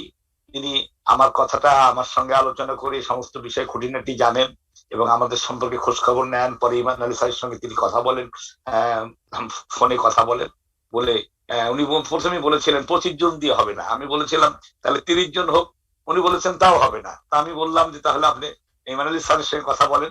স্যারের সঙ্গে কথা বলে উনি 40 জন প্রশিক্ষণার্থীর তালিকা তৈরি করবেন এবং আমরা বিমস থেকে সে সম্মতিও দিলাম। এবং আমাদের যে কোর্স কোঅর্ডিনেটর জিয়া রহমান সাহেব, তার সঙ্গে আমার পরিচয় করিয়ে দিলেন আজকের অ্যাসেসর খুলনা বিভাগীয় প্রশিক্ষণে যিনি কোঅর্ডিনেটর দায়িত্ব পালন করেছিলেন শেখ মাহফিজুর রহমান। অত্যন্ত খোলা মনের মানুষ, হাসি খুশি মানুষ। যখন তাকে যেভাবে খুলনা বিভাগের প্রশিক্ষণের বিষয়ে তার সঙ্গে যখন যেভাবে চেয়েছি তাকে পেয়েছি, সাহায্য করেছেন এবং আমাকে বলেছেন যে চাঁদপুরের জেলা জজ আছে জিয়া রহমান সাহেব, কোনো অসুবিধা হবে না, হাসনাইন সাহেব দেখবেন যে এই খুলনার চেয়ে চট্টগ্রামের অনুষ্ঠান ভালো হবে। ভালো হচ্ছে কিনা, ভালো হলো কিনা সেই বিষয়টা আমি বলতে পারবো না, তবে শেখ মফিজুর রহমান সাহেব আমাকে যে সাহায্য করেছেন, সহায়তা করেছেন এবং আজকে তার যে বক্তব্য আমরা শুনছিলাম, আবার হয়তো শুনবো, এরপরে বাকি অংশ তিনি বলবেন, সেই বক্তব্যতে আমরা মোহিত হয়েছি। আমি বিশ্বাস করি আমরা আজকের কোঅর্ডিনেটর জিয়া রহমান এবং গত প্রশিক্ষণের কোঅর্ডিনেটর শেখ মফিজুর রহমান সাহেব আমাদের সঙ্গে থাকবেন। আমাদের অনেক দূর হাঁটতে হবে, আমাদের অনেক দূর চলতে হবে, আমার অন্যদিন যেতে হবে। মিডিয়েশনের বিষয়ে যেটা আমি যেটা বুঝি, আমার যেটা বোধগম্য, সেই বিষয়টা হলো 50 বছর হলো বাংলাদেশ স্বাধীন হয়েছে, স্বাধীনতা সুবর্ণ জয়ন্তী পালন করছি আমরা। আর স্বাধীনতার 3.5 বছর পর জাতির জনককে হত্যা করা হয়েছে। আমাদের এই দুর্ভাগ্য জাতি, আমরা অত্যন্ত দুর্ভাগা। 50 বছরও জাতির জনকের হত্যার বিচার হলেও বিচার এখন আমরা কার্যকর করতে পারি। যেখানে জাতির জনকের খুনের বিচার হতে কার্যকর করতে 50 বছরও বেশি সময় লাগে, সেই দেশে সাধারণ মানুষের বিচার তো আমরা ধারণা করতে পারেন কি অবস্থা। সেই জায়গা থেকে বেরিয়ে আসতে হবে। আমাদের দেশের সব প্রচলিত আইনই হলো ব্রিটিশ বিচার ব্যবস্থা। ব্রিটিশরা এই দেশে বিচার চালু করেছিলেন, বিচার ব্যবস্থা চালু করেছিলেন শাসন করবার জন্য, শোষণ করবার জন্য। কিন্তু আমরা তো শাসন এবং শোষণ থেকে বেরিয়ে এসেছি, এখন আমরা স্বশাসনের অধীনে। আমরা মহান মুক্তিযুদ্ধের মাধ্যমে, জাতির জনক বঙ্গবন্ধু শেখ মুজিবের মাধ্যমে আমরা এই দেশে স্বাধীনতা পেয়েছি, আমরা জাতীয় পতাকা পেয়েছি, জাতীয় সঙ্গীত পেয়েছি, সংবিধান পেয়েছি, কিন্তু আমাদের বিচার ব্যবস্থাকে আমাদের মতো করে দিতে পারি, আমাদের বিচার ব্যবস্থাকে আমাদের মতো করে গড়ে তুলতে পারিনি। স্বাধীনতার যে বিচার ব্যবস্থা, সেই বিচার ব্যবস্থার দিকে আমাদেরকে ধাবিত হতে হবে। বঙ্গবন্ধু বেঁচে থাকলে হয়তো আজকে আমাদেরকে এই কথাটি বলতে হতো না, সে স্বপ্নটা তিনিই পূরণ করে যেতেন। কিন্তু আজকে আমাদের বঙ্গবন্ধু স্বপ্ন দেখতে হবে। আমাদের স্বপ্ন দেখতে হবে এই বাংলাদেশকে পৃথিবীর মধ্যে একটা ভালো দেশ, একটা উন্নত দেশ তৈরি করবার জন্য, একটা উন্নত বিচার ব্যবস্থার জন্য। স্বপ্ন না দেখলে সফল হওয়া যায় না। রবীন্দ্রনাথের কথায় মানুষ তত বড় হয় যত বড় সে স্বপ্ন দেখতে পারে। আমাদেরকে সে স্বপ্ন দেখবার জন্য জাতির জনকের কন্যা জননেত্রী শেখ হাসিনা আজ বাংলার প্রধানমন্ত্রী। আমরা বিশ্বাস করি জননেত্রী শেখ হাসিনার নেতৃত্বে বাংলাদেশ এগিয়ে চলছে। জননেত্রী শেখ হাসিনার হাত ধরে এই বাংলাদেশ আরো অনেক দূর এগিয়ে যাবে। এই বাংলাদেশ যে পথ হারাবার সম্ভাবনা আর নেই। সেই জন্য এই শেখ হাসিনার নেতৃত্বেই এদেশে একটা স্বাধীন দেশের মতো বিচার ব্যবস্থা গড়ে তুলতে হবে। আর সেই জন্য বিচারকদেরকে প্রস্তুত হতে হবে, তৈরি হতে হবে। ইমরান আলী স্যার একটা কথা বলেন যে মিডিয়েশনের কোনো বিকল্প নেই, স্বল্প খরচ, স্বল্প সময় আর আমাদের শান্তি প্রতিষ্ঠার জন্য। হ্যাঁ, অবশ্যই মিডিয়েশনটা স্বল্প খরচ, স্বল্প সময় এবং শান্তি প্রতিষ্ঠার জন্য। আর বিচারকদেরকে ভূমিকায় সবচেয়ে বেশি। বিচারকরা যদি মনে করেন তাহলে, আর তারা যদি মিডিয়েশনটাকে প্রমোট করেন, তাহলে আমরা আমাদের সাধ্য মতো আমরা স্বপ্নের বাংলাদেশে বিচার ব্যবস্থা পৌঁছতে পারবো। সুপ্রিম কোর্টের সার্কুলারের কথা এবার বলা হয়েছে। সুপ্রিম কোর্ট যথাসাধ্য চেষ্টা করছে, তার সঙ্গে আমাদেরকে সকলকেই চেষ্টা করতে হবে। আমরা এই বিমসের মাধ্যমে হয়তো বাংলাদেশের সকল বিচারকদেরকে প্রশিক্ষণ দিতে পারবো না, কিন্তু আমরা যে চেষ্টাটা করে যাচ্ছি সেই চেষ্টাটা অনাদিকাল চলতে থাকবে। আমাদের এই বিচার ব্যবস্থার ক্ষেত্রে মিডিয়েশনের যে সুরটা আমরা তুলেছি, যে কথাটা আমরা বলছি, সেই কথাটা ছড়িয়ে দিতে হবে সবখানে। এই আলো ছড়িয়ে পড়ুক সবখানে। আর এই আলো ছড়িয়ে দেবার দায়িত্ব আপনারা যারা আজকে প্রশিক্ষণ গ্রহণ করলেন তাদের উপর নিশ্চয়ই বর্তাবে। আর আমরা জানি আপনাদের কর্মকাণ্ড, আপনাদের এই মিডিয়েশনে আপনাদের যে অভিজ্ঞতা, সেই অভিজ্ঞতাটাকে ছড়িয়ে দেবেন আর বাকি যাদের কাছে পৌঁছেনি তাদের কানে কানে। আজকে এই প্রশিক্ষণে আমাদেরকে অনেকেই সাহায্য করেছেন। বিশেষ করে অনিন্দিতা ছোট মানুষ 2 দিন ধরে সেই প্রশিক্ষণ করছে, প্রথম থেকে শেষ পর্যন্ত বসে আছে, কাজ করছে এবং যেখানে যেখানে সমস্যা হচ্ছে সেখানে গোস্বামী স্যারকে বলছে, বিরক্ত করছে। ও আপনারা সবাই দোয়া করবেন ওর জন্য। আমি পিতা হিসেবে অত্যন্ত গর্বিত, অত্যন্ত আনন্দিত। আর আমাদেরকে সাহায্য করেছেন অ্যাডভোকেট পঙ্কজ কুন্ডু, আমাদের বিমসের সঙ্গে কাজ করেন advocate Humayun Kabir, advocate Alamgir, advocate Afsana, Tanmoy Rahman সবার সঙ্গে যোগাযোগের ক্ষেত্রে ভালো ভূমিকা পালন করছে। যারা আমাদেরকে টেকনিক্যাল সুবিধা দিয়েছেন, যারা আইটি সুবিধা দিয়েছেন, যারা এই প্রশিক্ষণে বিভিন্ন অফিস থেকে আমাদেরকে সাহায্য করেছেন, বিশেষ করে মাননীয় প্রধানমন্ত্রীর কার্যালয় আমাদেরকে, তারা চান, মাননীয় প্রধানমন্ত্রী চান এই দেশে মিডিয়েশনের ব্যবস্থাটা অত্যন্ত সুন্দর এবং সফলভাবে বাস্তবায়ন হোক। সেই জন্য সকলকে ধন্যবাদ দিয়ে আজকের অনুষ্ঠানটা আমার ধারণায় ভালো হয়েছে। আপনারা যদি সকলে মিলে ভালো বলেন তাহলে এই ভালোটা আরো ভালো হবে। এই বলে আমি আমার বক্তব্য শেষ করছি। জয় বাংলা, জয় বঙ্গবন্ধু, বাংলাদেশ চিরজীবী হোক। ধন্যবাদ সকলকে। Thank you very much, sir, for the mesmerizing and fabulous speech. We can't thank you enough. Again, I am requesting Mr. Sheikh Mafizur Rahman, Senior District and Session Judge of Satkira, to continue his speech. অনেক ধন্যবাদ আমাকে পুনরায় সুযোগ দেওয়ার জন্য। আসলে আমরা যন্ত্রের যন্ত্রণায় আসলে আমি একটু বিচ্যুত হয়ে গিয়েছিলাম, তো আমি ক্ষমা চেয়ে নিচ্ছি এই মাঝের এই ব্রেকের জন্য। তো আমি আসলে যেখানে শুরু করেছিলাম আমি প্রায় শেষ করেও ফেলেছিলাম, কিন্তু আমার মনে হয় যে শেষ যদি পুরোটা না করতে পারি আমার মধ্যে আক্ষেপ থাকবে, আবার যারা আমাকে ডেকেছে বা আপনারা যারা শুনছেন তাদের মধ্যেও এক ধরনের এই কাজ করবে যে আমি শেষ করতে পারলাম না। তো আমার মনে হয় যে আমরা সত্যিকার অর্থেই আজকে আমাদের জম্মু কাশ্মীরের প্রাক্তন চিফ জাস্টিস জনাব গীতা মিত্তাল এত চমৎকার একটি অভিভাষণ দিয়েছেন। আমার মনে হয়েছে যে আজকে একটা অন্যতম সেরা সেশন তিনি নিয়েছেন। তিনি রোল অফ জাজেস ইন প্রমোটিং মেডিয়েশনের উপরে তিনি বলেছেন, এবং এটা বলতে গিয়ে তিনি হলি কোরআন থেকে তিনি বিভিন্ন সূরাকে তিনি নির্ভর করেছেন মেডিয়েশন রিগার্ডিং ইন্ডিয়ান সিপিসি এবং বাংলাদেশ সিপিসি, অর্থাৎ ভারতের দেওয়ানি কার্যবিধি এবং বাংলাদেশের দেওয়ানি কার্যবিধি দুটো একটা তুলনা উনি করেছেন। আমার মনে হয় যে এগুলো আমাদের সকলকে আমাদেরকে অনুপ্রাণিত করেছে, এবং তিনি জুডিশিয়াল অ্যাটিটিউড বিষয়ে বলেছেন যে এই কাজগুলো করতে গিয়ে বিচারকদের যে অ্যাটিটিউডটা কি হবে, এবং একজন বিচারপতি হিসাবে আমাদের যে এই যে আমরা যারা অধস্তন আদালতে কাজ করি তাদেরও এখান থেকে অনেক কিছু শেখার আছে। এবং আমি বলবো যে এবং তার সেশনে আমাদের কয়েকজন পার্টিসিপেন্ট তারা খুব চমৎকার প্রশ্ন করেছেন। তার মধ্যে একজন ফারহানা লোকমান, তিনি district legal aid officer Comilla, এবং মৈত্রী Bhattacharya legal aid officer Cox's বাজার। খুব প্রাসঙ্গিক প্রশ্ন তারা করেছেন। আমার মনে হয় যে প্রাসঙ্গিক প্রশ্ন যদি আমরা করতে পারি, প্রশ্ন তখনই আসে যখন আমি এই বিষয়ের গভীরে আমি নিজেকে অনুপ্রবেশ করাতে পারি। এবং আমরা যদি কোনো কোর্সে নিজেকে যদি সেই কোর্সের মধ্যে নিতে না পারি, তাহলে এই কোর্স থেকে যে প্রাপ্ত জ্ঞান সেটা কিন্তু আমার মধ্যে অনুরণন ঘটবে না। সুতরাং আমরা যারা কোর্সে অংশগ্রহণ করছি, এই 40 জনের সকলকেই আমাদের এই কোর্স বিষয়ে অনুরণন ঘটাতে হবে। আমাদের আজকে আমাদের ডিআইজি স্পেশাল ব্রাঞ্চ তৌফিক মাহবুব চৌধুরী অত্যন্ত চমৎকার একটি অভিভাষণ দিয়েছেন। আমার মনে হয়েছে যে তিনি পুলিশ সার্ভিসের না, আমাদের সার্ভিসেরই কেউ, এবং আমার মনে হয়েছিল যে তিনি অ্যানালাইসিস অফ ফ্যাক্টস পড়াতে গিয়ে মনে হচ্ছিল যে উনি এভিডেন্স অ্যাক্ট পড়াচ্ছেন বা ক্রিমিনাল জুরিসপ্রুডেন্স পড়াচ্ছেন।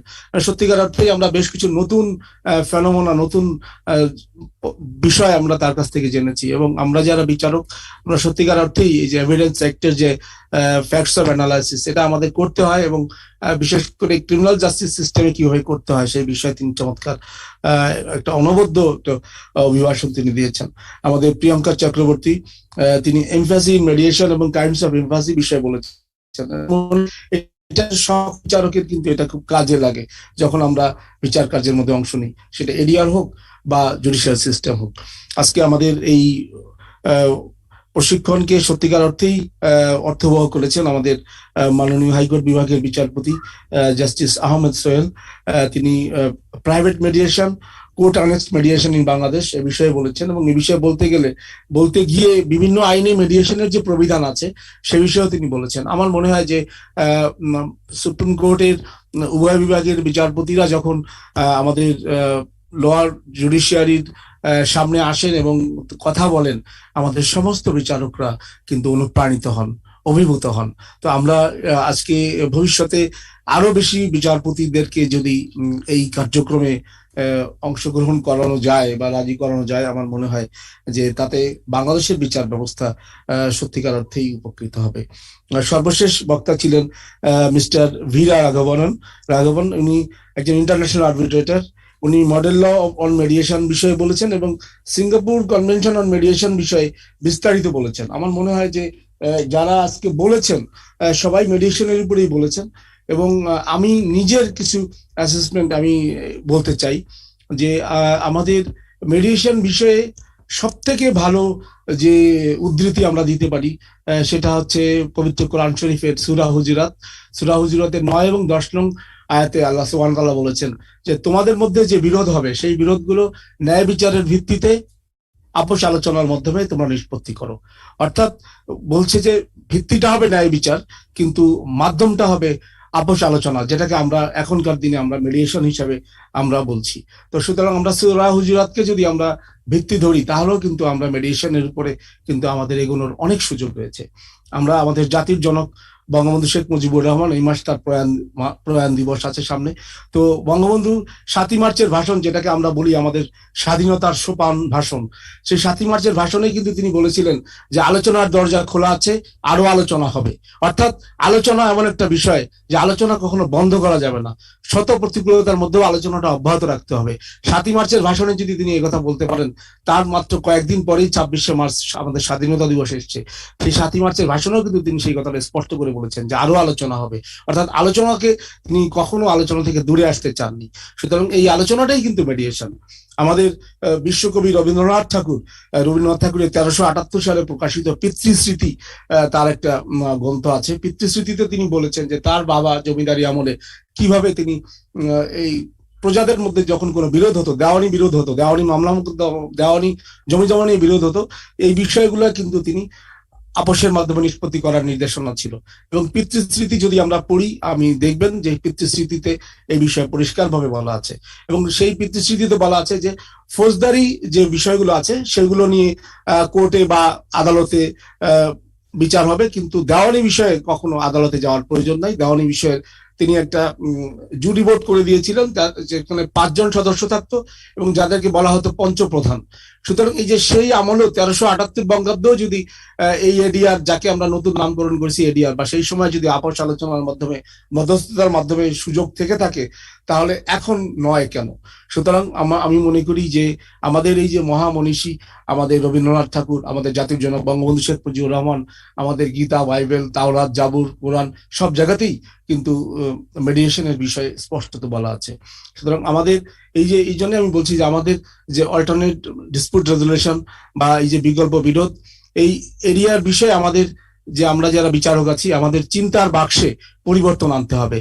চিন্তার বাক্সে যদি আমরা পরিবর্তন না আনি, তাহলে আমরা কিন্তু এই পরিবর্তন ঘটাতে পারবো না। আপনারা জানেন যে মেডিয়েশন নিয়েই কিন্তু এই যে আমাদের ক্যাম্প ডেভিড চুক্তি 1975 সালে, যেটা মিশর এবং ইসরায়েলের মধ্যে হয়েছিল, ক্যাম্প ডেভিড চুক্তি, সেই ক্যাম্প ডেভিড চুক্তি করে কিন্তু নোবেল প্রাইজও তারা পেয়েছিলেন।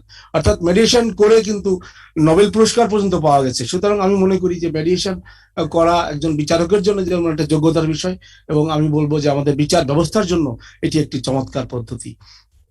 মেডিয়েশন বিষয়ে আমরা এই কাজ যদি আমরা করতে যাই, তাহলে সত্যিকার অর্থে আমাদেরকে বদলাতে হবে। আমরা নিজেদের মাইন্ড সেট আপ যদি আমরা চেঞ্জ না করি, আমরা যদি নিজেদেরকে বদলাতে না পারি, তাহলে কিন্তু আমরা এই কাজটি করতে পারবো না। আপনারা জানেন যে ফার্সি কবি জালালউদ্দিন রুমি তিনি বলেছিলেন যে আমি গতকাল বুদ্ধিমান ছিলাম, পৃথিবীকে বদলাতে চেয়েছিলাম, আজ আমি প্রাজ্ঞ বা জ্ঞানী, আমি নিজেকে বদলাতে চাই। অর্থাৎ আমরা যদি নিজেকে বদলাতে পারি, তবেই আমি বলবো যে এডিআরে কিন্তু আমরা অনেক বেশি ভালো ভূমিকা আমরা রাখতে পারবো। হয়তো আমরা অনেকে বলবেন, আমাদের আজকের এই যে কর্মশালায় কিন্তু অধিকাংশই আমাদের নবীন বিচারক। হয়তো কেউ কেউ বলবেন যে আমাদের অতীতে অনেক সিনিয়র বিচারকরা ছিলেন, তারা তো এডিআর করে সফল হননি, তারা তো মধ্যস্থতা করে সফল হননি, আমরা কি পারবো? আমি বলবো যে নিশ্চয়ই আপনারা পারবেন। আসলে অভিজ্ঞতাই কিন্তু সব থেকে সেরা কথা নয়, অভিজ্ঞতা শেষ কথা নয়। কারণ অভিজ্ঞতা থেকেও অনেক বেশি প্রয়োজন হচ্ছে আপনার প্রতিশ্রুতি, আপনার কমিটমেন্ট। দ্বিতীয় বিশ্বযুদ্ধের সময় ইংল্যান্ডের প্রধানমন্ত্রী ছিলেন উইনস্টন চার্চিল। তিনি বলেছিলেন যে অভিজ্ঞতায় যদি শেষ কথা হবে, তাহলে লন্ডনের রাস্তায় যে বড় বড় পাথর আছে সেটাই সবচেয়ে বেশি জ্ঞানী হওয়ার কথা, কিন্তু আদতে তা নয়। সুতরাং আমরা বলবো যে আমাদের যারা নবীন বিচারক আছেন, তারা যদি এডিআর বিষয়ে আরো বেশি চিন্তা ভাবনা করেন, আরো বেশি ভাবনা নেন, তাহলে আমার মনে হয় যে এডিআরটা সফল হতে কোনোই বাধা থাকবে না। যে বাধাটুকু আছে সেটা আমাদের মানসিক বৈকল্য, চিন্তার বৈকল্য, অন্য কিছু নয়। তো আমি বিশ্বাস করি যে এই যে আমাদের বাংলাদেশে বা আমাদের উপমহাদেশে আমাদের সামাজিক, গ্রামীণ, স্থানীয়ভাবে যে এডিআর প্রথা বা মধ্যস্থতা বহুকাল ধরে চলে আসছে, এই বিষয়ে আমি মনে করি যে বিআইএমএস এর আরো গবেষণা করার সুযোগ আছে। তারা যদি আরো একটু গবেষণা করেন, যে এই যে আমাদের প্রাচীন কাল থেকে আমাদের এস.এন. গোস্বামীর বক্তব্য থেকেও আমি অনুপ্রাণিত, যে তিনি অনেক রেফারেন্স দিয়েছেন। তো এই বিষয়ে যদি এটা স্পষ্ট গবেষণা তারা করেন যে এই যে মধ্যস্থতা এটা কতকাল আগে থেকে চলছে এবং কিভাবে চলছে, কোন কোন ফোরামে চলছে, ফর্মে চলছে, এবং আমি বিশ্বাস করি যে আমাদের শিকড় আমাদের জানতে হবে। আমাদের শিকড় যদি আমরা জানতে পারি, তবেই আমরা আমাদেরকে উন্নতি ঘটাতে পারবো, আমাদের পরিবর্তন আমরা ঘটাতে পারবো। আর একটি বিষয় আমি সাহস করে বলতে চাই সবাইকে, যে আমাদের এই 2 দিনের কোর্সে মেডিয়েশন বিষয়ে আমাদের যারা কোর্সের যারা প্রশিক্ষক ছিলেন, আসলে অনেকেই মেডিয়েশন বিষয়েই বলেছেন এবং অনেক সময় রিপিটেশন হয়েছে। রিপিটেশন হওয়াটা খুব স্বাভাবিক। আর ভালো কথা বারবার বললেও আমাদের শুনতে ভালো লাগে, বা সেটা শোনায় কোনো অন্যায় কিছু নয়, এবং এটা আমি বলবো যে ভালো কথা যত বেশি শোনা যায় ততই ভালো। কিন্তু আমার মনে হয় যে রিপিটেশনটা চাইলে আমরা এভাবে যদি করা যায় কিনা, যে আমরা যেহেতু 2 দিনের কোর্সে আমরা 30 জন বা 40 জনকে প্রশিক্ষণ দিতে পারছি একটা বিভাগ থেকে, তো এইটাকে একটু কনসলিডেট করে এটা একদিনের কোর্স করে যদি আমরা বেশি সংখ্যক কর্মকর্তাদের বা বিচারকদের ট্রেনিং এর আওতায় আনতে পারি, সেটা অনেক মনে হয় ভালো হয়। কারণ 2 দিনের কোর্সে যে রিপিটেশন গুলো হয়েছে সেই রিপিটেশনটা কিন্তু হবে না। এটাকে যদি 4টা বা 5টা সেশন করা যায়, করে একদিনে যদি এটা শেষ করা যায়, তাহলে একদিনে 40 জন বিচারক, পরদিন আরো 40 জন বিচারক, আমার মনে হয় একটা বিভাগের ম্যাক্সিমাম বিচারককেই কিন্তু এর আওতায় আনা সম্ভব। এবং আমি বলবো যে শুধু বিচারকদের নয়, স্থানীয় আইনজীবীদেরও প্রশিক্ষণ দিতে হবে, বিশেষ করে প্রত্যেকটা বারের সভাপতি, সম্পাদক এবং বারের জিপিপিপি, স্পেশাল পিপি যারা আছেন তাদেরকেও যদি আমরা নেই, আমার মনে হয় যে এই যে বিচারকদের যেভাবে করা হলো তাদেরকেও যদি এভাবে আনা যায়, তবেই আমার মনে হয় এটা আমাদের যে মেডিয়েশনটা, সফল মেডিয়েশন যদি আমরা করতে চাই, সেটি আরো সফল হবে। আর এই কোর্সে মেডিয়েশনের সব থেকে যে সূত্র বাটনা এবং ওয়াটনা, এটার উপরে আরো একটু গুরুত্ব দেওয়া যেত, এবং এই বিষয়ে আরো একটু সেশন থাকলে আমার মনে হয় ভালো হতো। আর সব থেকে বড় কথা, আমাদের সময় কিন্তু লিমিটেড থাকে, এবং এই সময়ে অনেক সময় ট্রেনাররা নির্দিষ্ট সময়ের মধ্যে তাদের শেষ করতে পারেন না। ফলত দেখা যায় যে কোশ্চেন আনসারের যে সময়টুকু থাকে সেই সময়টুকু তারা কোর্সের মধ্যে নিয়ে নেন। তো এই সময়টা যদি আলাদা রাখা যায়, ধরুন একজনের সময় আছে 40 মিনিট, 30 মিনিট তার লেকচার, 10 মিনিট কোশ্চেন আনসার, তো এই 10 মিনিটটা যেন অক্ষত রাখা যায়, তাহলে হয় কি যে ইন্টারাকশনটা বাড়ে, এবং আমার মনে হয় যে ট্রেনিরা আরো বেশি এই কোর্স থেকে নিতে পারবে। আমি বিশ্বাস করি যে আমাদের এই বিষয়ে ট্রেনার এবং ট্রেনি উভয়রা যদি আরো বেশি সর্বোচ্চ সচেতন থাকে সময়ের বিষয়ে, তাহলে আমার মনে হয় যে আমরা এই কোর্স থেকে আরো সব থেকে বেশি আমরা নিতে পারবো। আর সবশেষে আমি বলতে চাই যে যে জিনিসটা আমাদের দরকার বিচারকদের, আমি আজকে এই 2 দিনে দেখলাম আমরা অনেকেই প্রশ্ন করেছি, প্রশ্ন নিয়েছি, বা আমাদের যারা কোর্স করিয়েছেন তাদের লেকচার আমরা শুনেছি। তো এই জাতীয় যখন আমি এডিআরে বসবো, তখন বিচারক হচ্ছে এখানে একটা রেফারির ভূমিকায় থাকছেন। বা আমাদের আজকাল আমরা টেলিভিশনে টক শো দেখে থাকি, টক শোতে যিনি সঞ্চালক থাকেন বা যিনি অ্যাঙ্কর থাকেন, অ্যাঙ্করিং ভীষণ ইম্পর্টেন্ট একটা বিষয়। অ্যাঙ্করিং করতে গেলে তাকে পুরো অনুষ্ঠানটাকে টেনে নিতে হয়, অনুষ্ঠানটিকে চালিয়ে নিতে হয়, এবং এই অনুষ্ঠানটা কোথাও যেন বন্ধ হয়ে না যায়, এটা ইনফ্যাসি হয়ে না যায়, সেটার জন্য কিন্তু তাকে একটা ভূমিকা রাখতে হয়। তেমনি আমাদের বিচারকরা সবসময় আমরা যেরকম ক্যাজুয়াল কথা বলি বাসায় বা অফিসে বা কলিগদের সাথে যেভাবে ক্যাজুয়ালি কথা বলি, যখন আমরা মেডিয়েশনে বসবো তখন এই ক্যাজুয়াল কথা না বলে আন্তরিক, ফর্মাল বাট ফ্যামিলিয়ারলি আমাদের আচরণ করতে হবে। এবং আমি যেভাবে কথা বলি, যে ভাষায় কথা বলি, তাতে আরো সুন্দরভাবে, আরো চমৎকারভাবে যদি আমরা উপস্থাপন করতে পারি, তাহলে আমরা পক্ষদের যে মনোযোগ সেটা কিন্তু আমি পাবো। আর একটা বিষয়, যে যারা আমার সামনে থাকবে বিরোধ নিষ্পত্তির জন্য, যাদেরকে আমি ডাকবো, তাদের থেকে যদি আমি চিন্তায়, চেতনায়, জ্ঞানে, উপস্থাপনায়, কথা বলায়, ঢঙে, স্টাইলে যদি আমি পূর্ববর্তী না হতে পারি, তাহলে তারা কিন্তু আমাকে অনুসরণ করবে না, তারা আমাকে ফলো করবে না, তারা আমার কথার উপরে আস্থা রাখতে পারবে না। সুতরাং আমাদের বিচারকদের প্রত্যেকেরই উচিত, যে আমি যেটা বোঝাতে চেয়েছি, যে অ্যাঙ্করিং এর ক্ষেত্রে আরো একটু শক্তিশালী হওয়া, আরো একটু দক্ষ হওয়া, আরো একটু সুন্দর হওয়া, আরো একটু মার্জিত হওয়া, যাতে করে বিচার প্রার্থীরা আমাদের সামনে এসে যেন তারা ভাবে যে এই বিচারক যেটা বলবে সেটাই আমাকে শুনতে হবে, কারণ সে আমার থেকে অনেক বেশি যোগ্য, আমার থেকে অনেক বেশি প্রাজ্ঞ। তো আমি বলবো যে আমরা যারা এখন টেলিভিশনে অনেকে অনুষ্ঠান দেখে থাকি, সেখান থেকেও আমরা অনেক কিছু শিখতে পারি, কিভাবে ভালো অ্যাঙ্করিং করা যায়, কিভাবে সুন্দর উপস্থাপনা করা যায়। কারণ এটা যদি আমরা না করতে পারি, তাহলে আলোচনাটা কিন্তু বন্ধ হয়ে যাবে, আলোচনাটা কিছু এগোবে, আলোচনা ভেঙে যাবে। আমি যদি এটাকে আবার আমি যদি হ্যান্ডেল করতে না পারি, না ধরতে পারি, চেইনটা না ধরতে পারি, কমান্ডটা যদি আমি না নিতে পারি, তাহলে কিন্তু আমরা এই যে এডিআরটা বিফল হওয়ার সম্ভাবনা বেশি থাকবে। সফল এডিআর তখনই বেশি হবে যখন আমি এই বিষয়ে অনেক বেশি দক্ষ হতে পারবো। তো যাই হোক, আমি চাই যে আমাদের বিচার বিভাগ সব ক্ষেত্রে মানুষের ভরসার বাতিঘর হোক, এবং আজকে আমাদের বাংলাদেশের সর্বোচ্চ আদালতের সর্বোচ্চ আদালতের এবং সর্বোচ্চ জায়গার অর্থাৎ বাংলাদেশ সুপ্রিম কোর্টের অ্যাপেলেট ডিভিশনের সর্বজ্যেষ্ঠ বিচারপতি আছেন। আমরা আশা করি আরো উঁচু জায়গায় তিনি সমাসীন হবেন এবং আমাদের হাইকোর্ট বিভাগের বিচারপতি আছেন, বিশ্বের বহু দেশের বিচারপতি আছেন, প্রাক্তন বিচারপতি আছেন, বহু দেশের জুরিস্ট আছেন, আইনজীবীরা আছেন এবং আমাদের সাবঅর্ডিনেট জাজরা আছেন। তো আমরা সকলে মিলে আসুন, আমরা সকলে মিলে আমরা মজবুত করে তুলি আমাদের এই প্রিয় প্রতিষ্ঠান বিচার বিভাগ তথা বাংলাদেশের রাষ্ট্রের অন্যতম গুরুত্বপূর্ণ প্রতিষ্ঠান এই বিচার বিভাগকে, যা আমাদের স্বীকৃতির স্মারক হিসাবে চিরভাস্বর হয়ে থাকবে প্রজন্ম থেকে প্রজন্মান্তরে। আপনাদের সকলকে আমি আন্তরিক ধন্যবাদ জানাই এবং আমি অনেক কথা বলে ফেলেছি।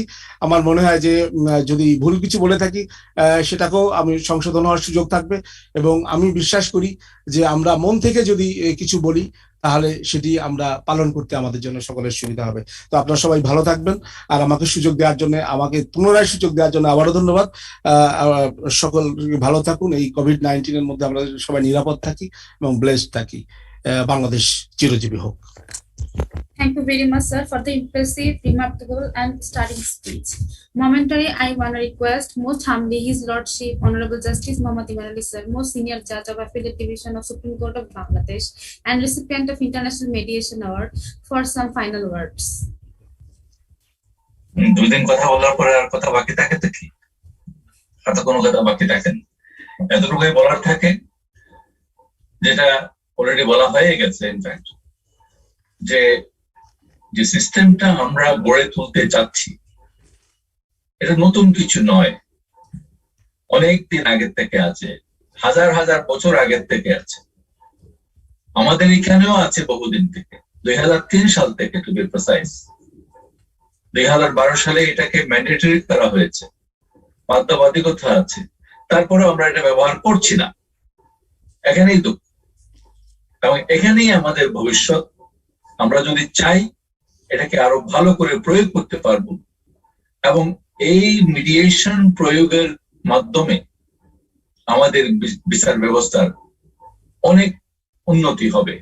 আপনারা চিন্তা করে দেখেন, বিশ্বের সবচেয়ে উন্নত বিচার ব্যবস্থা হচ্ছে সিঙ্গাপুরে, আমেরিকাতেও, ইংল্যান্ডেও, আজকে বললাম যে ইটালি, সবাই এখন যাচ্ছে কম্পালসারি মিডিয়েশনের দিকে। আমরা অনেক আগে গিয়েছিলাম কিন্তু ঠিক মতো যেতে পারি নাই। আমাদের সবার আশা করি এখন থেকে প্রচেষ্টা থাকবে যে আমরা মিডিয়েশনকে আরো ভালোভাবে ব্যবহার করি, যাতে করে আমাদের যে লিটিগেন্ট পাবলিক আছে, অনেকে গরিব মানুষ, অনেকে অসহায় এবং ডেফিনেটলি সবাই ভালনারেবল। যারা বিচারালয়ে যায় তারা কিন্তু সবাই ভালনারেবল হয়ে যায়। তাদেরকে সহযোগিতা করার জন্য আমাদের এই প্রচেষ্টা থাকা উচিত এবং এই বিচার ব্যবস্থা মিডিয়েশন আমার বিশ্বাস বিচার এনে দিবে সেই লোকদের কাছে যারা বিচার প্রার্থী। এবং আমার বিশ্বাস যে এই কাজটা যদি আমরা সুষ্ঠুভাবে করতে পারি, তাহলে বঙ্গবন্ধু যে সে স্বপ্ন দেখেছিলেন ভালো বিচার ব্যবস্থা, বিকল্প বিচার ব্যবস্থা, সেই বিকল্প বিচার ব্যবস্থা আমরা দিতে পারবো এই দেশকে। সবাইকে অনেক ধন্যবাদ। শুক্রবার শনিবার 2 দিন ছুটির দিন আপনারা আমাদের সাথে কাটিয়েছেন। আশা করি আপনারা সবাই উপভোগ করেছেন। আশা করি আপনারা সবাই এই কাজটা এমন ভাবে করতে পারবেন যাতে আমাদের ভবিষ্যতের জন্য, আমাদের দেশের ভবিষ্যতের জন্য মঙ্গল বয়ে নিয়ে আসে। ধন্যবাদ সবাইকে। সবাই ভালো থাকবেন, সুস্থ থাকবেন এবং সাবধানে থাকবেন। কোভিড সরাসরি যাচ্ছে না। শুরুতে বলা হয়েছিল 10 বছর থাকতে পারে। এটা মনে রেখেই আমাদের মনে হয় আমাদের চলা উচিত। ধন্যবাদ সবাইকে। আসসালামু আলাইকুম। Good afternoon. Another big thanks to Honorable Justice Iman Ali, sir, for this very beautiful training session and wonderful deliberation. We are really grateful to you. We are almost in the end. At the 11th hour, in all humility, I invite Mr. S.M. Ziaur Rahman, District and Sessions Judge of Chandpur, to deliver the valedictory speech. Thank you, Anindita. Can you hear me? Am I audible? Yes, sir. Yes, sir. Yes, sir. Okay, thank you. Thank you. Bismillahirrahmanirrahim. Honorable Chief Trainer, His Lordship District Justice Mohammad Iman Ali, senior most judge of Appellate Division of the Supreme Court of Bangladesh and recipient of International Mediation Award, who by this time has become an iconic trainer on mediation in Bangladesh. Honorable special guest, Mr. Justice Ahmed Sohail, Judge, High Court Division of the Supreme Court of Bangladesh, distinguished faculty members of BEAMS, distinguished resource persons from home and abroad, respected assessor, Mr. Sheikh Mufizur Rahman, senior district and session judge, dear trainee judges, and other distinguished persons present, ladies and gentlemen, Assalamu alaikum. Wish you a very good afternoon. I am not going to take much time as we are already running out of time, and you have been already exhausted due to consecutive and strenuous sessions in the last 2 days. We are fortunate enough to have received first-hand training on mediation from nationally and internationally reputed trainers. In their valuable speeches, the honorable resource persons have made threadbare discussions on cross-cutting issues regarding mediation. We have been acquainted with the latest approaches and techniques towards mediation. We have come across different sources and inception of mediation from historical and religious point of view. Multifaceted approaches and definition of mediation, mindset, attitude, role and responsibilities of the judges as mediators. We have also learned about issues regarding court-annexed mediation, Batna and Watna, and about techniques of tackling impasses in mediation, analysis of fact, and so on. I believe this will surely enrich our insight towards mediation. Respected present, now I am going to express some ideas on mediation. We know that the ratio of judge versus population or judge versus litigations in our country is not consistent with the standard followed so far around the globe. Our judicial system is at the verge of deadlock due to inadequate number of judges and insurmountable number of long pending cases.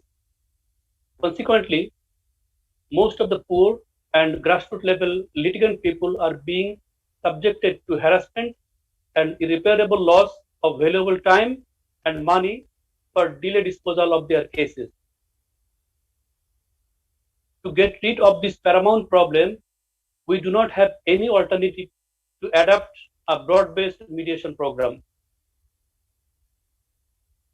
Respectable present, we know due to inimical relations and apprehension of loss as well as desperation for winning the battle, the litigant peoples are not ready to give up to the rival party. In such complex situations, neither of the parties shows interest for mediation. It is one of the real challenges for a judge who is primarily responsible for motivating the parties and bringing them to mediation. This training program will help build mindset and attitude of the judges as mediator, and thus it will be of immense benefit for all of us, especially for the young judges. They will be able to cope with the challenges of mediation process by applying the knowledge and skills they have gathered from this August training sessions. Apart from that, the learned lawyers are important part and parcel of this justice delivery system. They do have direct contact with the litigant people, so they can motivate and bring the parties to mediation easily. The success of mediation depends to some extent on the sensitization and sincere assistance of the lawyers. Therefore, their involvement in the mediation process is to be widely encouraged. It is expected that a broad-based training program should be arranged for motivation and awareness building of the lawyers. We know there are provisions of mediation in different laws of our country. which are not being widely applied, owing to lack of institutional initiative. So, legislative changes are imperative to pave the way for an integrated action to establish mediation as a widely accepted and ever effective tool of alternative dispute resolution. Area of compoundable cases may also be extended so that criminal cases of less grievous nature may be resolved through mediation. It will not be out of topic to mention here that the Children's Act of 1974 has not been applied by the judges until we have got the sophisticated and model law on it in the year 2013. Since the new law contains unique and welfare-oriented approaches towards the children, it has got wide application and being highly appreciated in the legal arena. In this context, a unified and independent law on mediation is highly expected to rescue the judiciary from the curse of backlog and to impart speedy and cost-effective justice to the litigant people. Such law may contain provisions for exhaustion of mandatory mediation process considering gravity and nature of certain cases before filing them to the court. We know that our government is very keen to establish and promote mediation. Appropriate initiatives on the part of the judiciary in this regard is required for taking assistance of the government.